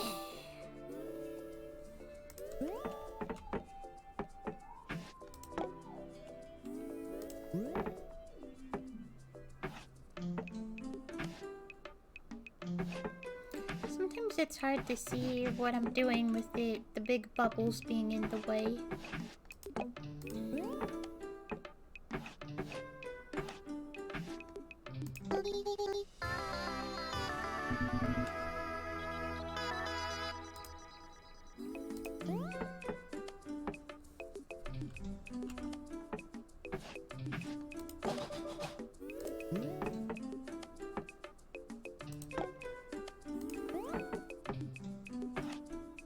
Oh, this is another one of those.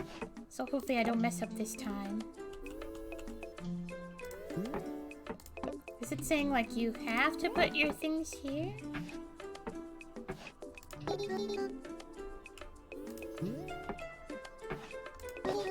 Oh, I think I get it. I just have one more? Yay! Oh, I see. Combo.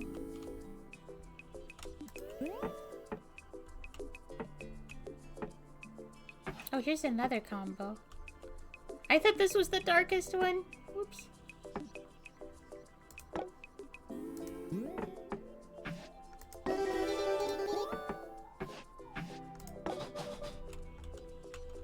And there's another combo.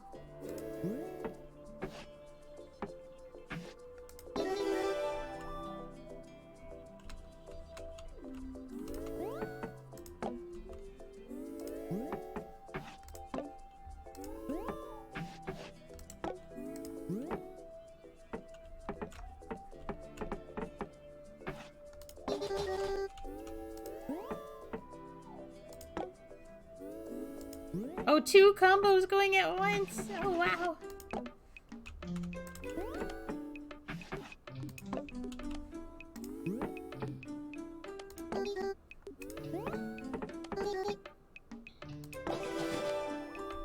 Yeah.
Okay. Oh no! How did I mess up that one? I thought I was about to get that one.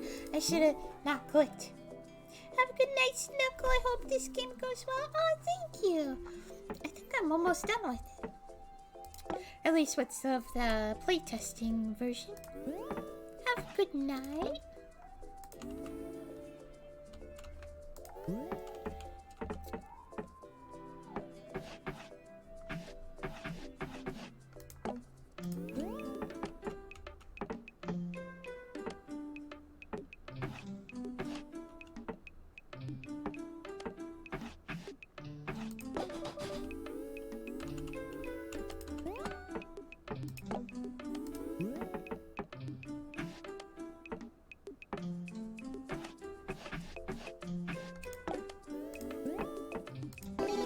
Oh, what are these combos?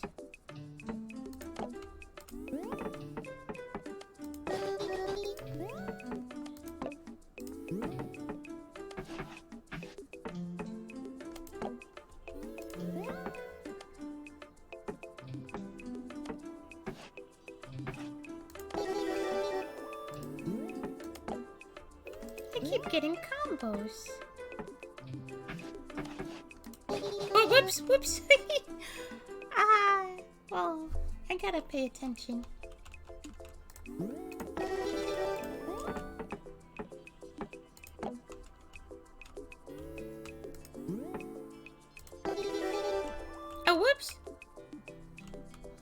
Okay. Oh, this one's almost done, but I don't have the right color.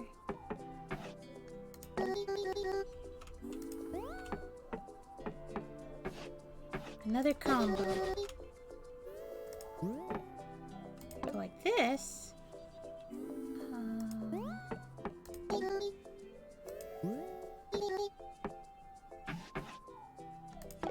Three combos going at once. Two.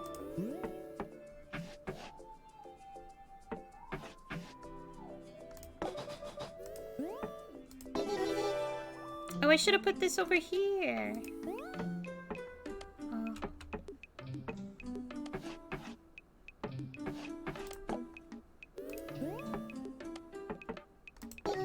Oh, whoops. Ah.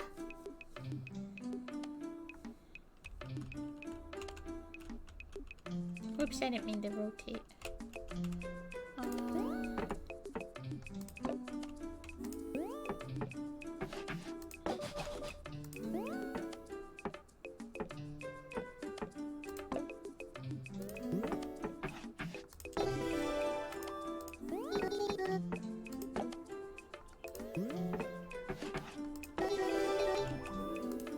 I just keep getting more and more tiles. Oh,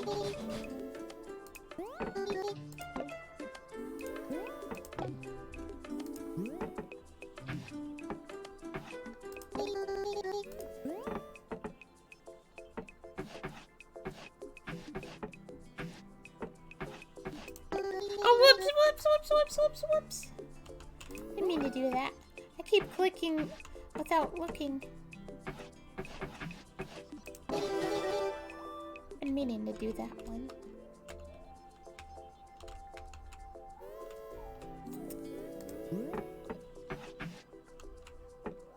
$32 out of 23.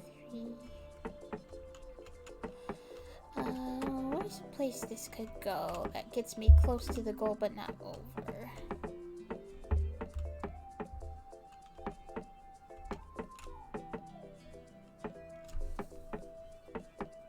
I guess this is probably just the best place.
Oh, it's another exact one.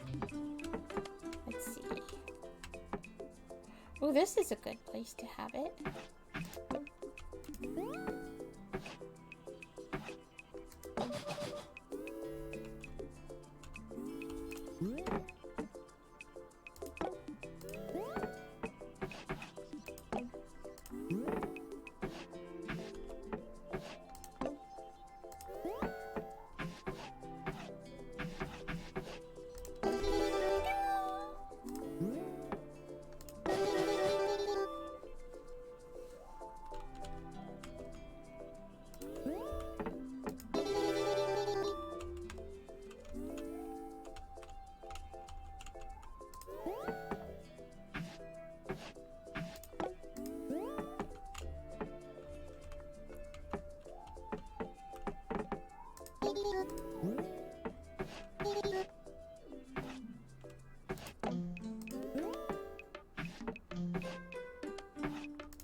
Uh-oh, I just noticed.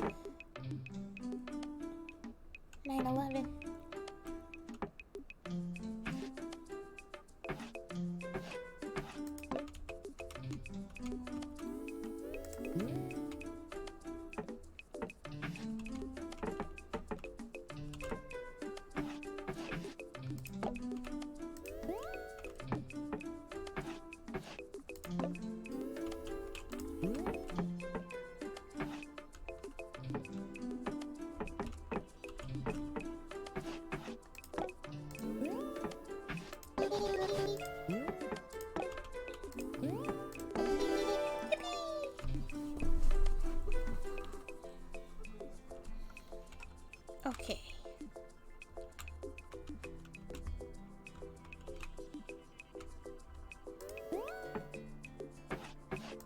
Yeah.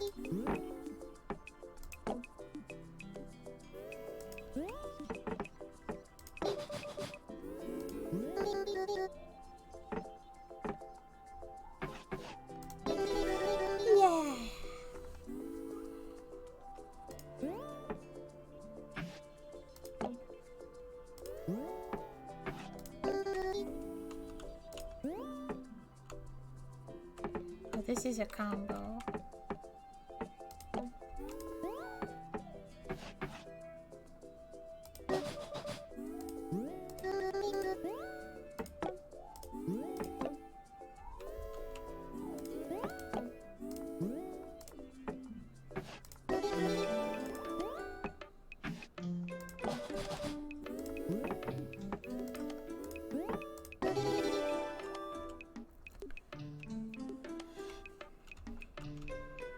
Oh, I don't have the colors for that one.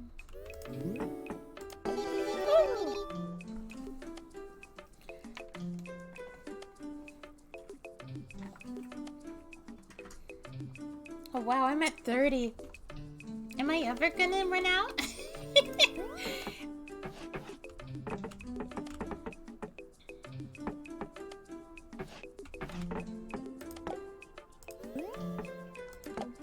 I almost wonder if the last one is just designed to make it so you can keep going forever.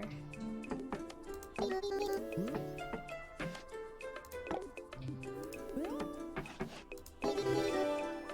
I'm at 35. I might stop to play Animal even though I'm having fun. Just because it kind of is...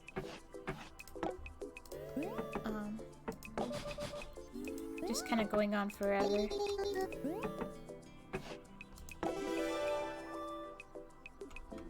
I think it is because of how it's your last one. So they wanted to have one like that where you could just keep going forever and ever if you want to. I'm assuming. Oh, whoops!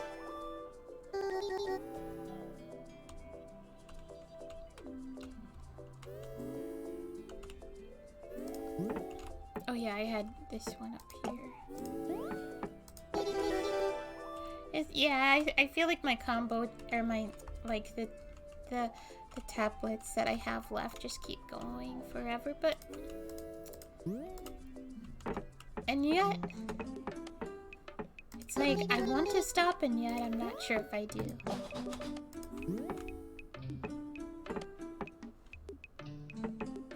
Especially because I could be close.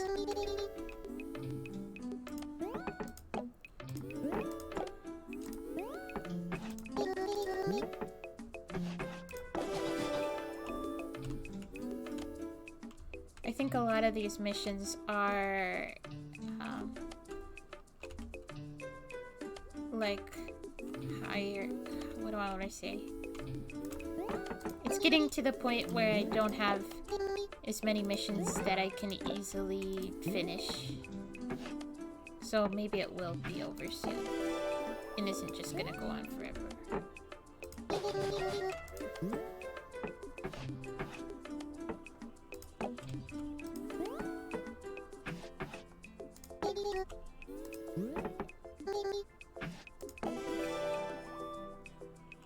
We don't get it. Oh,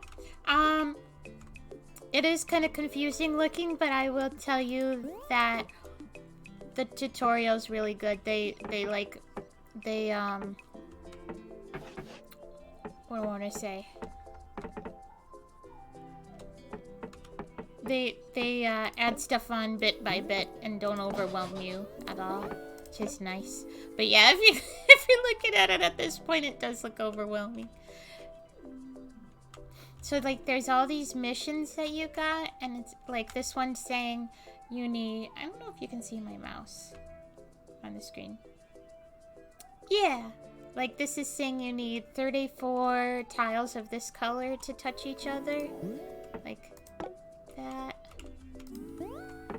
And then you also get more points depending on how many of these purple mountains are connecting, and how many orange trees are connecting. Here's a mission that's almost done. With, 4 blocks of that color.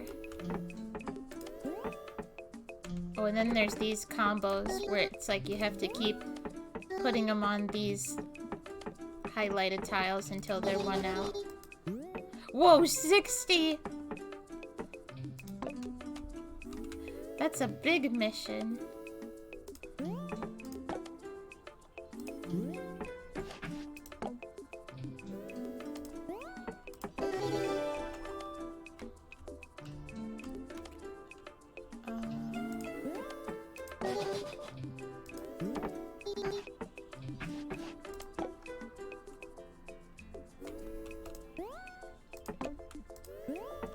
And then the more of these missions that are popped up that you finish, the more tiles you get.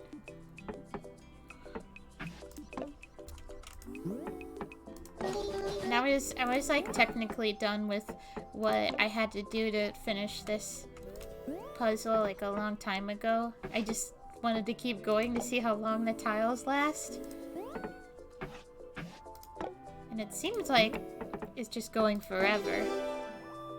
But I keep going up and down. Is it gonna go forever or not? Because I think a lot of these missions look like they're gonna take a long time, so it might not go on forever like I thought. But then there's also missions that are close, like this one only has 2.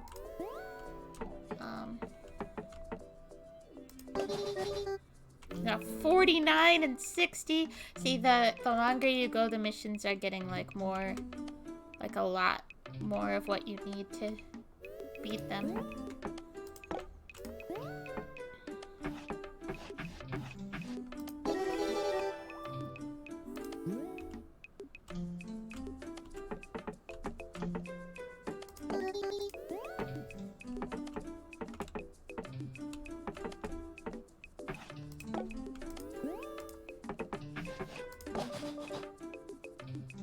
You keep putting the high number ones away from where you already have a bunch that match.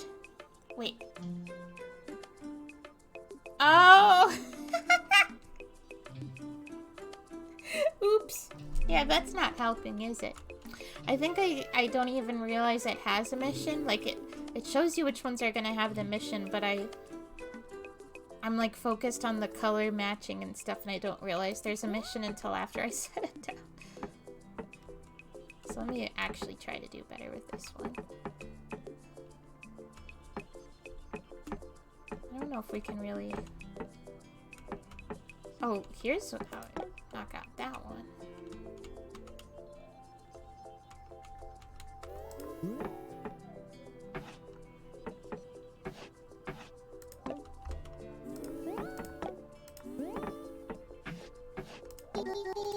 Beep, beep, beep, beep, beep.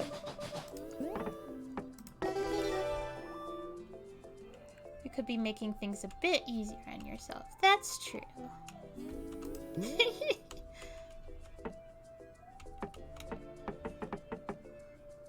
But what if my goal is to try to do bad so I get to play animals?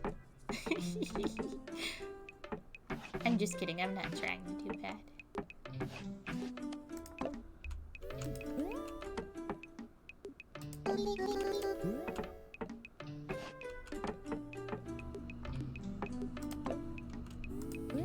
Here's a 52.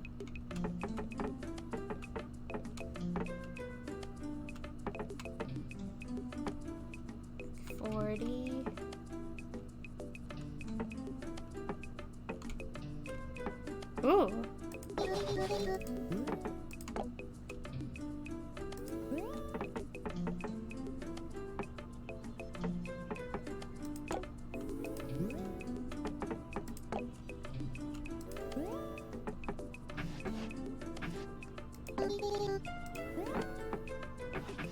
Oh, I didn't even realize I got a combo going here.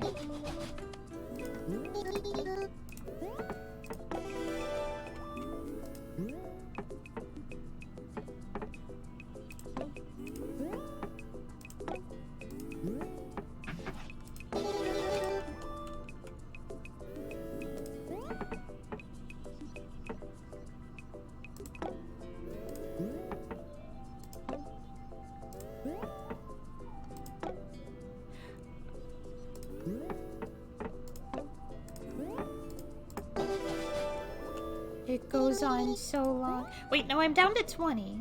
So that's less than I have been. Oh, 25.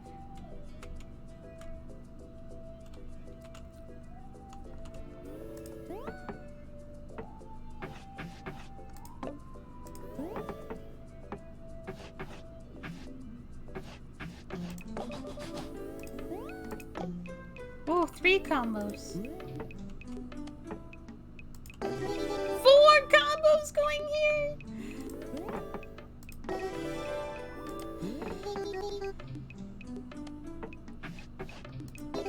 Oh, I think I should stop because I feel like it's gonna go on forever. I don't want to get to the point where I don't love this game anymore because I really love this game. I just want to walk around the office for folks who haven't seen the office because that's my favorite part. Look at my kitty house. Meow. Hi, kitty house. I do office work.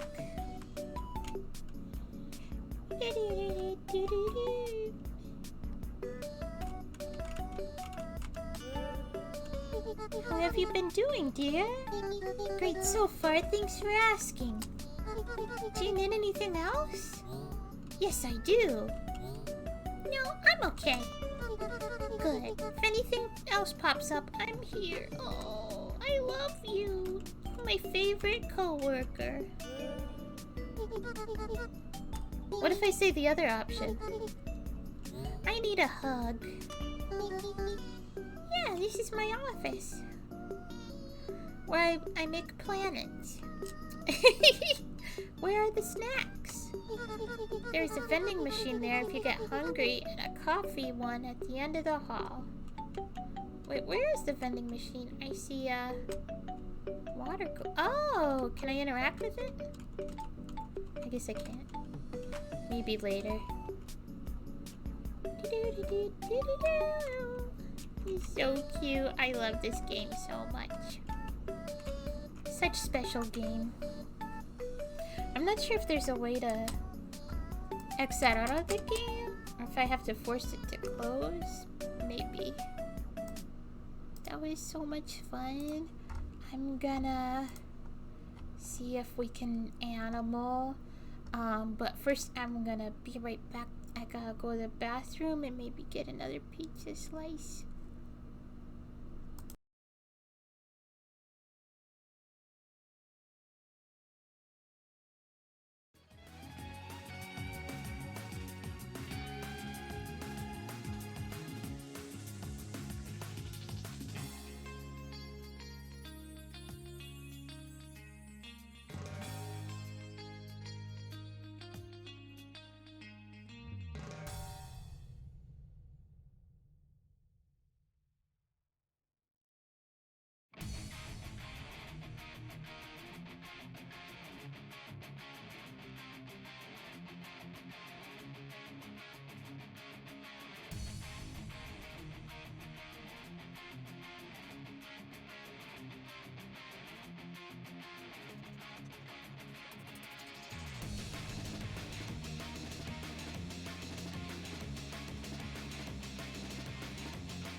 Kid Club for being able to have the drops on tonight. Hello? Hello? Hello. Hello. Yo. Yo. What's up? Yo. Meow. Oh. Is there room? Oh yeah, we're just in duo right now. Of course there's room for you. Aww. Oh. Yeah, I was just worried that you weren't gonna have time to even play any matches with us. So I'm glad to see you. Hi. There's a stinky. Boys, girls, and MBs. We have Snuggle with us. Hi. I knocked down somebody with the minigun. Oh no, I'm dead again. Again. Shaking my head. Wait, how do you see what place you are on the cat mine board if you're not top 10? You're still in. That minigun hits hard. Shit. Well, okay, so I must. So at 94th. Where are you? Like, what number do you have of candy canes?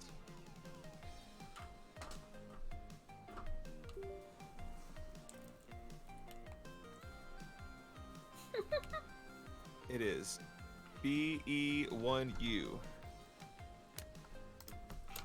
Oh. Everything. One umbrella. You like my collar?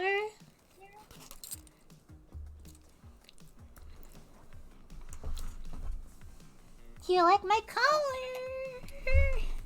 Yes, Yay. of course. And also, did you know that now there are drops enabled, I guess, for everyone? Ooh. So I am getting the Nutcracker drops off my own stream as we speak. Yeah.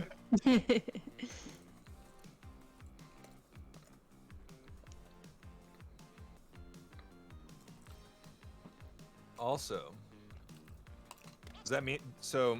We're gonna have Lily in just a couple minutes. Does anybody want to hop in for a round?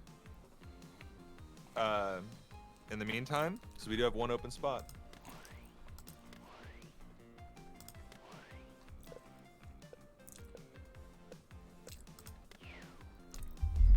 That's up on the screen. Ooh, I got 2 minigun kills that game. Ooh.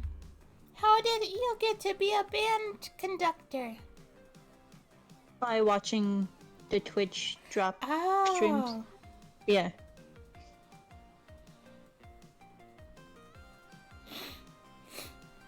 Person with the most cat mine kills has 590. No. I have not played 590 games this season either. I would have to get about 5 cat mine kills a game to be up there.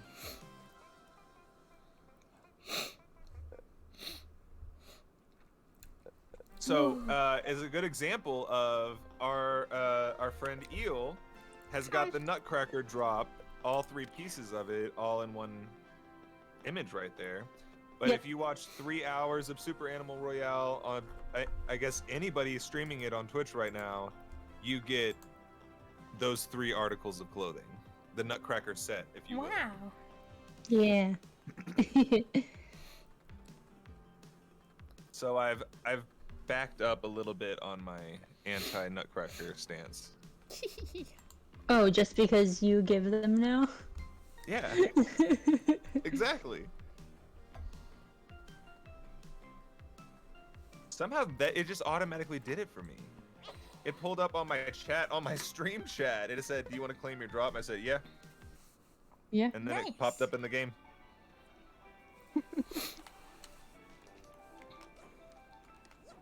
Squeak, squeak. I'm a mouse. Yes, mouse. I'm actually a rat, but I'm sometimes... really excited because I want there to be a boopsie sighting Aw. because I'm on my Switch right now, so I can take a quick screenshot with the screenshot Ooh. from. When I was playing earlier to get the cat collar, I don't even know if I saw a single bot. There might have been like one that kept coming Well, I up. mean- Like trying to think what their username was. There's The 31. parking. Guys, where's the parking? There are 34 people, and it just started counting. That's a Yeah. We're lot. gonna have a pretty full lobby, I think. Scar's left cheek. Yeah, Twitch Mobile is weird sometimes. I will say, interesting. I didn't know Scar from The Lion King had a crocodile for a left cheek.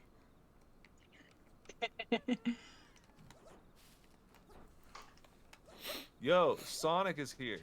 Sonic. There's just this too. Hi, Cece. I hope you're doing well.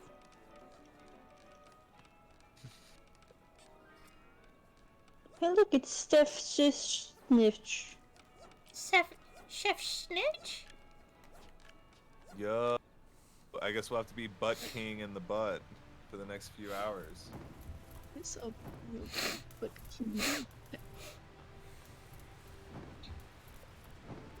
Where are we going?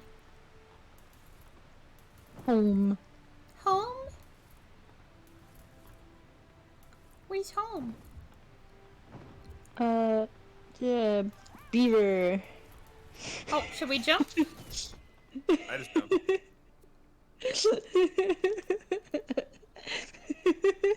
I mean, that's pretty good. I like this. I could sleep in that bed. It's fine. I like the gay bed a little bit more, though. Oh, I it's a thought you were double talking bed. about Yeah. the Gabe. It's a double bed. We could sleep together.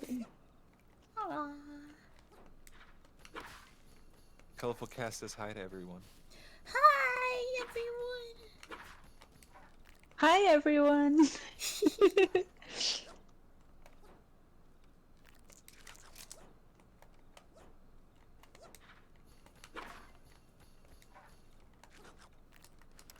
I'm the Christmas elf rat who, I don't know what I do. But I got Yeah, I can't emote in funny lobbies. outfit. Funny outfit. And Am I the got- least Christmas? Maybe. Oh, I don't have armor or didn't guns. you? Ooh, skull cat. Meow. Oh yeah. It's the one thing the holidays are normally really good for is getting a little bit of a break. Yeah.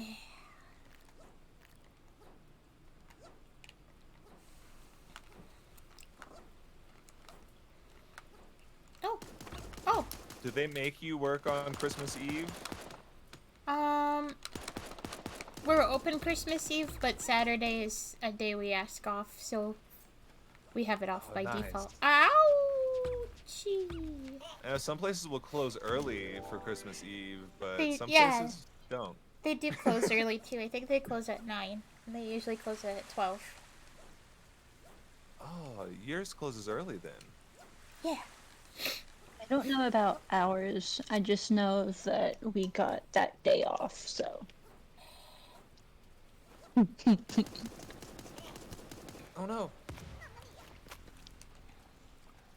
Asian lettering killed you. That's who killed me.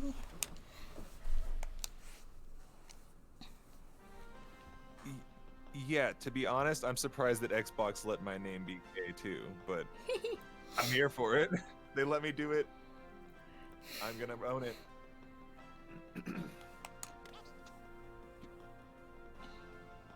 Because that's Xbox won't like the reason why I have to have something that's not my fucking Twitch handle, or at least Fukuma, is because it just says it's fuck. It's just like, hey, you're trying to say fuck, we don't appreciate it. They don't let me do it.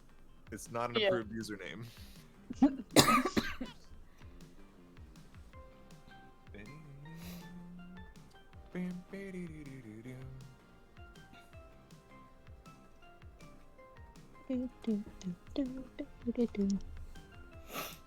I'm looking at my I'm happy emails.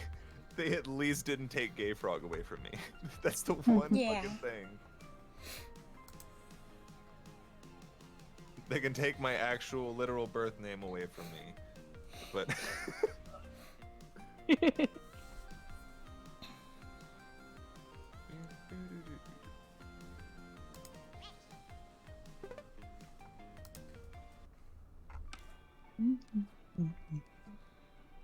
it is interesting. But I have heard that Xbox emotes are happening soon, or that they're like, it's just like it's not on purpose.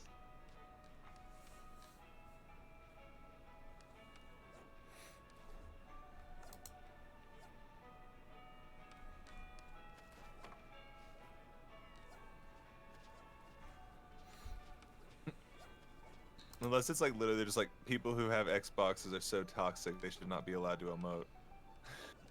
Yeah. I It used to doesn't- be an Xbox stan, so I get to say that.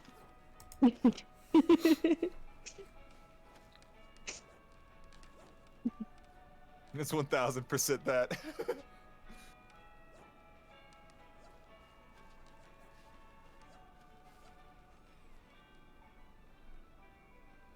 Oh, they're doing the 2 versus 6 in the Switch version too.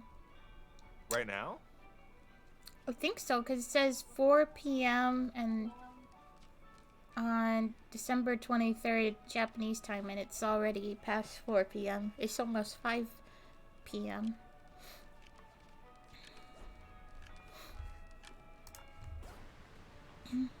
Wait, 5 p.m. yesterday or 5 p.m. today?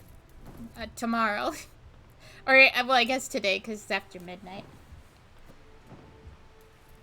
Yeah. Technically. It says the 23rd right now. Can you imagine Yes, being a it day is in the future? currently 4:58 in Tokyo p.m. I thought so. Where are we going? And isn't it strange how butt players can butt when PC and PSN players with keyboards can see the roll out butt comes. Oh, butt Yeah, comes. I saw everyone doing whatever that roll thing was, and I had no idea what the fuck it was. Oh. There are people falling with me. Or one person. I can't tell. Maybe both, if they're Oh. plural. Yeah. Collaborative effort.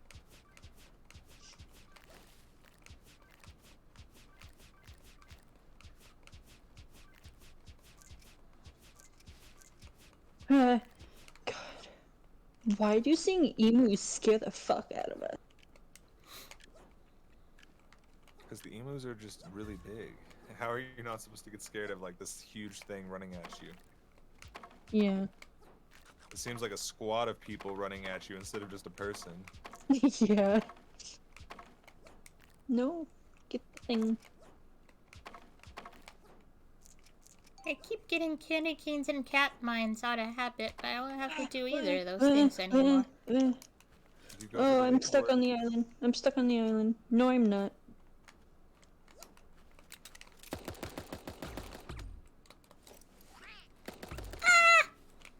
Hell yeah.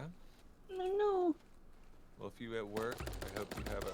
I got killed by Anubis.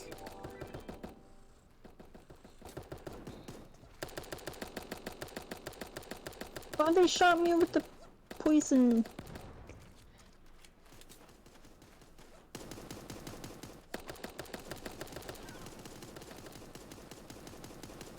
Games... Well, yeah. Yeah. No, don't. Ah. That's weird.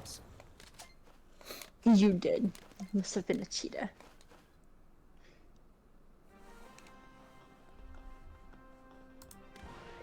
Oh yeah, hyena DNA.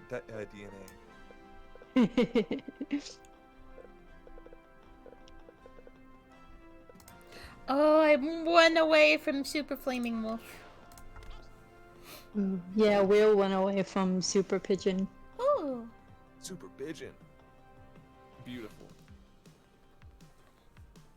Now I have to remember how many do we need for 450. Jesus. That's a lot of Jesuses.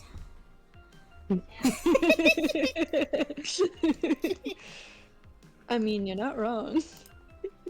Oh, they're coming out with a plushie of Ranculus. That's one of our favorite Pokemons, and he hasn't had a plushie yet. Huh? They're coming out with a plushie of Ranculus from Pokemon. I don't know if I'm pronouncing it right. I'd assume it's got to be hard to make plushes representing most of the Pokemon that exist. Trubbish! Yeah. I don't know if there's been a Trubbish plushie yet. I can't remember. Yeah, that's the trash bag. Like, is the plushie just a trash bag filled with stuff? I wish. I'm gonna post it. And Crocodile, I think... I was about to say, please post them. I feel like most of these haven't had official plushies. Because the person said they're here finally. The Unova Pokemon Sitting Cuties Pokemon Fit are coming out next month. In Japan. But hopefully they'll sell here too, I'm sure.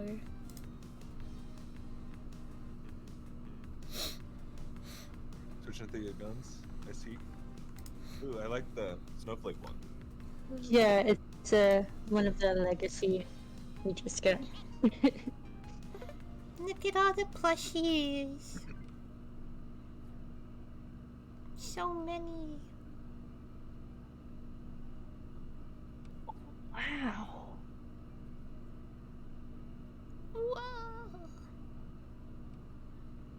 They sit so politely. Hydration. Wow. Wow. Meow.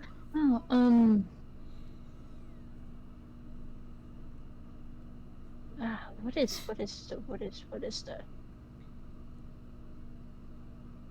the furry one? The furry bait. That thing is massive! The one that people, huh? You mean all of them? The one that there's a headcanon that in is. Wait, what? This was the one in the bottom left. Oh, Zorak? Yes, that one.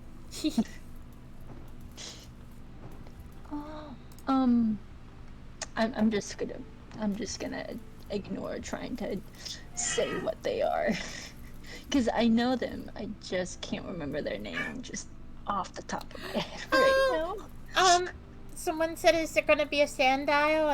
And the person responded, "Yep. Every Pokemon in form introducing Unova is getting a plush." That makes me so happy because that's like our favorite generation. No way! Hell yeah! And thank you for the follow, Isopropyl. Hopefully we'll see you around. There's a different stream. If you saw me in a different stream, it's probably Zephyr Together. Hi. Or sometimes Labby Rose. Who else? I mean, unless they saw you like in like Chef Stitch, whatever. Oh, like I was just like running around, like that. I was just bouncing as a little frog around someone.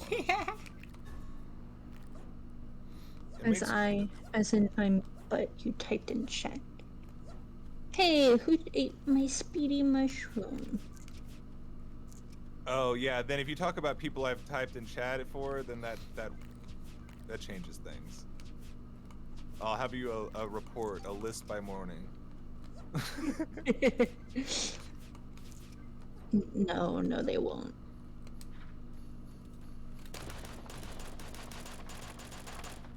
Yeah, maybe not.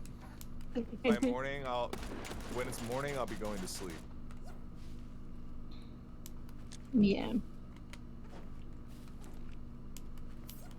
You slipped on my banana. There wasn't a banana there. It was for me. Not for me. That's wild.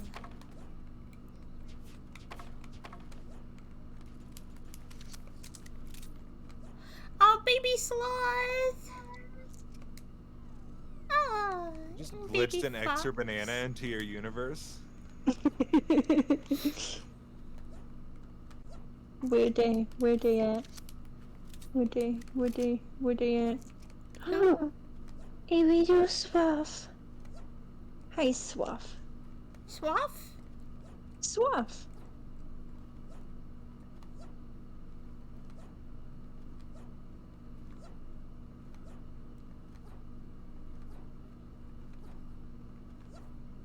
Where? There's gotta be just a regular. Yes, regular pistol.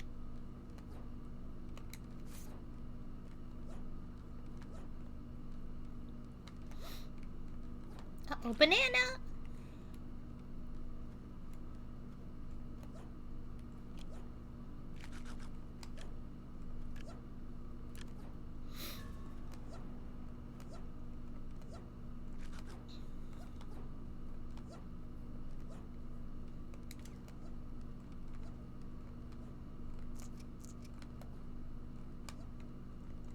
Oh, you guys just left without me. That's fine. Sorry.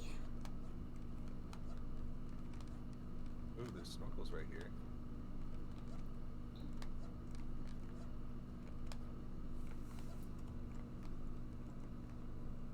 I saw a gun and I thought it was a person for a second.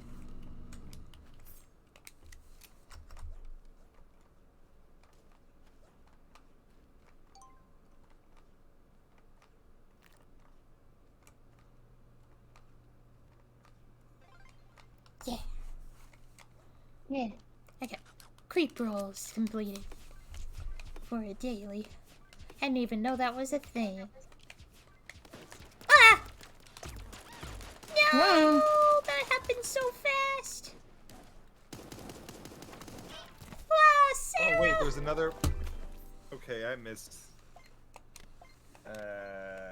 Item delivery.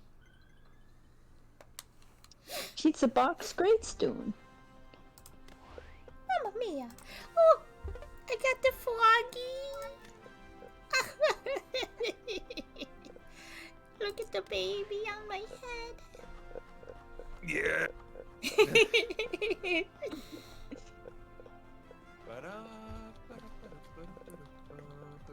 And I got the wolfie.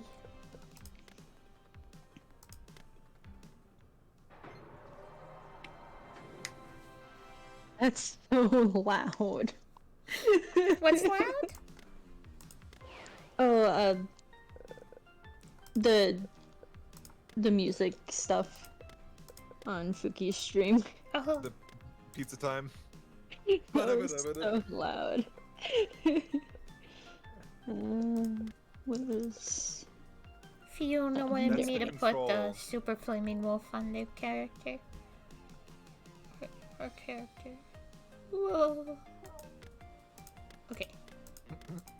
That's the control that I give the audience. They can always just overpower everything I'm saying with just the click of a button. I love not listening to anything Fuki's saying. I'm just kidding. Yeah, I mean...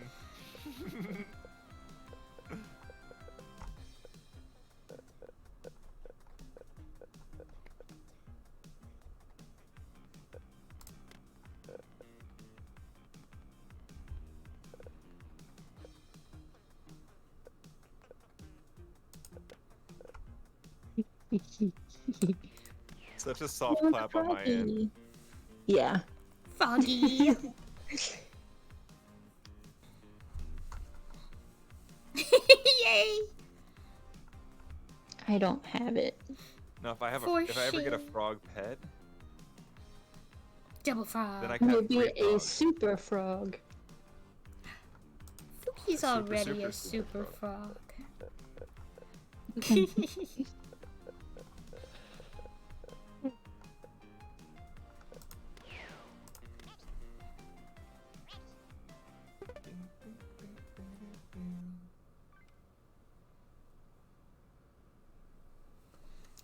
anyone want to look at the Obakeidoro event with me tonight, or are we gonna just do that tomorrow? I I'm don't definitely mind. in tomorrow. I can't do my computer can't run Obakeidoro while I'm streaming. Oh, right.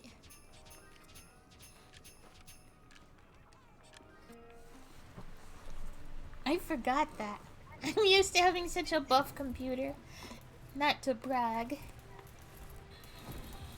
Oh, I wish. I mean, I'm trying to get in the process. It would be nice to get something a little beefier. Beefy. I'm really thinking about starting the process of building my own and just like Ooh. starting to build parts over time. Like maybe I It's just have not that computer parts bad. sitting around for a while, but be working towards something. Yeah. Oh, fuck you, fuck you, fuck you, fuck you, fuck you, fuck you, fuck you, fuck you. I'm running. There's too many people. That Yeah, was a lot I'm of going people. north. No! I tried to grab the assault rifle so I could defend myself, and instead they got it and just shot 90% of my health off. No! Ah! I've run and I have not stopped. I was about to say, where are you? Me? I'm way over here. Oh. I found a campfire to heal at. I got a dark gun if, oh, you already... Can I shoot you, please? You're moving so fast. Oh, hang on. Yeah. Mm-hmm.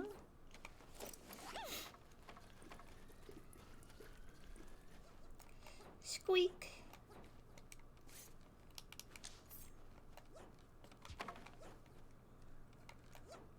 Where? I still have no weapons. Oh, there's a blue pistol at least. Is it a little messed up that I'm a rat wearing a cat collar? It's fine.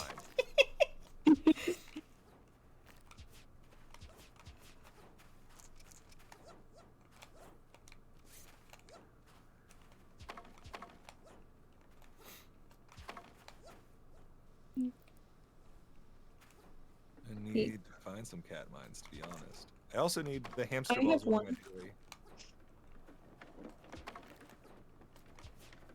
If you want it. There's a skunk bomb right here if you wanted that instead.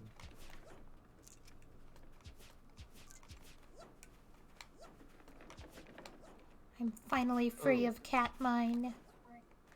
Does anyone else need hamster ball miles? Yeah.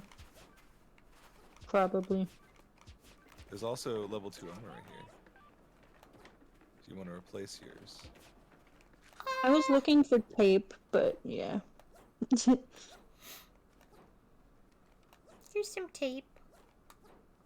Well, I've already switched it out now. Oh, yeah. I'm just thinking Just in ahead. case. Yeah. I'll Oh, take it. oh, who's Fuki. What? I saw you bouncing around up here, and I thought it was the enemy. Gonna y'all. Okay, hold on. Come here. Oh, the crate. So Yeah, you I have some. don't need it now. Yeah, but I had 4, so you can have 2. So you can have 2 of them.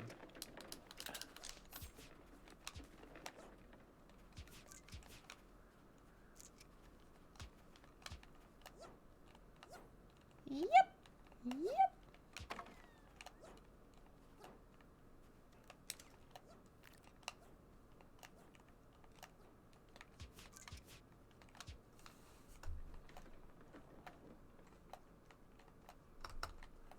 Oh, it's advancing.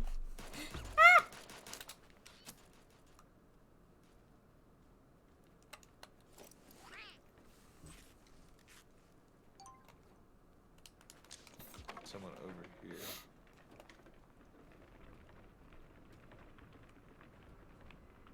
I just took someone down though with the hamster ball. Nice. And there's more tape and there's blue shotgun, more skunk bombs.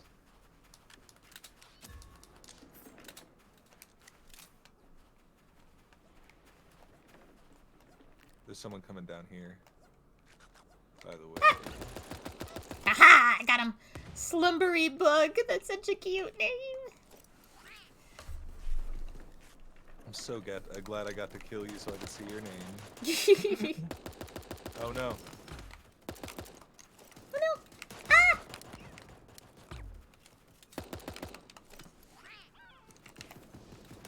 No! NZ! Why did the first thing that came to mind when NZ popped up was Nazi? Oh no. Yeah, we had another one of those, but it could also just be New Zealand. Yeah. They just represent the whole country of New Zealand. Yeah.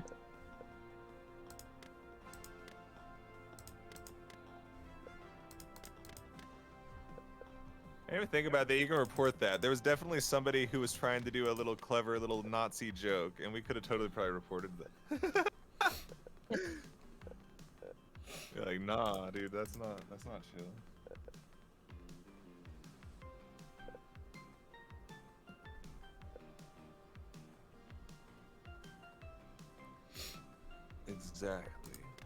Exactly, Lily. The country of New Zealand killed me.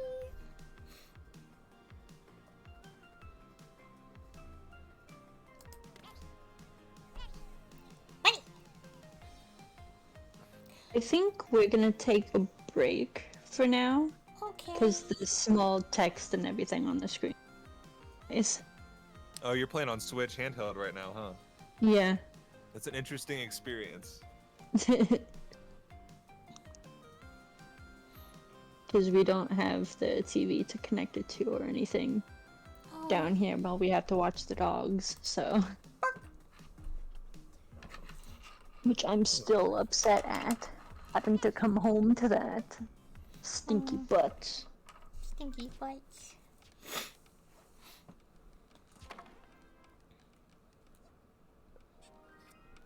Ooh.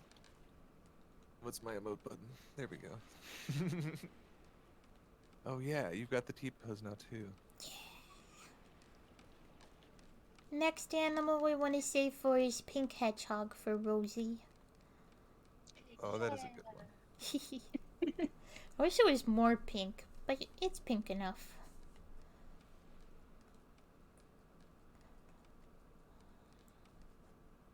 It is kind of a pale peak. Hi, Maluka! We're holding hands. Well, I mean, even if we just do a 3 and 4 is good. We were doing pretty good with just a 3 and 4 a second ago. I'm doing pretty good. How are you? I feel like Chalky tonight because we always say how Chalky has, I think, like how we say we might have ADHD. I think Chalky has the worst of it. Or the best of it. And like she every time she streams, she has to stream like 3 or 4 games, and now I'm doing the same thing tonight. It feels nice sometimes though. Oh, thank you for the rain, Maluka! This is Super Animal Royale. It's a super cute animal game with killing. With killing. Yeah. Killing with cuteness. It's okay because the animals can just come back and do it all over. They like it. Mm-hmm. Yeah, they're made in a lab. They're not real. Yeah. Yeah. So they're immortal. Genetically modified to what is that thing that Deadpool has? Regenerative. Generative, yes. I was gonna say something really silly like hands or a head, but I couldn't think of something in time.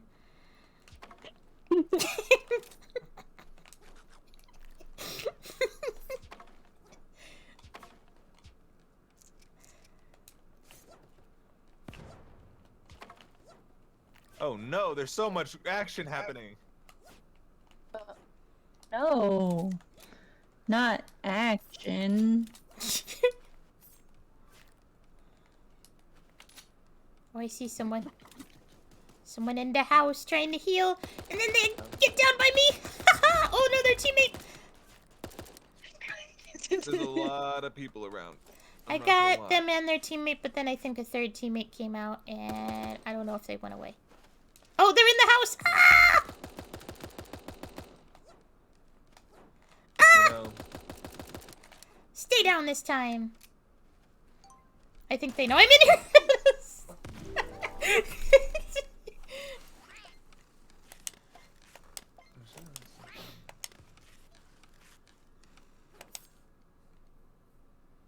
Well, we placed 4th, but it seemed like the match just started. Wait. 14. Oh, okay. I thought it said 4. I just saw a 4. Like there's 31 people.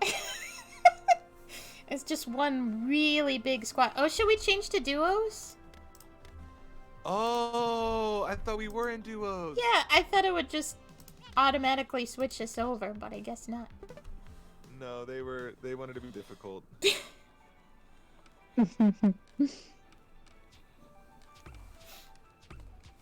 I can't believe that.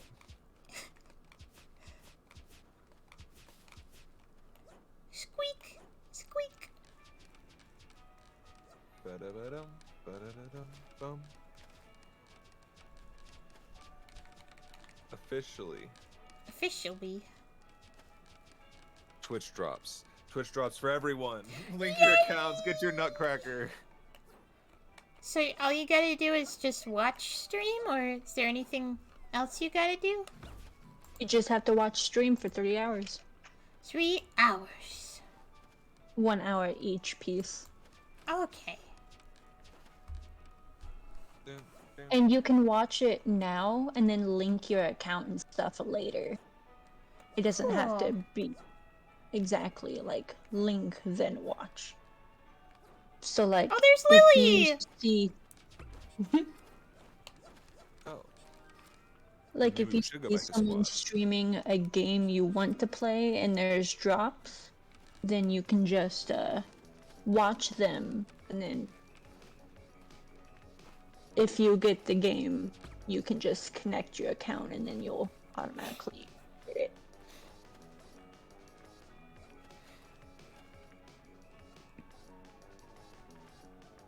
I love for us who don't stream, we know so much about Twitch things. Yeah. I guess that's what happens when you're like a Twitch fanatic. Twitch fanatic so for many life. streamers. Yeah, that you get too. stuck at having to listen to all our stuff.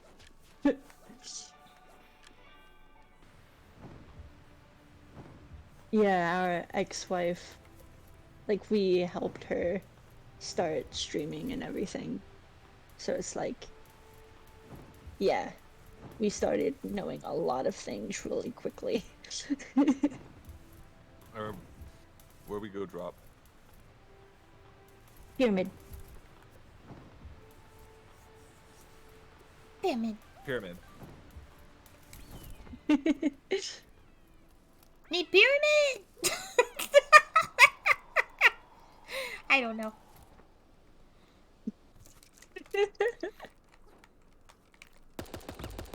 I love that you hit the gay frog anthem. Appreciate that. Whoops. I knocked down Buddy, but... Have I ever seen a frog? Have I ever seen a frog turn gay? What? Oh. Yes. Yes. Every day. Every day. When you look in the mirror. Exactly. Now, I wonder, I gotta be close to Hyena now. Ooh. Hi, Ina. That's what I say when I see Ina from famous web series Ina. I say, "Hi, Ina."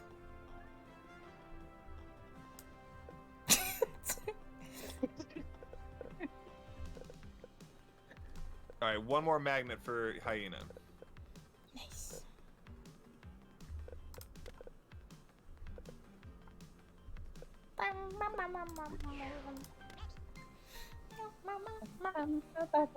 Is Lily joining? Is that what's was yeah. Lily in the lobby? Was I forgot to. Lily, are you gonna join us? Lily's like, I'm better at solo because I'm good at the game and you guys aren't. Sorry.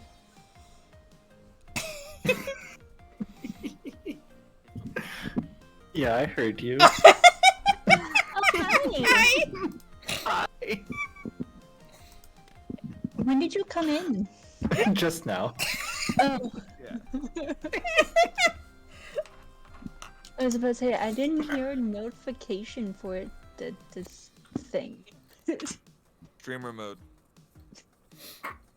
No, I don't have it, like, I Hello. hear everything, but I didn't hear it when Lily came in. Stealthy. I muted my entrance sound.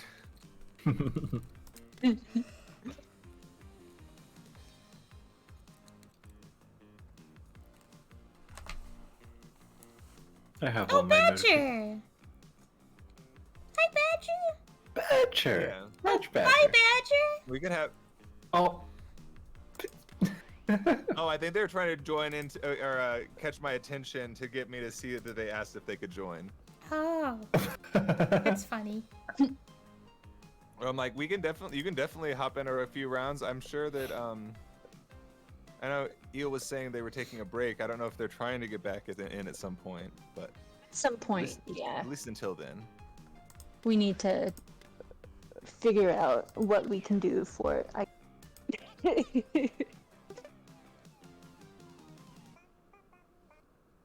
Get one of those magnifier glass contraptions that go over it. Yeah. What if you turn 2 magnifying glasses into a pair of glasses? Then you have a pair of glasses. But it's like different because you But see they're, like, like really zoomed strong. in. Yeah. Really zoomed in. Yeah. Oscar's left cheek turned from a crocodile to a leopard. Wow. For all of your Lion King lore. Still green though. Yeah. Oh! I was about to say, what do you mean Lion King? Scar from Lion King. Yeah, I got it now, but at first I was like, how does that... I love Frog. Dogberry. Dogberry. Badger just said in chat, Dogberry. And then said, like I love you, Dogberry! Oh, I see what they're talking about. I thought they just made something up. That's so cute. Well, that's what I was gonna ask. Is that a berry that's like looks like a dog, or is it a dog that looks like a berry? It's a dog that's dressed up like a berry. It's a berry that is a dog. Yeah. The dog that like- is a berry. Yeah, it's like a little raspberry with fur and 4 legs. Dogberry Aww. says, ya nuggy munchas, Merry Crispmas. I don't know what nuggy muncha is. I was about to say, that sounds iffy. It does. A little bit suspicious. Sometimes you gotta Raising an munch on a eyebrow. nuggy. Dino Nuggies. Dude. Sometimes, I think. Did I tell you guys what I got at the convention I went to in beginning of November? No. Oh, no. Didn't even hear about the We got- convention. Well, we got a lot of stuff. attention thanks to our pals we went with. But That helps. 2 of the things we got were plushies. There was 2 plushies. Good. They're Very Dino Nuggy plushies. What? Nice. Are they squishy? And I carried them around for the rest of the con. And people kept coming up to me and was like, I love your plush. Like, where'd you get them? Are they in the artist alley or whatever it's called? I was like, yeah, Dealer's room. but I'm sorry, I got the last 2. Oh. You have to break Yeah. so many people's hearts that day. Yep. I think I have a picture of them. Yeah, I kind I'll of see them somewhere. For a second, I thought them you were referring to as the people whose hearts you broke. It's like, yeah, I told them I got the last plushies, and then I took their picture. They took their picture right when they started crying. You can pinpoint the moment where Oh, they're... I felt so bad. There was a little kid who was curious about the plushies. Did you get a picture of that kid?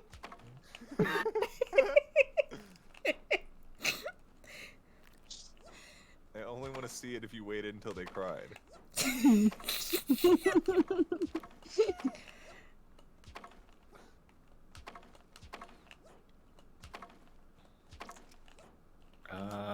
Regroup? Yeah, probably be good Maybe idea. just... Is everyone... Everyone's got armor, that's good. Papa Day. Dio. See, it's appropriate that I don't stop jumping, though. I mean, I'm a frog, what else am I supposed to do? That's true. Papa Day. You're so right. You were so right for this.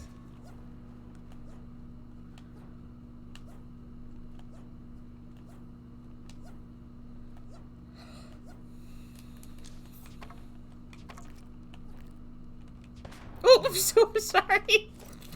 Just get us all right now.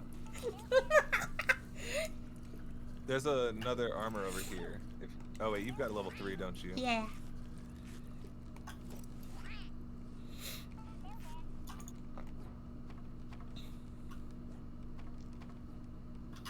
Where should I post these?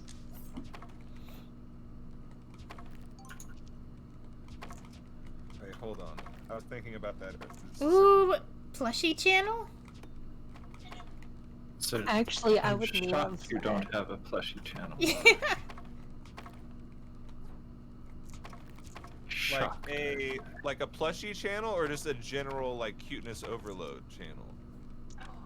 Plushie channel, but Oh, Also both. I mean both. both, yes. And so- Both is good.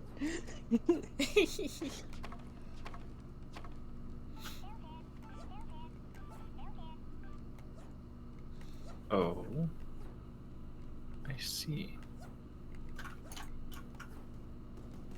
Oh.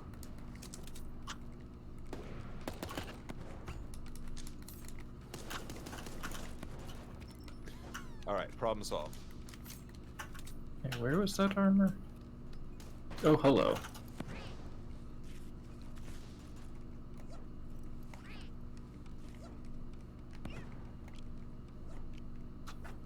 There.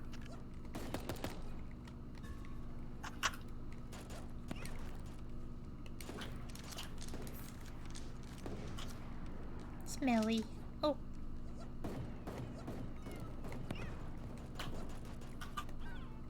Okay, I got one of them, but the other one got me.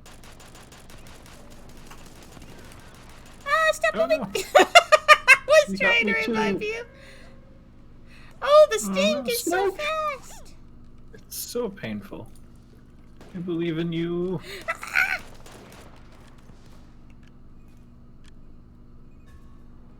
Oh Uh-oh, no. uh-oh, uh-oh, uh-oh, uh-oh. Ah! Oh no! Oh no! I'm not gonna make it. I'm sorry. I could have been shooting you with the dart gun, I realized. Well, I don't know if that'd help if you're up down. It does help, actually. Oh. But, oh well. Oh, 2-on-2. Can we do it? Ah! There's just one left. I forget! Nice! You did it! Yay! Yeah. No way. GG. I feel so good at the game. As you should. Aww. Nice. That thing is massive. That win was massive. That one was massive. My God. Now I'm thinking. I wonder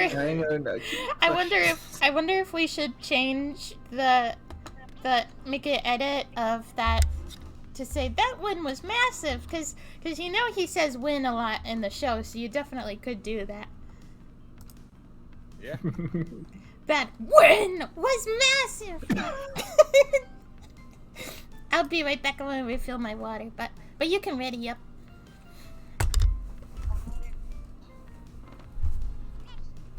What are you doing?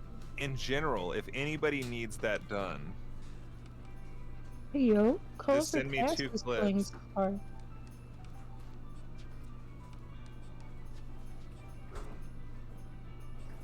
Ooh.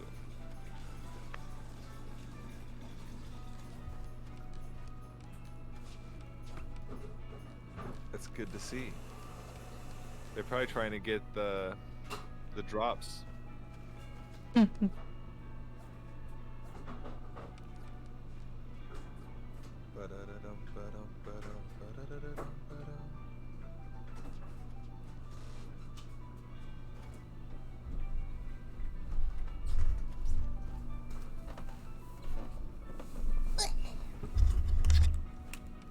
Hi.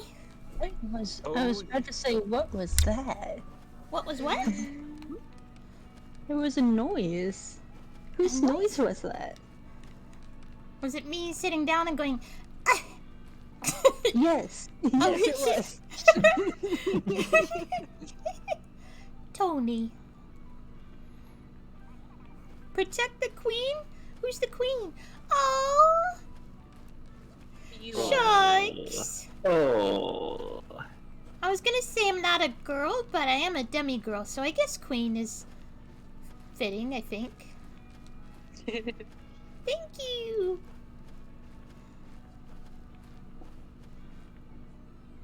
Aww. Holding hands. This is so sweet. Aww. Squeak, squeak.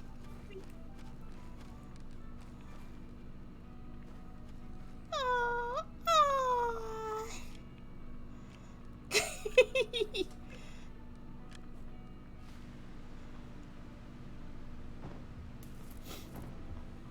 Ooh, anti-hydrate. Piss your pants now. You got to. You got That's an out. That's an order. You got the Twitch command. You got to do it. I still need to do my Nesquik mac and cheese. Oh yeah. You haven't done that yet. Oh my God. Well, Y'all will wait. know because it'll be a stream and I'll make a big deal out of it. But you're put it you're on. replacing you're having Nesquik instead of the cheese, right? So it's not mac and cheese, it's mac and Nesquik, right? Yeah. Mac and quick. Mac and quick. Mac and Chuck. Quick. That's what you call Mac now that he voices Sonic. Quick Mac. Oh, yeah. Mac.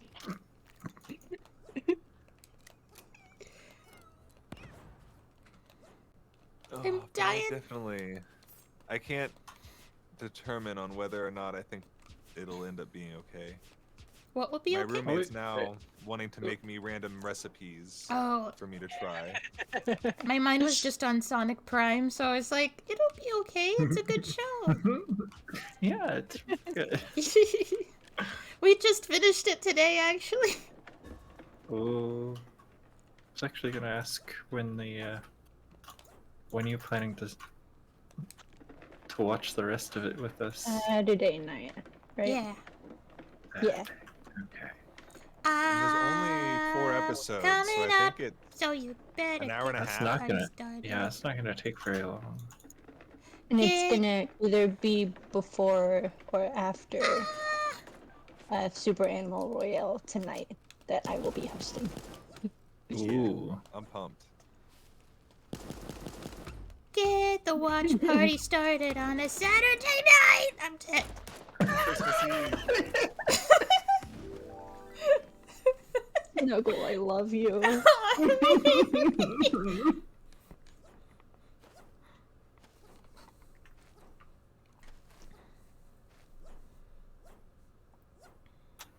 Are you all? Oh no, you're dead. I didn't even realize. That's why How I did said that I'm dead. happen? Oh no, you're dead. Oh no. Badger's What down is Spooky too. doing? Just hanging out in the state? Hard to say, what are you doing? I was getting What? weapons and stuff.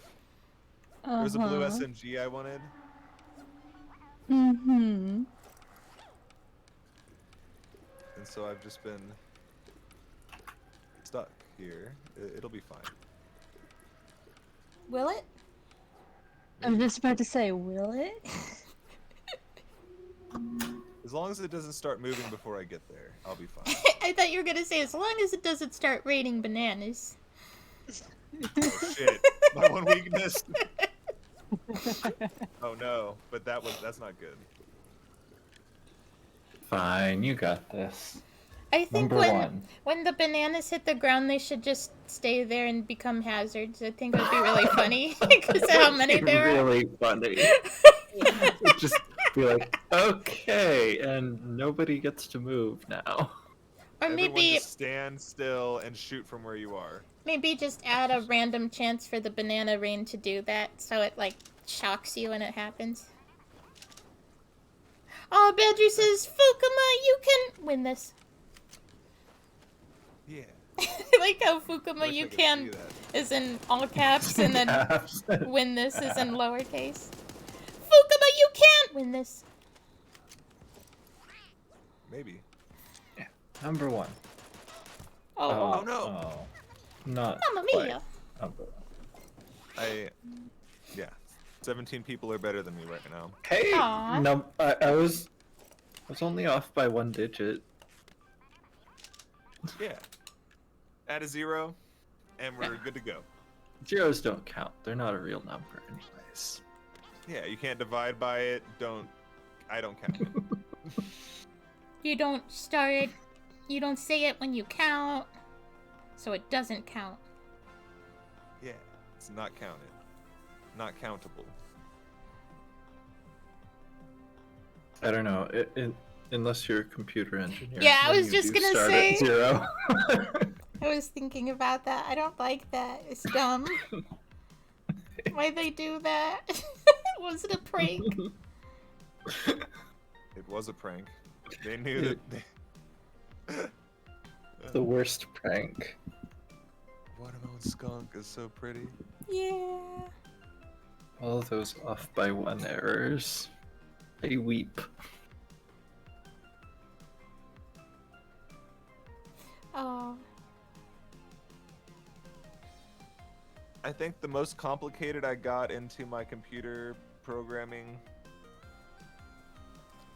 classes I took, it was in high school, and our peak was messing with Alice. Messing with Alice? Who's that?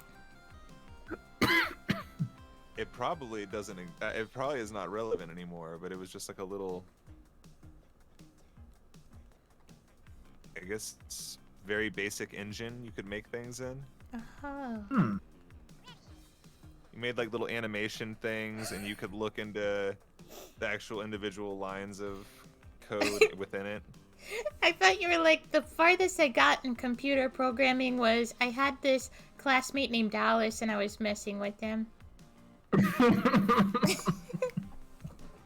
Yeah, no, I didn't learn anything. I just had a fling.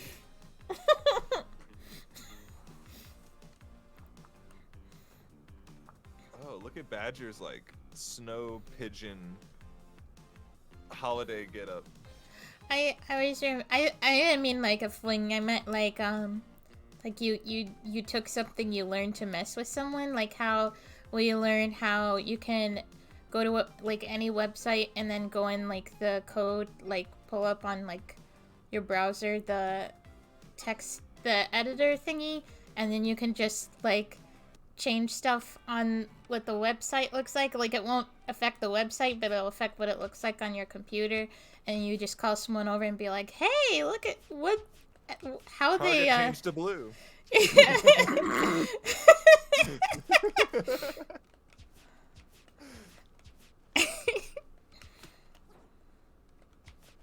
Yeah, you can do that with your bank account. You can go on there and edit it to make it look like you have $1 million. Yeah.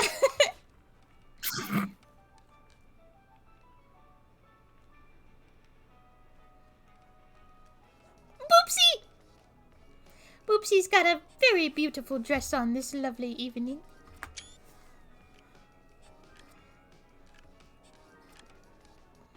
Boopsies hit their emo phase, I see. They just look like kind of scowling at the floor. What if Boopsie blew you a kiss? Like the bot just like...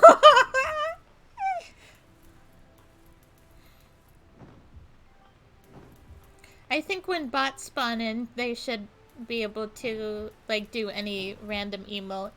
It'd be so cute.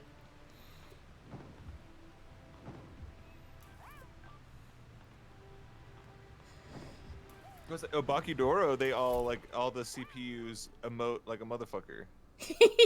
That's true, yeah. Go to cell.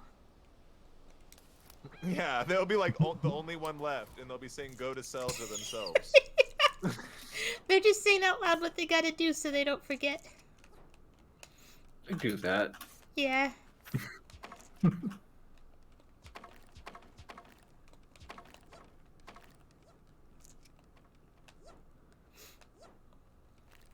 I'm retrieving my Boopsie screenshot right now. There's also a purple pistol. I don't know if I like pistol. I also got a screenshot playing with Labby the other day where they killed Boopsie. And I got proof that they killed. Oh, how could they? It was actually a really sad moment.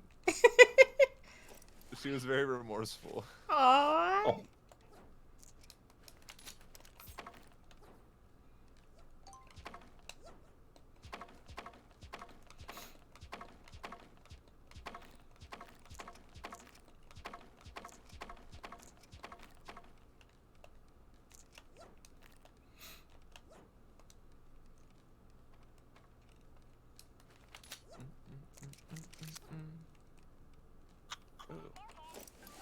Oh, what happened to you, Snuggle? Oh, I blew myself up. Oh. I scored drop. Claim now or go to inventory. Cool. That's so cool. So do I hit claim? I guess it doesn't. I hit claim. Hell yeah. Have a good time with work. Glad you got... is that just the first part of it, or did you get all of them already? The first one, I think. Can you imagine, though? What if you just opened up, like, 3 or 4 streams and then got, like, quadruple time for it? There's only 3 things, though, right? Unless there were many. That would be cool. Same, though. I'm getting close to the next part, I think. I think it'd be funny if they made an update where someone could hop in your hamster ball, like how you can have a partner on your emu. But then you have to fight over the controls. No, genuinely, that's been my idea for a second, is that you have them, they ride on top of it, and they Oh! can shoot. But there's also, like, maybe you get hit and you fall off, or there's a certain percentage of falling off when you bump into things or something. But like shooting off the top of a hamster Oh, ball, I see someone. it would feel so alive.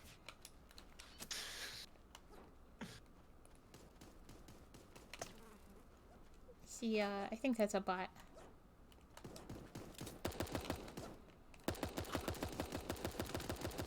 I killed your conscience! Oh, wait, why were they running away if they were a bot? I think they were shooting someone else. Because they were running away and shooting.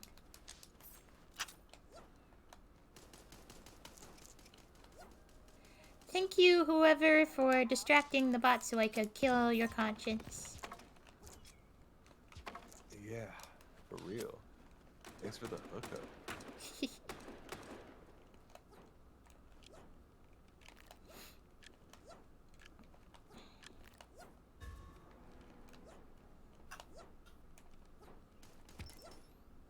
Or when it says you killed your conscience, do I read that as I no. killed my conscience? Oh no! The bots. You got killed by Ripto! Oh Mamma mia. no, Ripto's too powerful.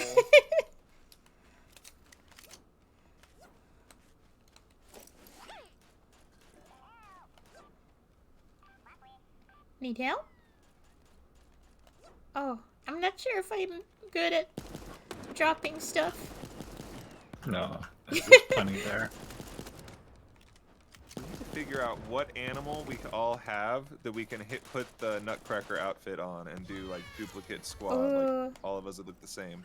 Same animal, same Ooh, everything. what about the squirrel? Because squirrels like nuts. That's the first thing I think of.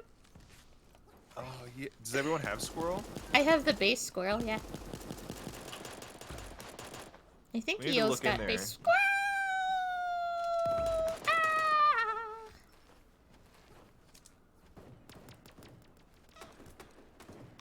Oh, Ah, was with an annoyed Oh, no. face. Oh, was Was.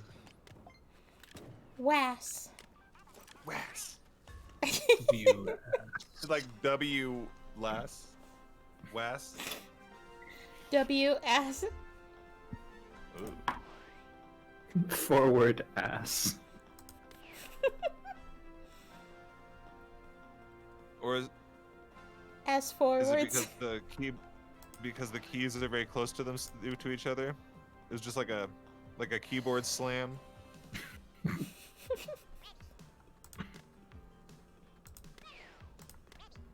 Ready. I might put a magnet on squirrel because I might save up to see what other ones they have. Oh, you don't have squirrel? I think I have base squirrel, but I want to see if there's okay. like. Oh wait, I can get gray, black. I'm very close to. I think I'll save up for violet. Violets, yeah. That's probably the best one. It's got flowers. I think they I should have did called realize- it. I think. Wait, never mind. I was gonna say I think they should have called it lilac because that's a color and a flower, and then I just realized wait, violets are flowers. Oh shit, you're right. There's a lot of different purple flowers. At least 2. At least 2. Yeah.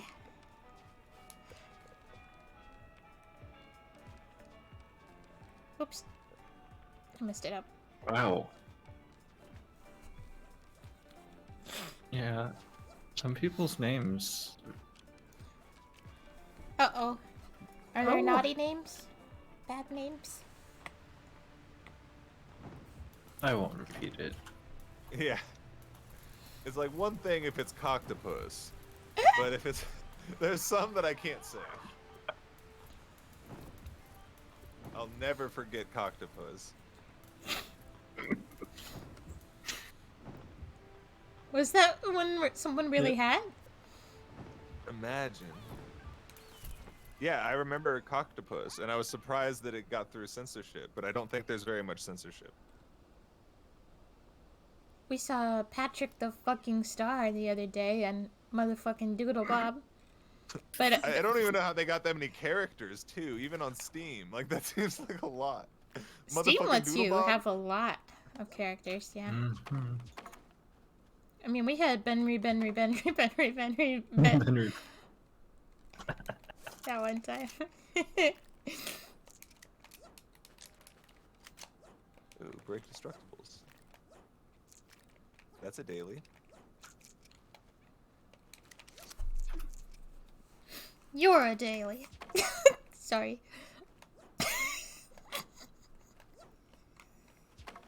Oh. I didn't mean it. Oh, sorry.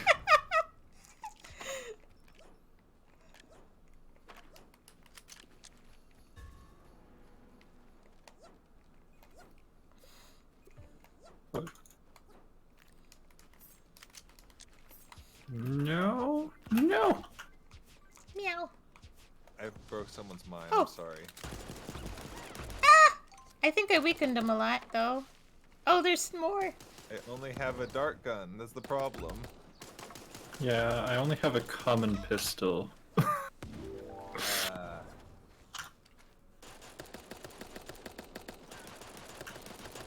We got. Oh no. Sarah Oh, no. killed Badger. Uh-uh.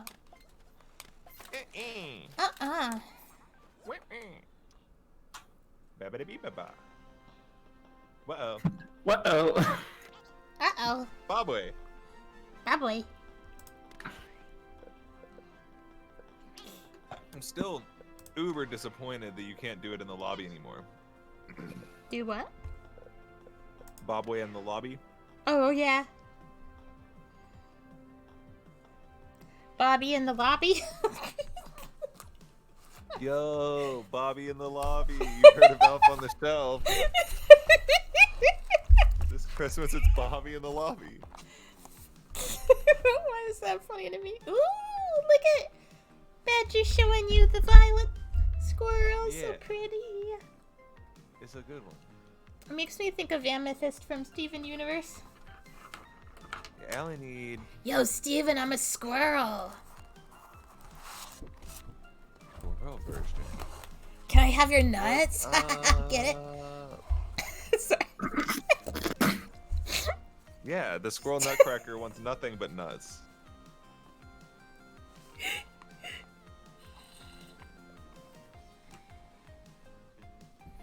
Is anyone else aiming for purple for super violet squirrel before nutcracker drop? I'm just aiming for pink hedgehog I- right now. Hedgehog. Yeah. Okay, that's a good one too. I gotta get the base hedgehog first. Oh, you got the cherry blossom or the sakura. Oh, honey I didn't even realize the cherry blossom had cherry blossoms on it. Yeah. So cute.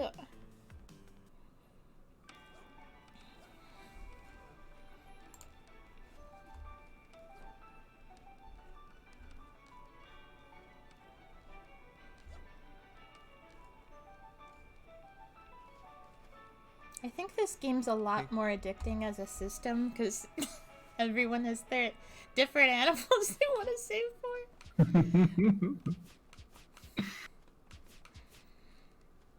Yeah, I could be pretty satisfied myself with just the cotton candy deer. But then yeah. I've been thinking about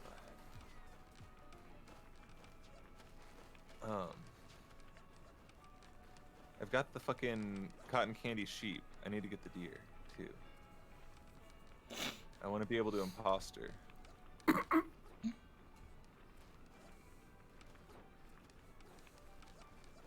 Wait, who has beautiful hair? Did you come in my chat to compliment Labby's hair, or are you complimenting my hair?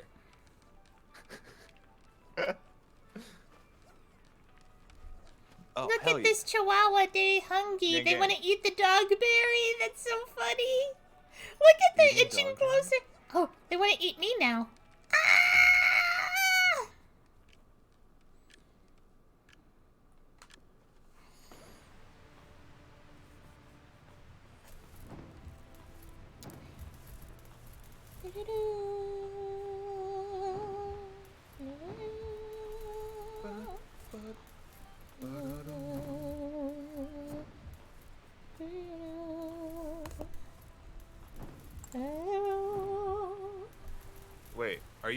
threatening to snipe right now? Is that what's happening? Yeah. I'm just kidding. I mean, I've got this awesome umbrella, so come at me. You're like giving advice on like, you know that a shotgun will take me down quick, that I won't know how to combat that. Smart. Did you But don't do know that if you see a kitty cat and it's yellow and small and it has glowing eyes, you shouldn't walk up to it, and if you do, you should quickly dodge roll away? Yeah. It's very helpful.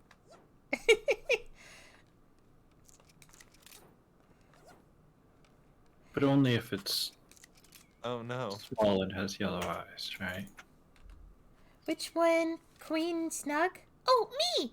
I'm Queen Snug. Oh, thank you! Wait. Oh, am I stuck? Oh, I was stuck for a second. That's so sweet. Thank you. Aww. That's so sweet. I feel so honored. Something good. Apparently, Labby might have a gift for Lily or something. Oh. But also it has the cursed bear. Came right after it. So it might not be a gift. I am afraid. Slightly.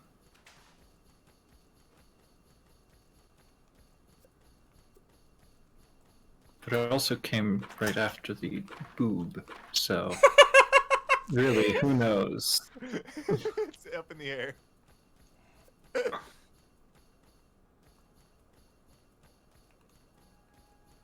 found the mole crate.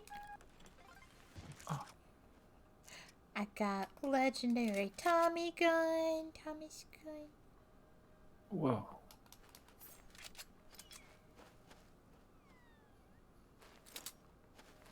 There's a legendary dart fly. Oh, Badger got both of them. You snooze, you lose. Oh, Badger left the dog. Nah.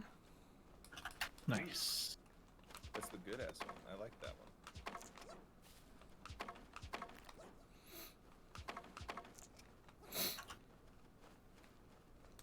I think I have 2 Tommy guns now. Oh. It's Evil Lily!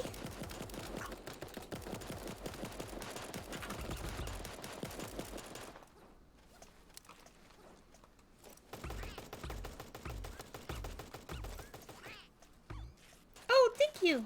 Sorry.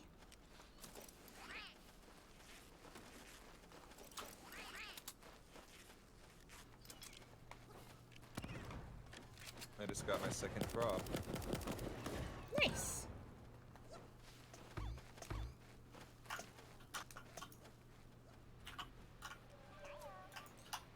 Uh-oh.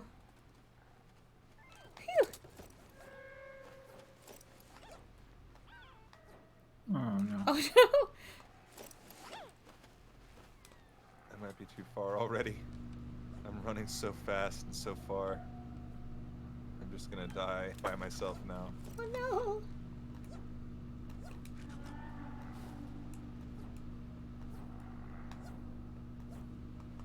Oh, I'm out of it.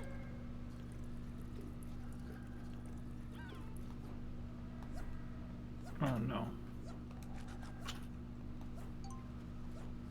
Ah.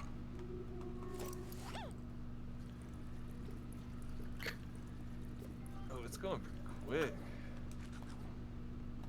Yeah. I'm not gonna make it. Oh no, don't kill me with this skunk. Ah. Oh, it just started closing in too. I was about to say if you could get here, I could revive, but. Thank you, Lily. Your health, though, I don't know. Oh. No! That's so sad. Oh no, Jax Coyote. How dare you, Jax? I can't.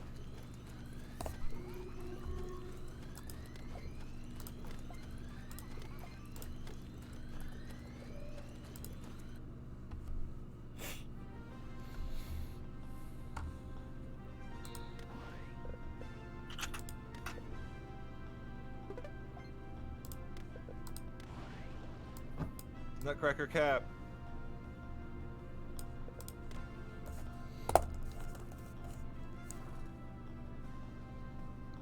I need 9 more DNA.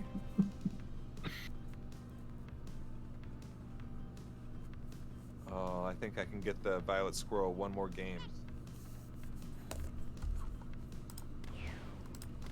Best things and weapons are to die for. That's what they always say.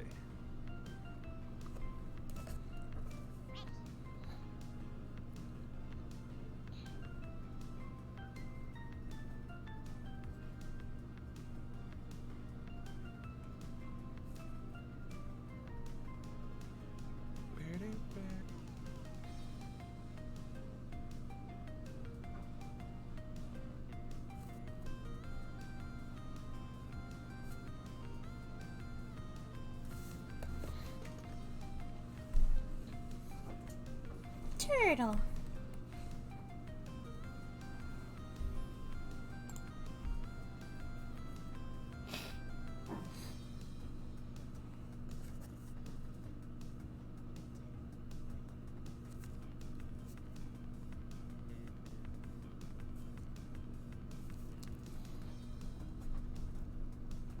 Hippo. Oh, the hippo is good. I think I just got that one recently too.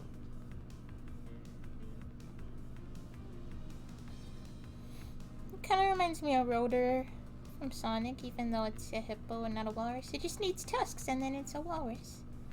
That's how animals work. Basically the same. Only one difference.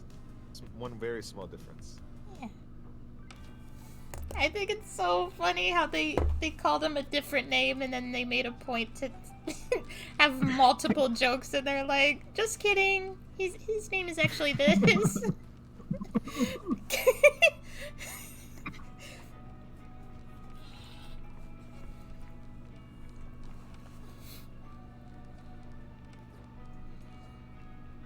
It's wild, like, looking at stuff from a while ago and noticing how much, like, meta shit they put into it.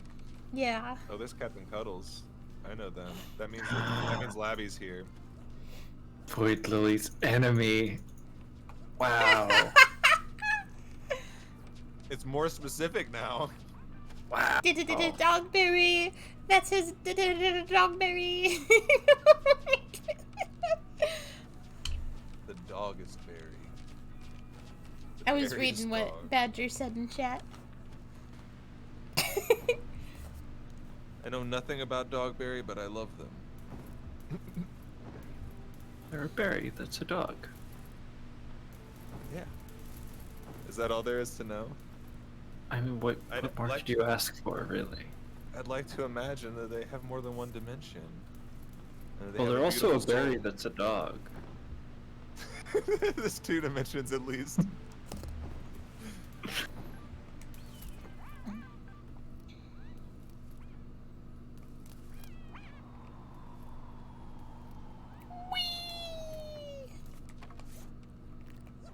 What do you think a dog berry tastes like?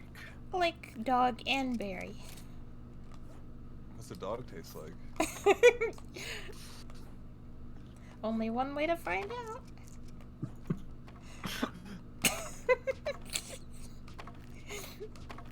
Okay, so we're traveling someplace that eats dog and trying dog, is that what I'm hearing? Only if you're that desperate to find out. No, not really. I can live with not knowing. Yeah. The same thing with like people who eat a lot of bugs and stuff. I'm like, I'm good like not eating the larva. That's like, I'm pretty fine with not trying that. Yeah.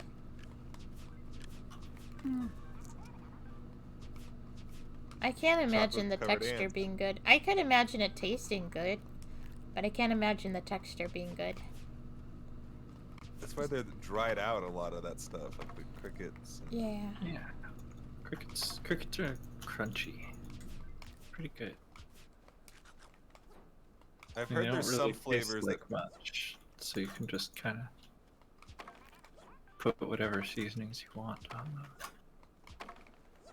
Yeah, they've got like nacho cheese crickets and salt and vinegar. Amazing. I think for some reason I was hearing salt and vinegar crickets are like lit. Badger, I believe it. Badger in the game chat says, "When I was young, I was not sure what dog food tasted like, so I did it. Don't try it." Okay, so somehow I got stuck at one of my jobs having to like organize and move dog food a lot. And for some reason, it was also a summer where I was doing a lot of psychedelics. And so somehow I got this thing where like if I smelled dog food, I would like kind of trip. And I was just like, Just the association is too powerful. and I was just like, there's got to be something more to this. There's got to be like, there's acid in the dog food or something. Like I'm touching the dog food bags, I'm getting the smell on me. Why do you think dogs are so hyper? Yeah, I found out that that's real. That apparently there somehow was a batch of dog food that got contaminated with acid one time. It was what? It was unrelated, I think, to the ones that I was messing with. I don't know, but just the fact that it's happened before kind of was wild. Amazing. Can you imagine your dog food being recalled because there's acid in it? Like, how did that get there? Why was there acid in the factory?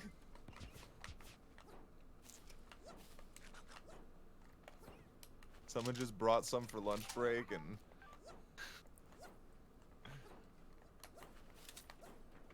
accidentally put it in the meat grinder.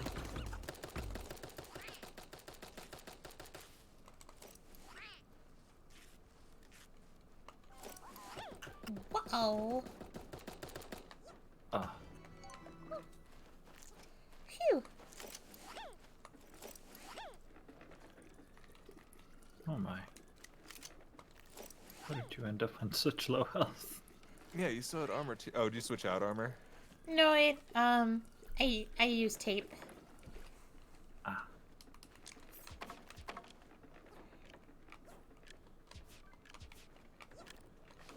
I think I used to. Ah!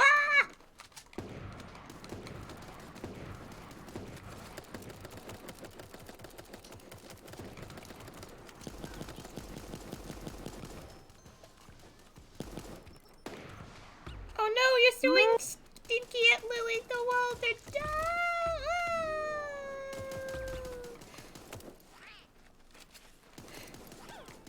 Oh, what the hell? Mamma Mia! Yeah, Mamma Mia's right. Mamma Mia's right.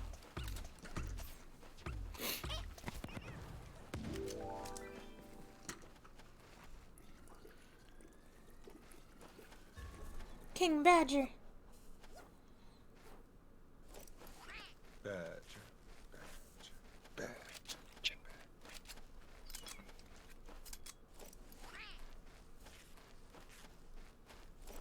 That thing is massive! That badger's massive.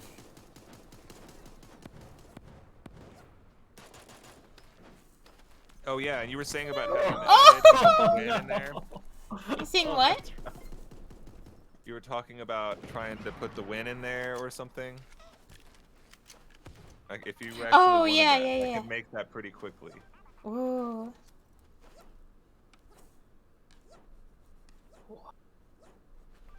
And as long as I can find a clip where there's not like too much like background noise or like music or something in it, you can like change the form of it. You can make it sound really natural. Ooh. That one is massive.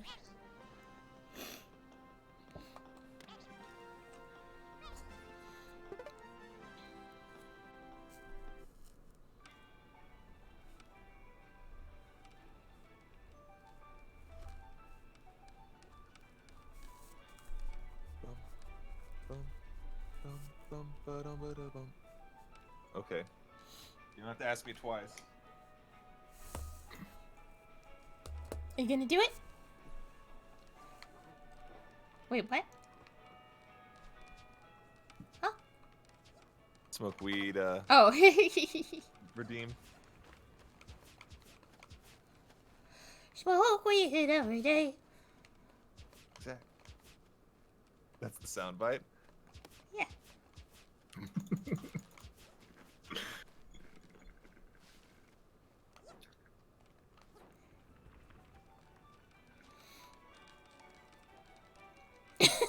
Getting I'm grass French. all over. Just, I'm French. We don't like your kind around here. Void Lily's enemy. I love you, Bish. Aw. Yo, they just gave you like a bunch of free KFC?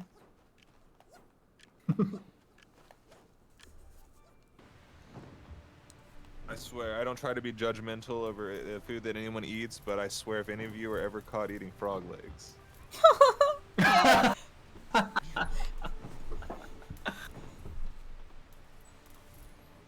Only yours.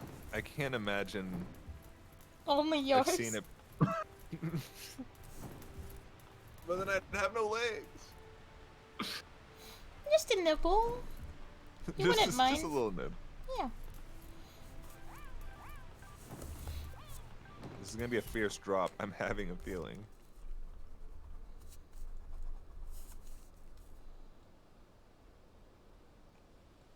Why am I already scared? Did no one drop here, or are they being really sneaky? No one else dropped in this building, but the ones around. We're so close to the bubble. It's the advantage dropping in the middle. I see. I see. Rubston.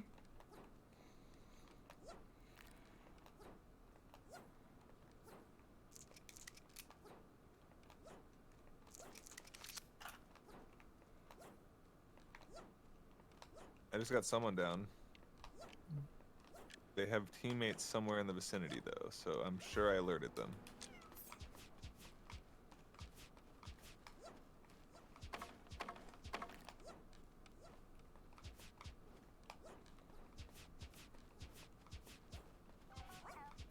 Whoa!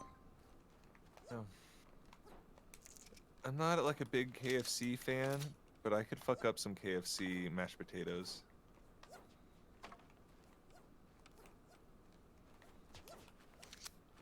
There's mashed potatoes in general. Just give me a potato. Just give me a raw potato. It'll do. Honestly, we kind of like raw potatoes, weird as it might sound. Well, so apparently there's certain parts of the world where people do more commonly Ooh. Eat raw potatoes. We're not insane! Yay! Apparently, like, I've yeah, it's never not like tried it. super common, but there's also at some point maybe they would say you needed to cook a potato before you ate it for like health reasons. But Whoa, I bitch! What are you doing to me?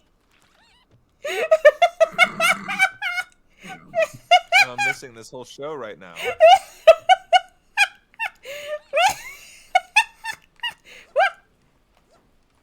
I don't know if that was on Okay. accident or on purpose. I'm assuming purpose.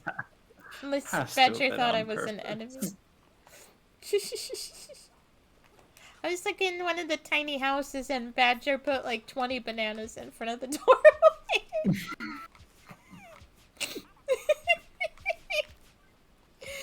That was so funny. Badger says LOL in the game chat.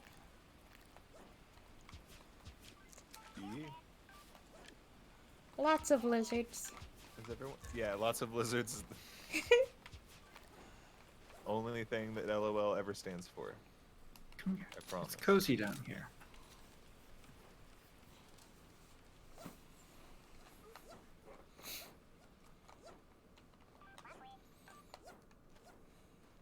I think this is like kind of a smoke spot. Mm-hmm. Ah. We also could chill here for a second, because when it closes, we can heal from the fire before we run. Well, at this point in the game, the smoke's gonna be doing a lot of damage, I think. Oh shit, we're at one of the last circles. Maybe the last circle.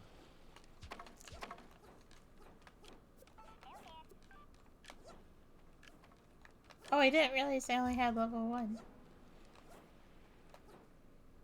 Yeah, it probably wouldn't hurt.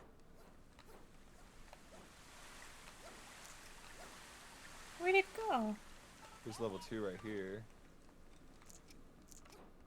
Someone pinged a level 2 over here, but I can't find it anymore. There's 2 in here. Ah, I found someone! Oh no! No! I got him. Yay! I'm gonna finish them off. Thank you. We both went for it at the same time.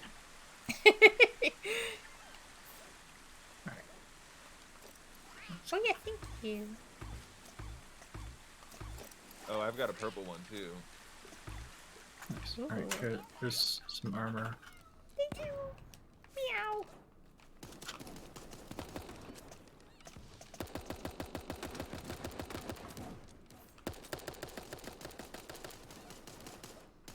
Oh shit, the banana was not kind to me there. I need to put that in the out of context channel.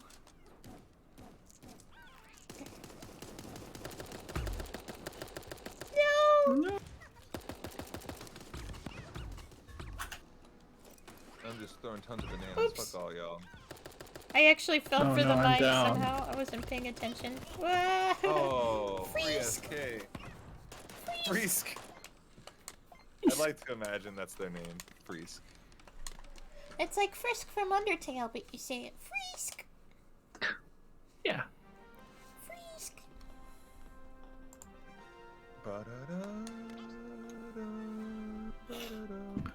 I need to go pee. Be right back.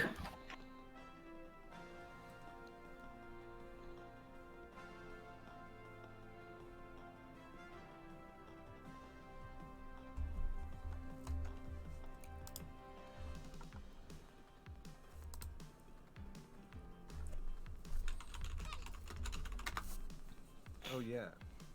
I was gonna say I can totally send you the same thing if you wanted to set that up for the server that you have going. What thing? For this auto when you go live. Oh yeah. Cause it's nice, like even right now, it still has your stream up here, but it like deletes it once the stream ends, so it just goes up while you're live and then comes down at the end. And does it every time. Nice.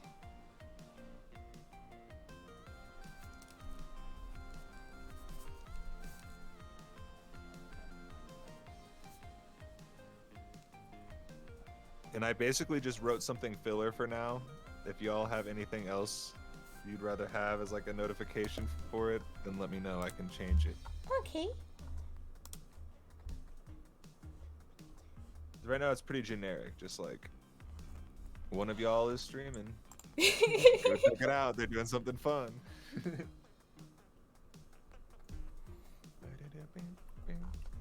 One of those creatures. Exactly.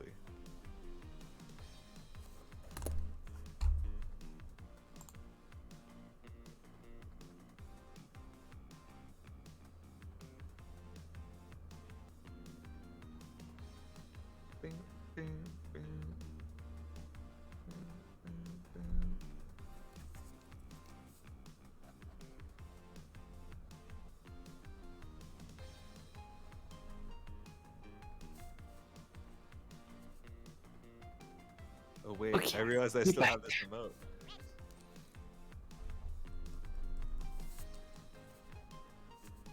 Hello. Hello. Haha.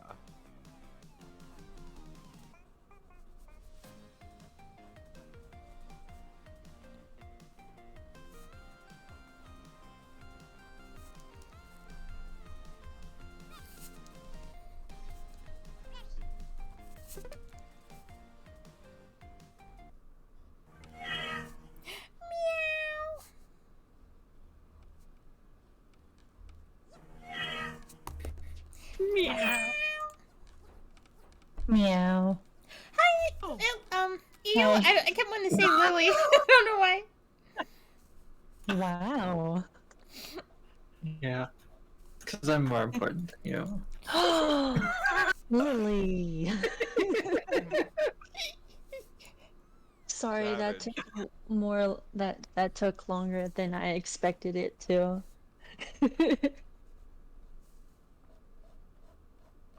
Lost in Japan Twitch. Yeah, that's a person I saw earlier. I thought you were saying Eel took longer than they thought because they got lost in Japan Twitch. I mean, that It too. wouldn't surprise me. Yeah. What's that supposed to mean? Wait, what? Wait, well, you were just talking about how, like, into Twitch you are, right? I don't know. Wouldn't surprise me that you got lost in Twitch somehow. Okay. Like Tron, you just uploaded and you got lost in someone's like Japan Twitch. Ooh. I like that. Dude, I forgot about that. Nope. What about that random? No. This is too many people shooting, and I don't have any guns. I killed Was! Or Was, or whoever. I've got 2 kills down here. I think they're all bots. Oh no. That was 2 people. I don't want to fight 2 more people. I already killed took Mr. 2. Donga! Or I knocked him down and I'm about to kill him. I killed Mr. Donga! That dog. What's up, Marshmallow? We've got Lily and Snuggle and Eel on chat right now. And Badger's was standing in for a little bit.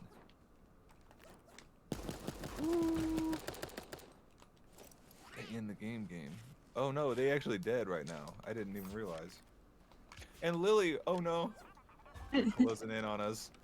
Badger says, you got guys. You got guys? Maybe you got this, guys, is what they meant to say. You got guys. Like, you got mail. You got guys. You got guys. What? Hang on. Oh no. Oh no! Oh, I forgot that you got mail happened. Like, name movies after that shit. Yeah. That was gonna be such a good play. Hang out on the emu. Yeah, I should have maybe stayed on the emu.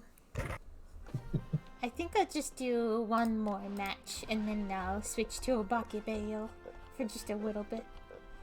And then go to bed. Put my magnet on Hedgehog.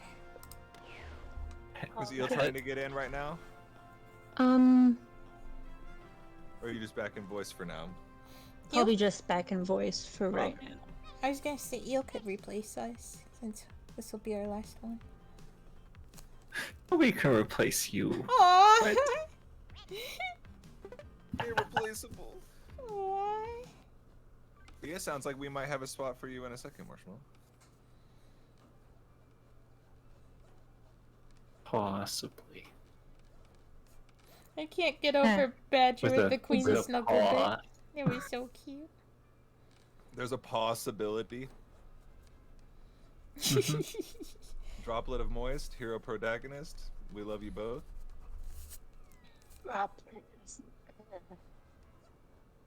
Yo, were they in your chat the other night? That's familiar. Us? Maybe. Wait, It who? does sound familiar though. Droplet of Moist? Yeah. Oh, we're just always kind of pointing them out, I think, when we see them. It's just a recognizable username. I don't think I've know them outside of just seeing them in the game. We never got an answer on who Isopropyl is in game. They said that they see us a lot in game. Oh yeah. So I know it's got to be someone we recognize. If it's someone that sees us a lot, we see them a lot. Maybe it's Droplet of Moist. Or Droplet of Isopropyl. Droplet of ibuprofen? I like that one. I like that one.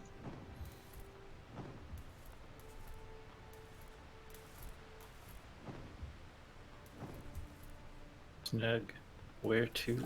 Oh. Badger asked.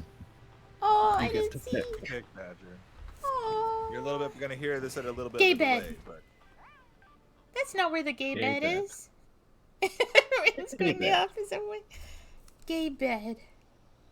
okay, the gay bed is pretty awesome.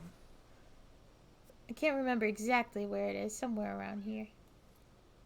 It's right where the Right. monk did. Yeah.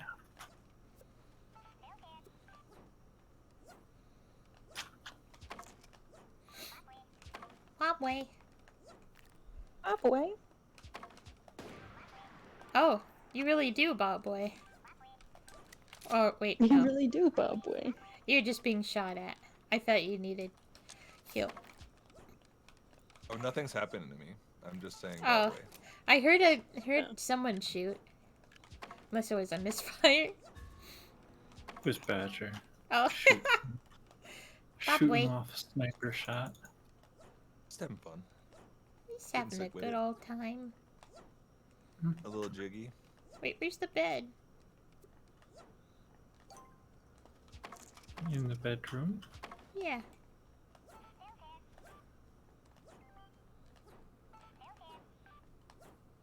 Oh, thank you.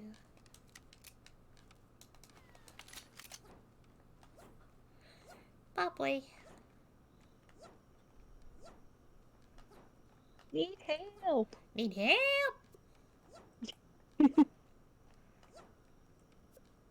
Ooh, coconut. That's coconut. That's coconut. That's a coconut. Where's the Pete's bedroom? Where's the Pete bedroom? Up here. Oh, Yeah, I skipped and went someplace else, but I'm coming back. need gay bed. Oh. You marked it like very efficiently as well. This is the closest you can get to laying on the gay bed. Oh, it really does look like you're laying on it. That's so cute. Like my legs are like curled over around down the edge. There's a lazy frog Sunday. Hmm. I want to do it too. Wait. Yeah. Hit emu when he eats a blue mush? Ooh. Oh. It looks Mega speed emu. Oh, someone just walked past us. Oh no, who's that? I don't want you to fight me. I thought Badger meant just hit the emu, like, with my melee at first. I was like, why would I do that?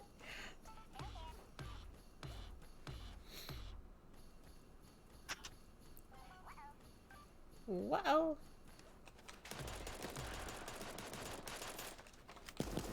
What if you could stack the speed? Like if you grabbed a few of them,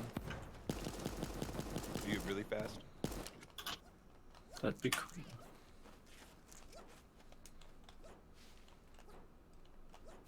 Somebody was saying something about doing the blue hedgehog and getting the speed shrooms. Gotta go fast. Need fast. Need fast?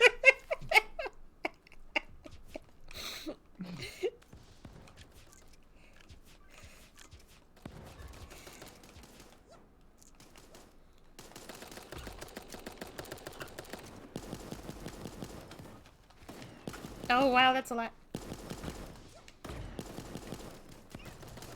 I think that was Droplet of Moist. Ah! Droplet of moist coming in too hard. Oh no.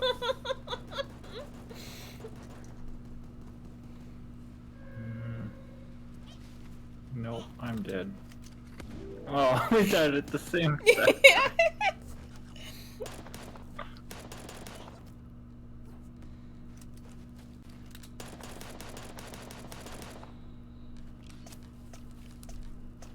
Badger carry now.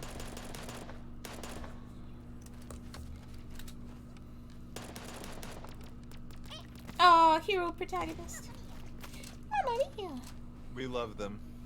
Shout out hero protagonist.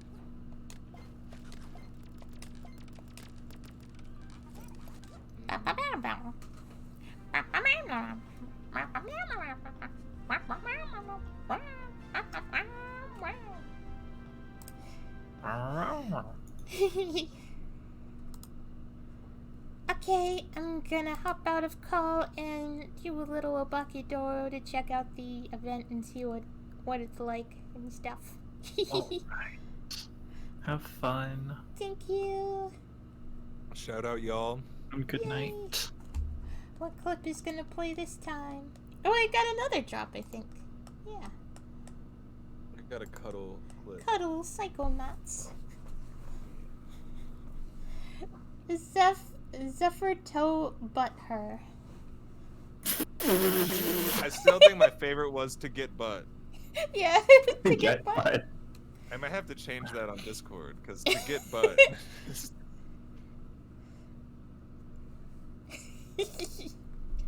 Okay, bye bye. Bye bye. And then I go to Twitch. 1 second, I gotta change stream category. Probably not gonna play too much. I mainly just wanna like see what the stamps look like. And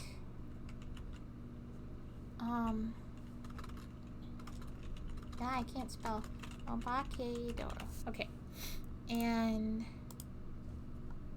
I might play a little bit, but I mostly just want to look at the stamps on both versions, because it sounds like the 2 versus 6 event is on both versions, which is kind of blowing my mind because they announced 2 versus 6 for Steam like months ago. But I guess they made a bigger deal for Steam because this is the first time it's come to Steam. But like Switch just like a few hours ago was like, oh yeah, by the way, we're doing it on Switch too. So I'm hitting the update button. It's almost done. It's at 65%. Kind of looks stuck, but it'll probably get unstuck any second.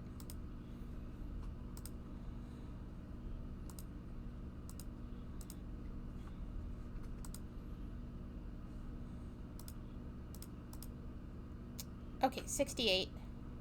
100. You're just gonna skip past that 69, huh? Okay. Okay. It says 100, but it's like, oh, it's patching. It's so close. I can feel it. I can taste it. Yummy.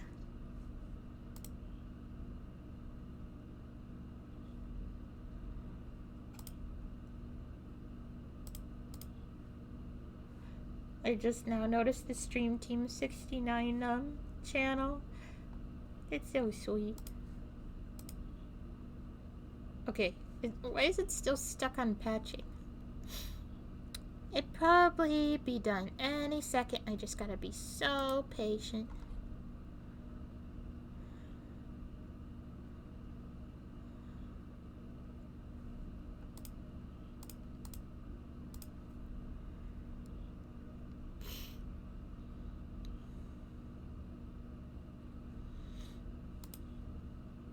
What is taking so long? What if I hit pause and then update? What? Why is it stuck? Maybe I can take this time to plug in the Switch to the oh, it's done. Sure. I was gonna say I could plug in the Switch to Elgato. Oh well.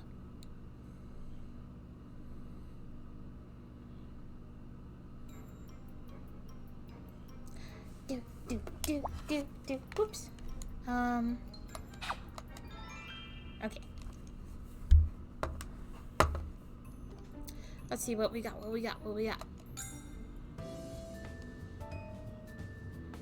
Party Blitz map. Okay, what do I do? My data. Here's the new festival thing, I think. I'm so excited! Moody mushroom, good effects more likely. Human. Human movement speed up. Miko head? Who's Miko? Oh, Baphomet, right? Luca! Moody mushrooms easier to find. Mad moody mushrooms. Baphomet! You only have to play as a monster 10 times to get that. Oh, that's exciting. Wait, what? There's a second whole page that we can't look at? When's that gonna happen? That's so weird how they do that. I bet the entire stamp card is active on Switch. I could almost guarantee it. Maybe. But... so we can... I mean, we kinda had a feeling this was gonna happen because of how the Steam was like... There was like an announcement thing on Steam that said... that showed Luca and Baphomet, and we knew that page 2 had Mary and Fulon, but they weren't announcing Mary and Fulon, so it makes sense that the second page would be blacked out for now, but that's still weird to me. Okay, so what did you have to do for Luca? Rescue 50 humans from the cell. Oh boy. I might have to play as monster 10 times. Wait, maybe I should look at everything the stamp had. Wait, I accidentally backed out, sorry. I think I won't understand a lot of what this means because of how it's related to new maps or something. But make a moody mushroom mad. Play with moody mushrooms. Rescue lots of friends.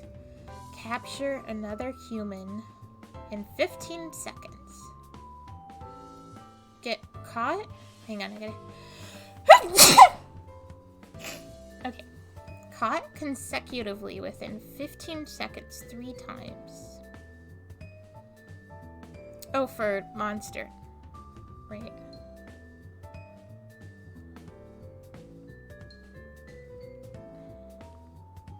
So that... wait, 3 times? That seems so fast.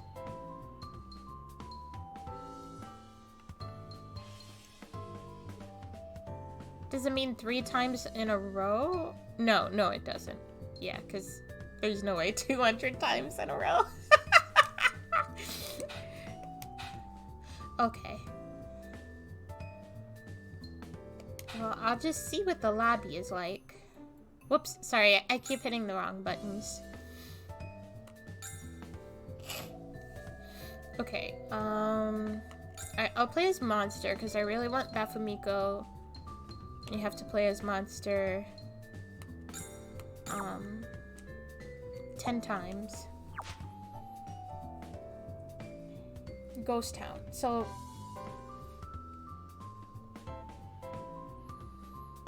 oh man, it doesn't seem like the servers are any more active, but it could be that it's almost 5 a.m. at least in our time zone. I don't know.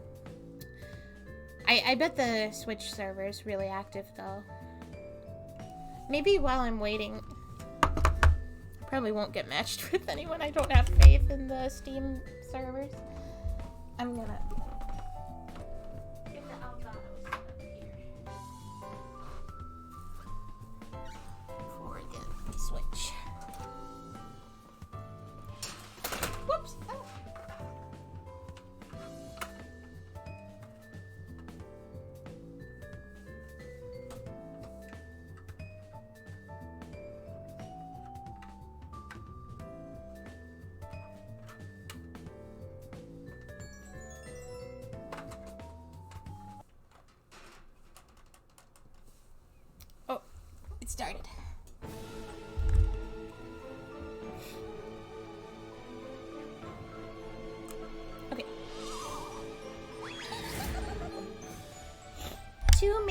efficient. Yeah, of course. Only CPU. Ugh. At least I'm happy the event is happening on the Switch version though, because I think a lot of people play on Switch.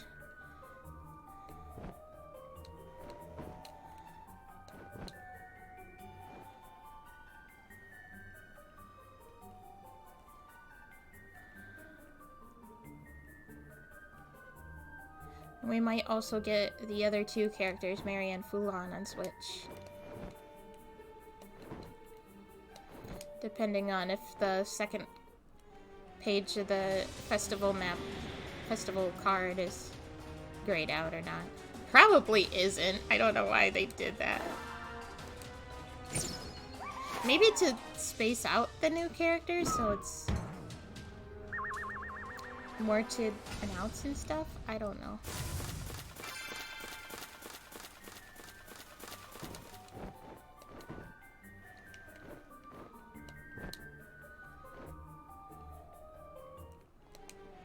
Oh.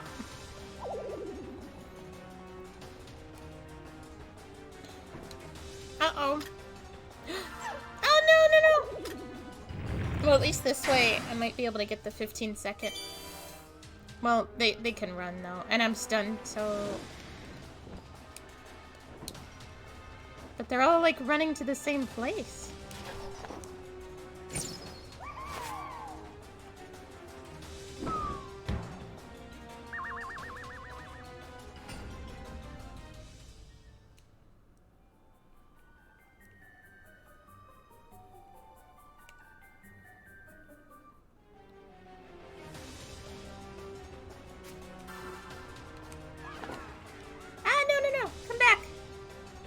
I almost got it, but I don't think I was fast enough for the consecutive 15-second thing.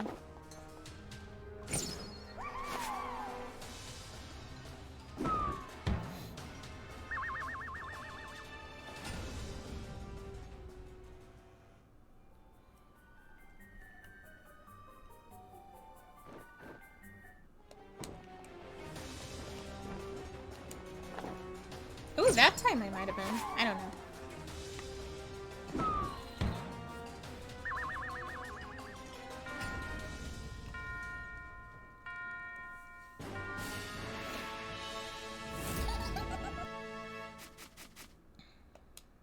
Snug.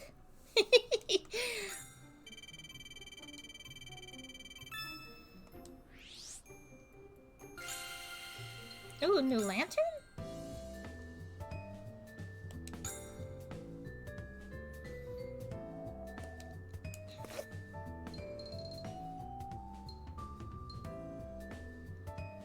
Oh, the one, wait. Never mind. I was thinking the one variant of croaking is gone, but that was on the Switch.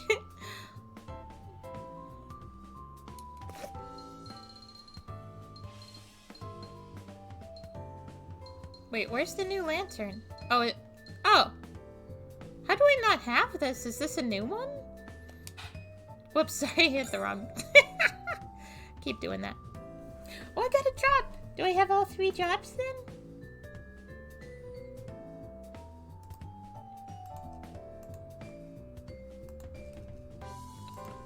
That's so cool how that works. Okay, how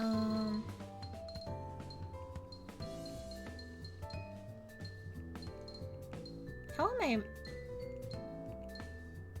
Yeah, some of these must be new.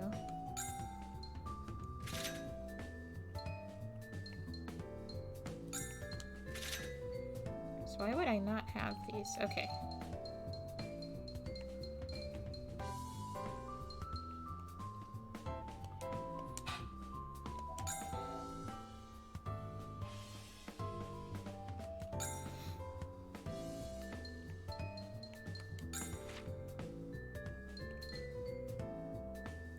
Oh, I think your stamps only count during the event, which makes sense. I mean during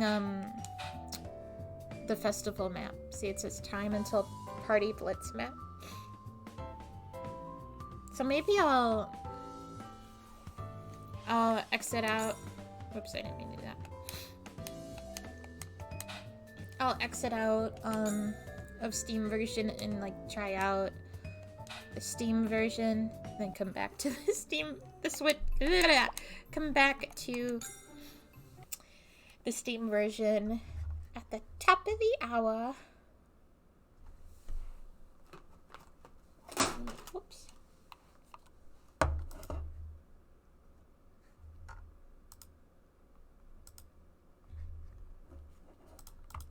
It says for the Twitch drops, it says sign into Super Animal account to link. I don't remember making an account, but it was a while ago that we started playing, so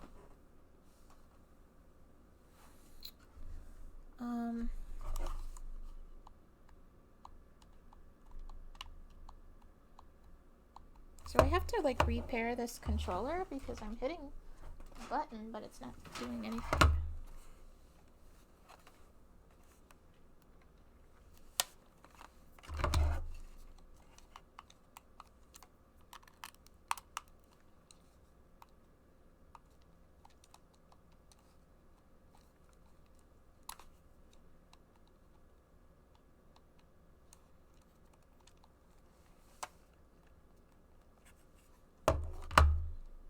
It's weird. Okay, what if I just... Oh wait, it was... Oh wow. It was going, it's just that the video capture was frozen. So just...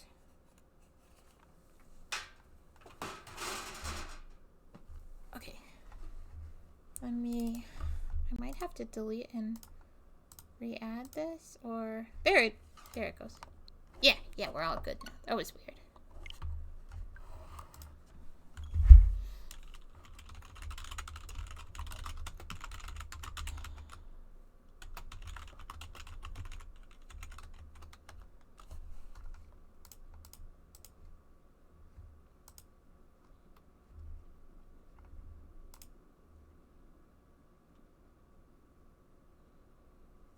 Don't mind me just getting my Twitch drops for SAR while the game is loading.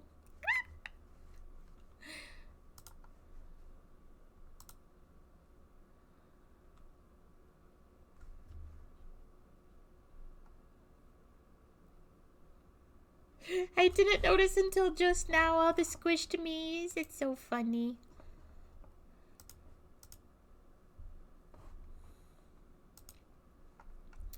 Taking a while. Is it because of the update?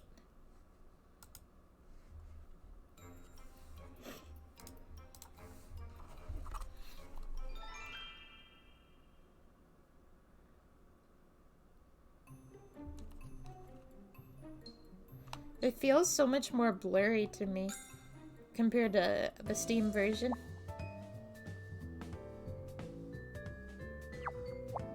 Ooh! Oh, this would probably show up in the Steam version at the top of the hour, I'm assuming. See, there's Mary and Foulon. They're silhouettes. That's so weird how they have this set up.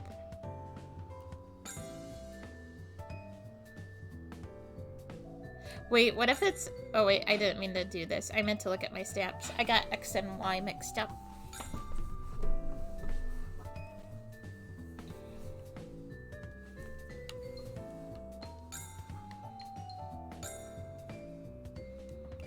Yeah, you got both.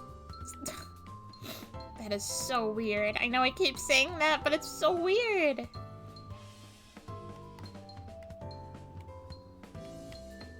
See, Human Mary. Oh, they're two different maps.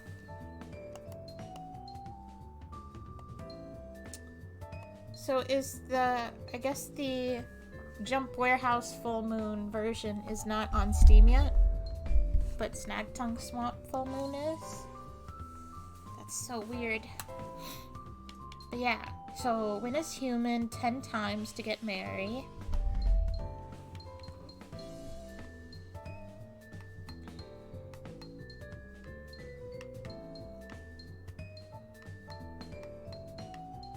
And springboard 5 times in 15 matches to get Fulan.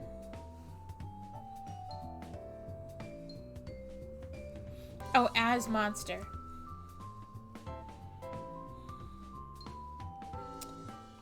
So, wait, I should check which one is going right now. Party Blitz. And I don't have my girlfriend. Oh, yeah, because, my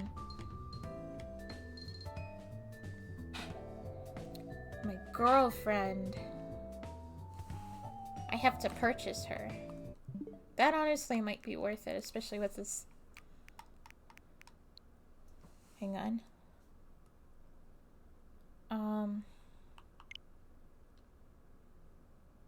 If I can remember how to look at DLC content on Switch.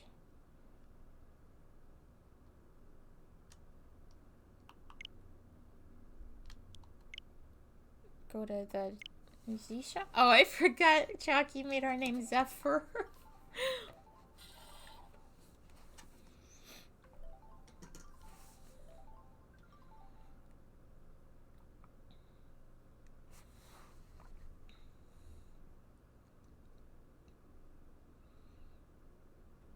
Who wants to play cops and robbers? Don't call it that, please. Wait. Okay. Okay, $13. And this DLC. I mean, we've been thinking that we'd probably end up getting all the DLC. It's just weird getting everything twice, but I mean, it's free on Steam. So it's really like paying for it once. I'm just checking our bank account. Ooh, we actually got a pretty good paycheck just now. So yeah, let me just in case any personal information shows up while I'm collecting these.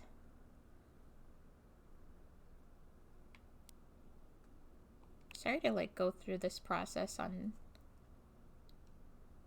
stream. Is there a way to put multiple things like in your cart? That seems like it'd be faster, but and whatever. It's just 3 items. It's not like I'm going ham on like the Steam sale yet. We probably will a little bit.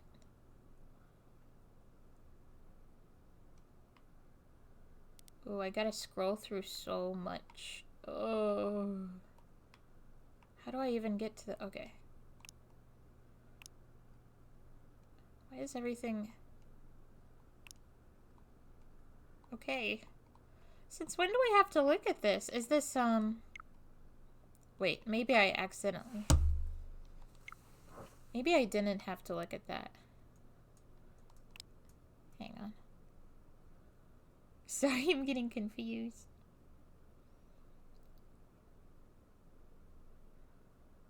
Maybe I'll put the music on while we're... Okay, I got Maisie and Hunt.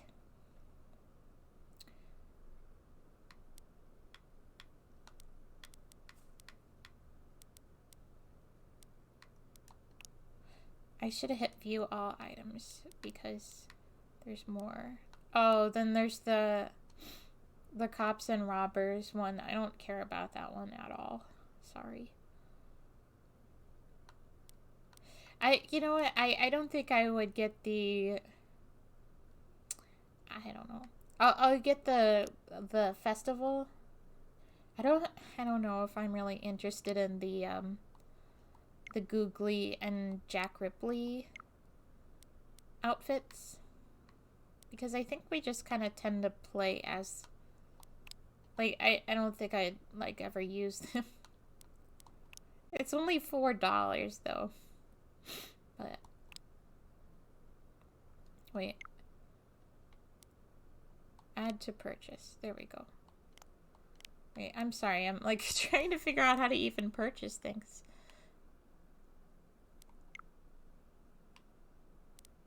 Proceed to purchase. There we go. There we go. I got it. I got it. I'm so smart. Wait, do I have points to redeem?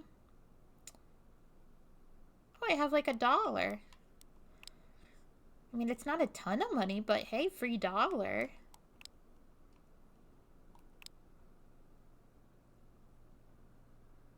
I'll take a free $1.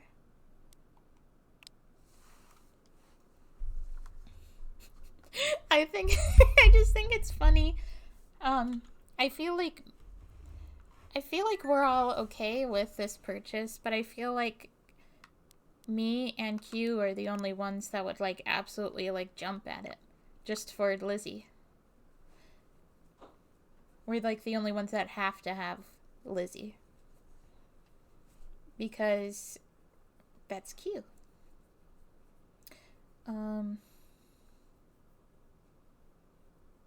Oh, it's past 5 now, so I could look at Steam.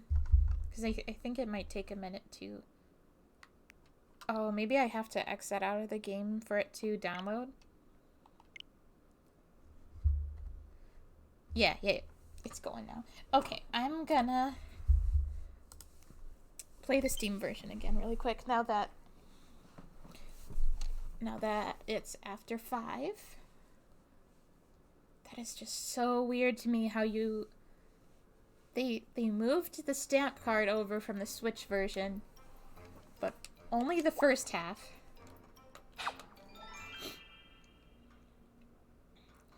Which, I mean, I think we're okay with. It's better than none of it. Oh, look, there's the picture that we saw in the Switch version.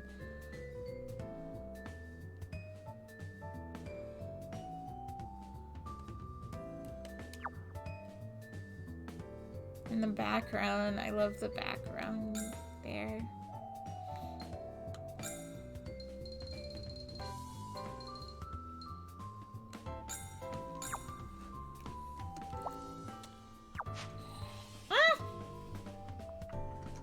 I'm sorry, I completely forgot about 2 versus 6.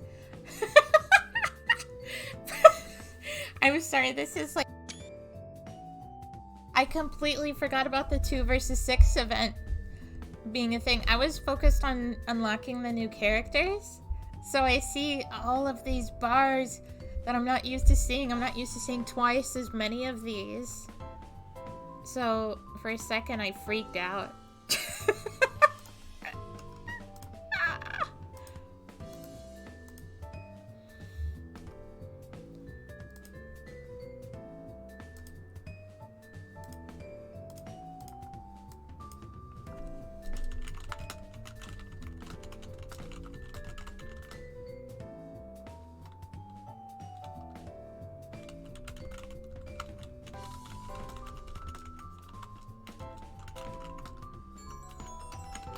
They didn't find anyone, did they? This is so unfortunate. I'm sure it'll be better in the Steam, I mean in the Switch version. But that's so sad. Look at CPU. CPU, CPU, CPU, CPU, CPU, CPU. This is just so pathetic. I'm sorry. It's not... I was gonna say it's not their fault, but it is, but not because of anything wrong with the game. What is this mushroom? I love this new music. I mean, it's like the same track, but it's like more dramatic. It's got like more violins and drums to it. Oh, good job, Patches. Oh, this is cute.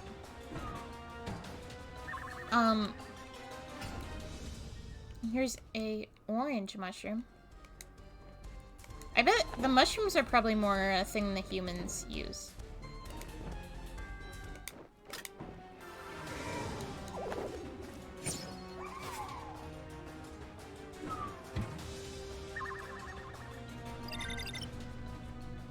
But yeah, I'm you know, when I saw this event was gonna be in Switch again, at first I didn't really have any reaction, because I'm like, oh, it's already in Steam, so... But... Yeah, I forgot how much more fun it would be to actually get to play with people, so... We're killing it out here. But of course they could... Ah, do that! Ah! So many babies. So many Lukas. Why is the CPU obsessed with Luca? I mean... I might kin Luca. Either Ghost or me kins... I think Ghost, actually, now that I'm thinking about it. I like Luca. I'm just saying it's funny how... half of them are Luca. It felt like more than half. Oh! Sorry. I don't know why I reacted like that. Like I thought I was human for a second. I don't know. Oh! I kind of want to play as human now. To know what that's all about. Mushroom.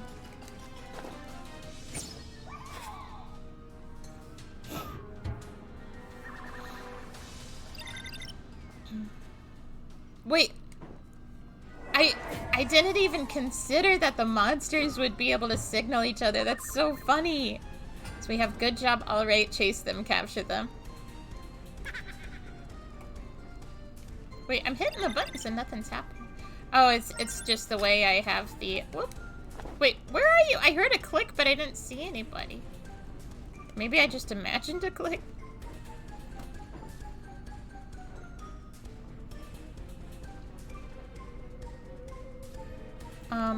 I should probably not be this far away. We only have one left, Patches. We can do it. Just googly.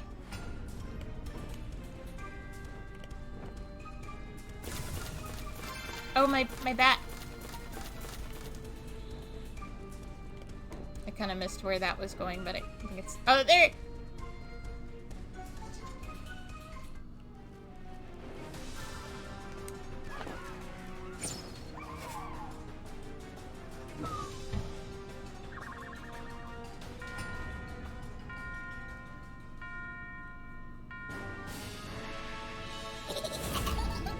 Aww, teamwork. So cute.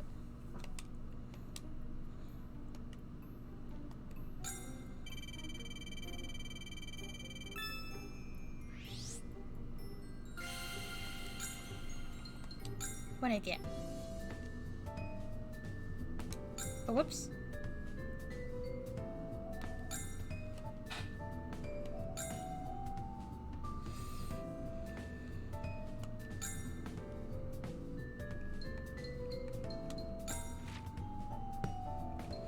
Oh, I did this. Cool. Oh, this makes more sense now. Because of how there's 6 humans, it's like a lot easier to do consecutively within 15 seconds.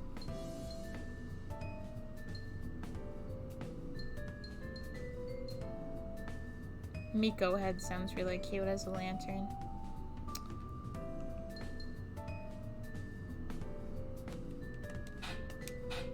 I still think it's so weird how, Wait, I'll play as human to experience the whole mushroom gimmick. I'm pretty sure I can, Maisie. I don't remember what I was gonna say. I do not remember what I was gonna say.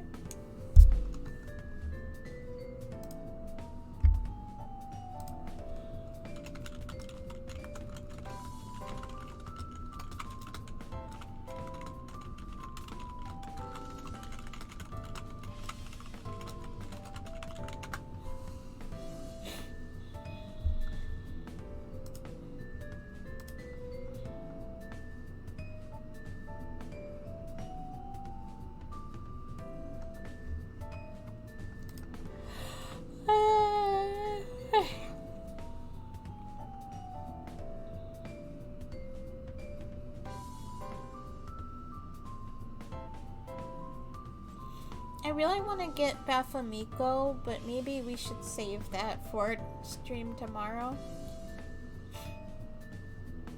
Oh look, there's Baphomico!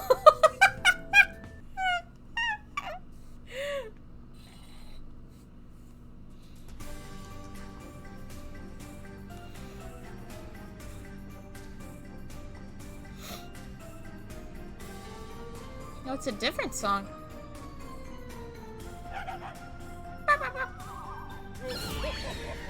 She's so cute. Or I don't remember what pronouns Baphomico uses. What? What is the purpose of the lantern? No wait, it's not a different song. Not that it like has to be or anything.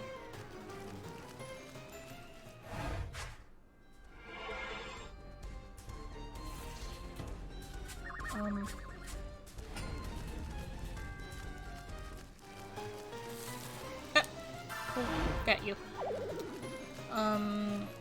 So there's like sleepy blue mushroom and and I think were there orange mushrooms?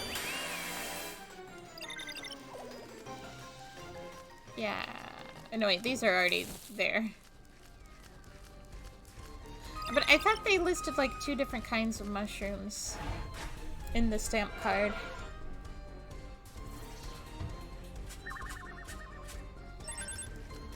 I swear, this game really needs better promotion or something.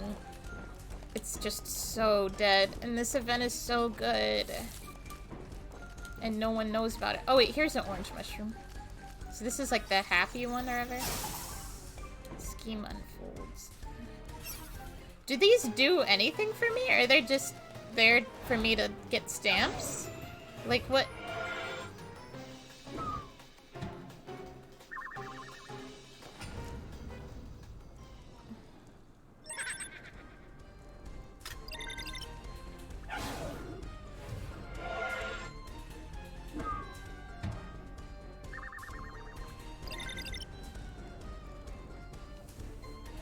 Uh-oh. Is that all 6, or is there one more? There's one more.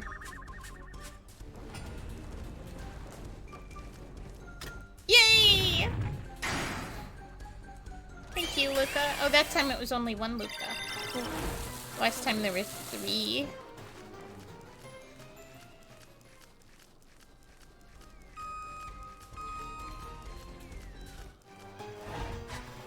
I don't know what activates the mushrooms, because sometimes they interact and they have an animation, and sometimes nothing happens.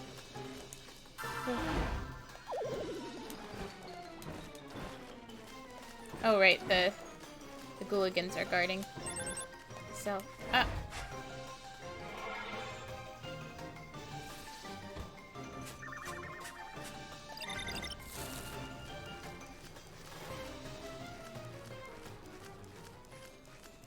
I love the smile on the mushroom. Oh! Frank!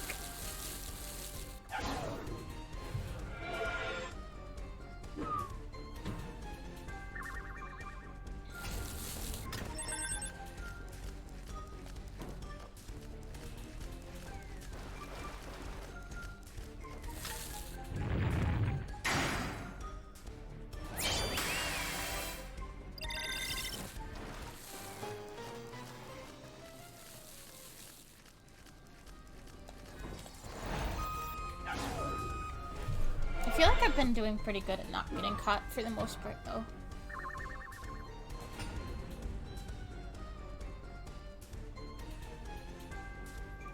Like, I love this song, but I feel like you won't be able to find it anywhere. Because I feel like the promotion or whatever for this game is so bad. At least, in America. Like, they're trying, because a little bit, because of how they made the Steam version and everything. And the Switch version, too, is a localization. but like no one knows about it. Or it's, I guess Switch version might not be localization, but like it has an English version.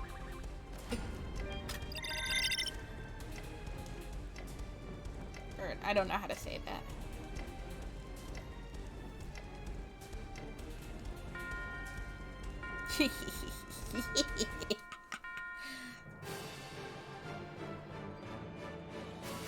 When is human 3 times to get Luca? I want to check stamps. I might have a stamp from that. Maybe. Yeah.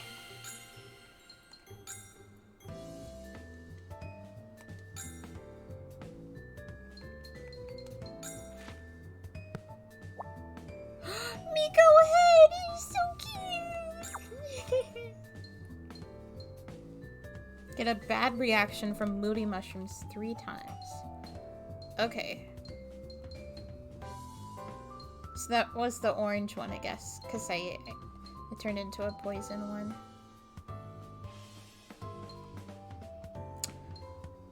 Unless the blue ones are moody mushrooms, but I don't think so.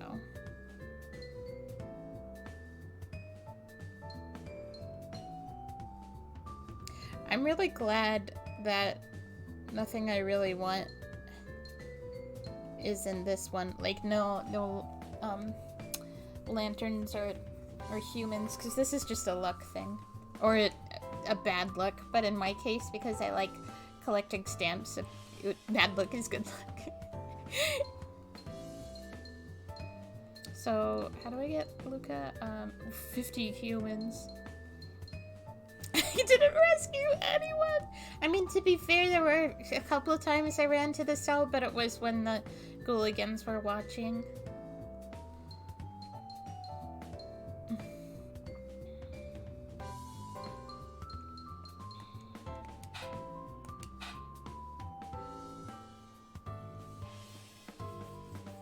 I kind of want to play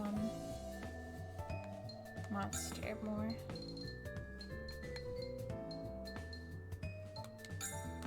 At least one more. Ugh. I have a love-hate relationship with how you have to do these events online, because on the one hand I don't like it because it means I have to wait a minute when I wouldn't have to otherwise to be able to play, because it's looking for people and it will never find anyone. Maybe that's a little depressing to say it like that. Like I have no hope at all. But can you blame me? But on the other hand, it's a good thing, because if anyone is doing the event, it forces them to play online. So if anyone is doing the event, they can't just, like, you will find them.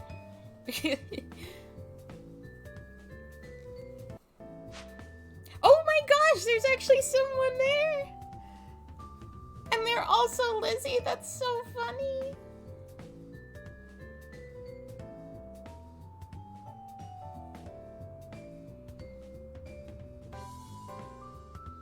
I love you, blank, blank, blank, blank, blank.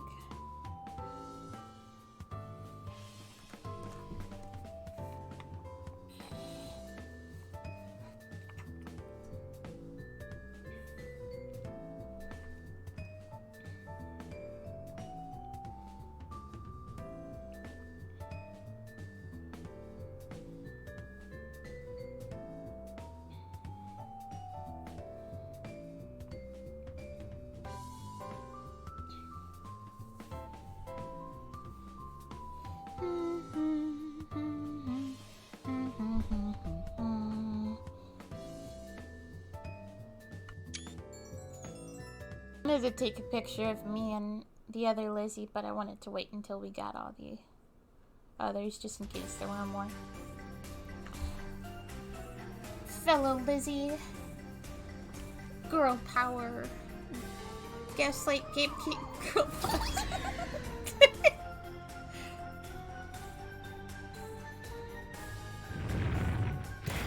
Seeing the two with the animation in sync is really funny too. I love this song. It's so good. Oh.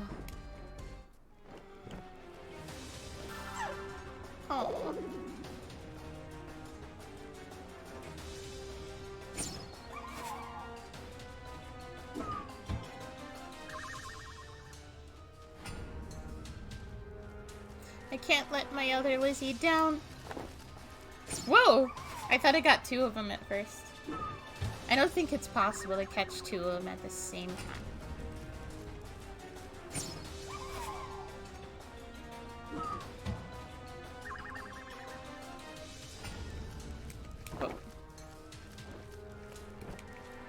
Oh wow, she's killing it.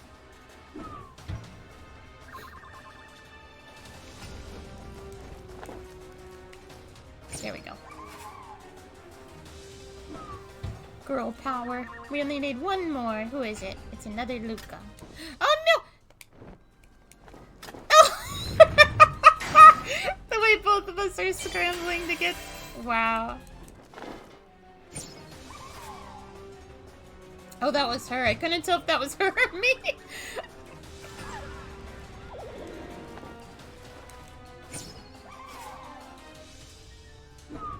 I'm just saying her because it's Lizzie, not because I think the player has to be a girl to be playing as Lizzie.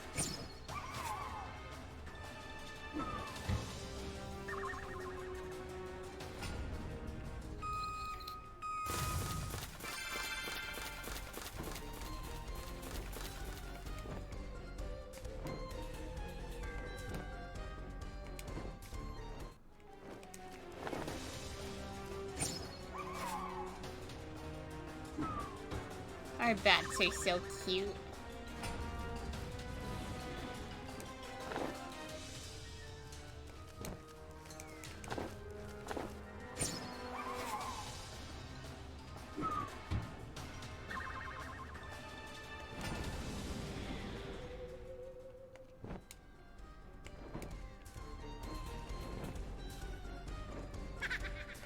Where is the last whippersnapper?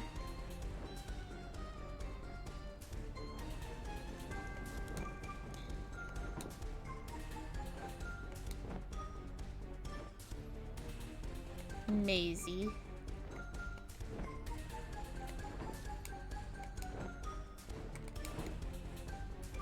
Oh, wait, never mind. I thought I saw the lantern, but that was the mushroom.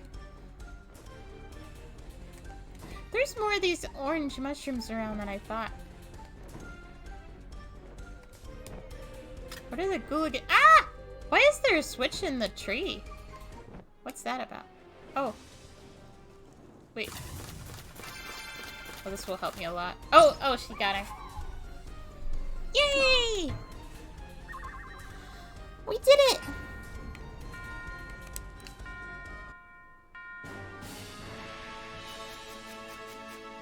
Oh. Hello? Why did the game get stuck? Huh? This never happened to me before. It's kind of cursed. Okay, fine. I'll quit the game. I did want to look at the Switch version again anyway. Probably be wrapping up pretty soon. I wonder if that one counted.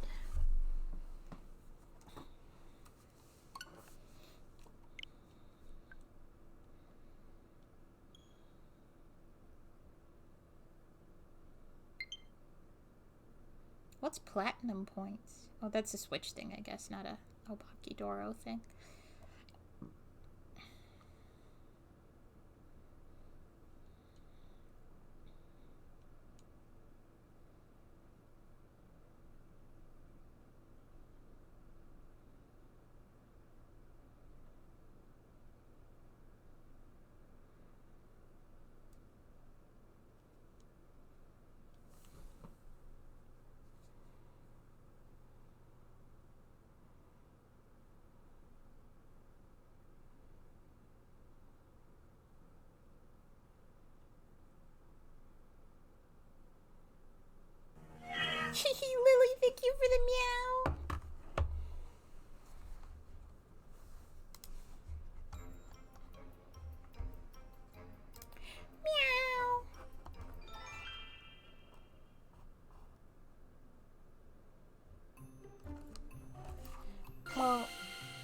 additional content. Oh, right. Because the stamp that I bought. I mean, the festival thing that I bought.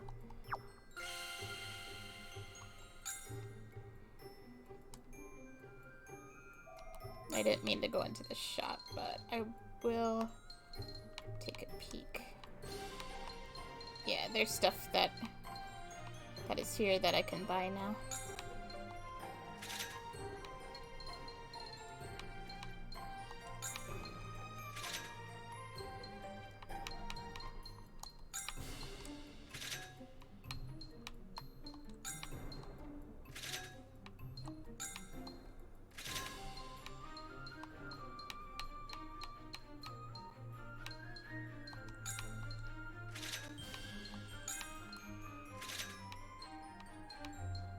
Oh, that's an expensive lantern.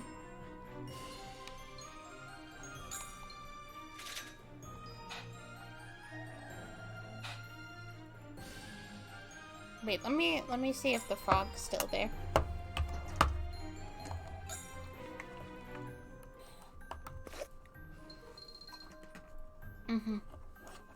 The one frog I'm kind of okay with, just because, I mean, frog. The one police, cop, whatever, officer thing I'm kind of okay with, just because it doesn't look anything like a cop. It looks like a circus clown with a Roman helmet.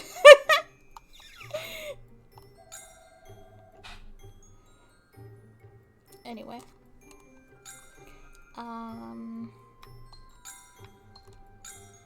That thing is massive! That thing is massive! Did you get a massive win?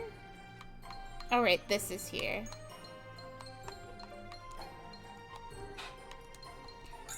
Oh wait, I didn't mean to look at this one.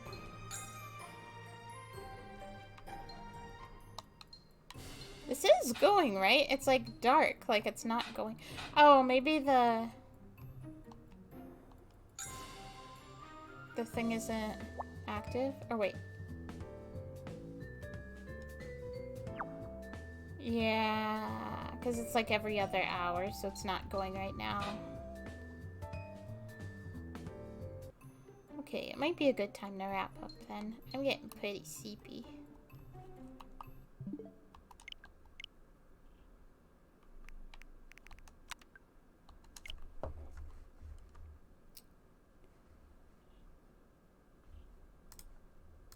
Okie dokie. Thank you for coming to my stream tonight. That was so much fun. Calling pngtubers, listening to TMA, playing Bubblegum Galaxy, playing SAR, playing a little bit of Obakeidoro. Yay! Now I'm more excited for Q tomorrow. Oh, wait, with the hours? I think, I think it would work out if it alternates every other hour? I don't know if it's every other hour or, like, I think it is. Then maybe we could, like, alternate between Switch and Steam every hour? I don't know. We can ask friends and see what they think. If that would be good, because I know some people have Switch and some people have Steam and some people have both and some people have neither.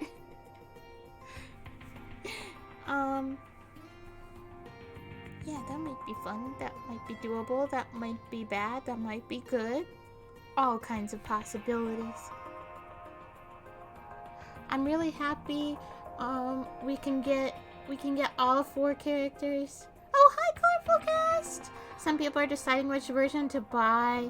Oh, so I thought you would have gone to work by now, but just to let you know, the 2 versus 6 event, we thought that was only coming to Steam. I mean, we thought it was coming to Switch, like coming back to Switch one day, but we didn't realize it was coming back also until like just a few hours ago. They tweeted you're supposed to be working.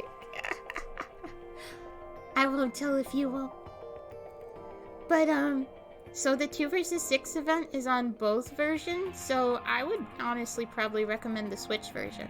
because I don't know if you might not have seen how the 2 versus 6 event comes with a stamp card, and you do different things to get stamps to unlock characters and other things. The Steam version, for some reason, only has the first page of the stamp card, and both pages are in the Switch version. It's so weird. Like, you go to page 2 and it's just a gray box in the Steam version. And I think it's because the 2 pages are like corresponding with 2 different level alts. So it's probably just that the second page isn't in the Steam one because they didn't put the second level alt in yet. I don't know why they're doing it the way they're doing it, but basically, if you do Steam, then you can get the characters Bafumiko and Luca. But if you do Switch, you get not only Bafumiko and Luca, but you also get Mary and Fulan. And they're all really good. Like, okay, Bafumiko is like a tiny baby Baphomet. Luca is a human dressed up as a Gooligan. Mary is a character, I can't really describe her, but she's like into ghosts and has lavender hair, and she kind of reminds us of Krona from Soul Eater a little bit. And Fulan is a zombie, and Hollow probably kins it. They're all really good characters. I'm so happy to get to play with all of them, but it's weird that you only get half of them in the Steam version. Switch version has more things to unlock and a larger player base. Yes. Yes. Oh, I'm so glad. I'm so grateful because Steam was... Okay, so 2 versus 6. You know, you have to have 8 players to play because 2 plus 6 is 8. And I played 3 rounds. The first 2 rounds, I got all CPU. The third round, I got 1 real person. That's how dead it is on Steam. And I figured it would be, because that's how it was with, like, the other festival. I was just excited to see 1 person. I was like, wow! And it's funny how they picked the same character I did. We both were playing as Lizzie, the vampire girl. But yeah. I almost said I'm gonna raid Fuki and just raid it without saying what next stream we're gonna do. Well, I guess you probably already know tomorrow night Q's playing Obakeidoro with our friends, and we're probably gonna just alternate between Switch and Steam because of how the event is active every other hour, and it just so happens that they are opposite of each other instead of being on the same hour. So we'll just like go back and forth really fast. That's gonna be funny and interesting. I hope it's not too like confusing, because I mean, I guess it's not all our fault if it is confusing. It's Konami's fault. But then Sunday night, Meadow's gonna read Magical Girl Raising Project. Or we might have Hollow. We'll just see what happens there. The song ran out because I've been talking too long. Oh, that was so... I'm so, like, confused why they would have half of a stamp card. That's such a weird way to do it. But I am really happy that we got the 4 characters in Switch, and we got 2 of them in Steam, and we'll probably get the other 2 in Steam. I'm curious when they're gonna add Charlie and Lulu. If you don't know about them, Charlie is a cute little cat in like a cape and top hat, and Lulu is a magic jester with a wand, and they're both really cool. They're like our favorites, and they're a DLC for Steam. I mean, Switch, but they're not in Steam yet. I'm curious when that will be. Anyway, it's like as long as they're in one or the other, we're good, really, because we got both of them, so it's fine. But it would be nice to have, like, everyone in both versions. I'll take one out of none, over none, but I would take both over one. Anyway, yeah, Fuki playing Sar, of course. That win was massive. Okay. Bye-bye. Have a good day. Oh, my next stream. Oh, I think my next stream will be Tulip. I think I'll be playing through Tulip next stream. Which will probably be sometime next week. Okay, yeah. Bye-bye.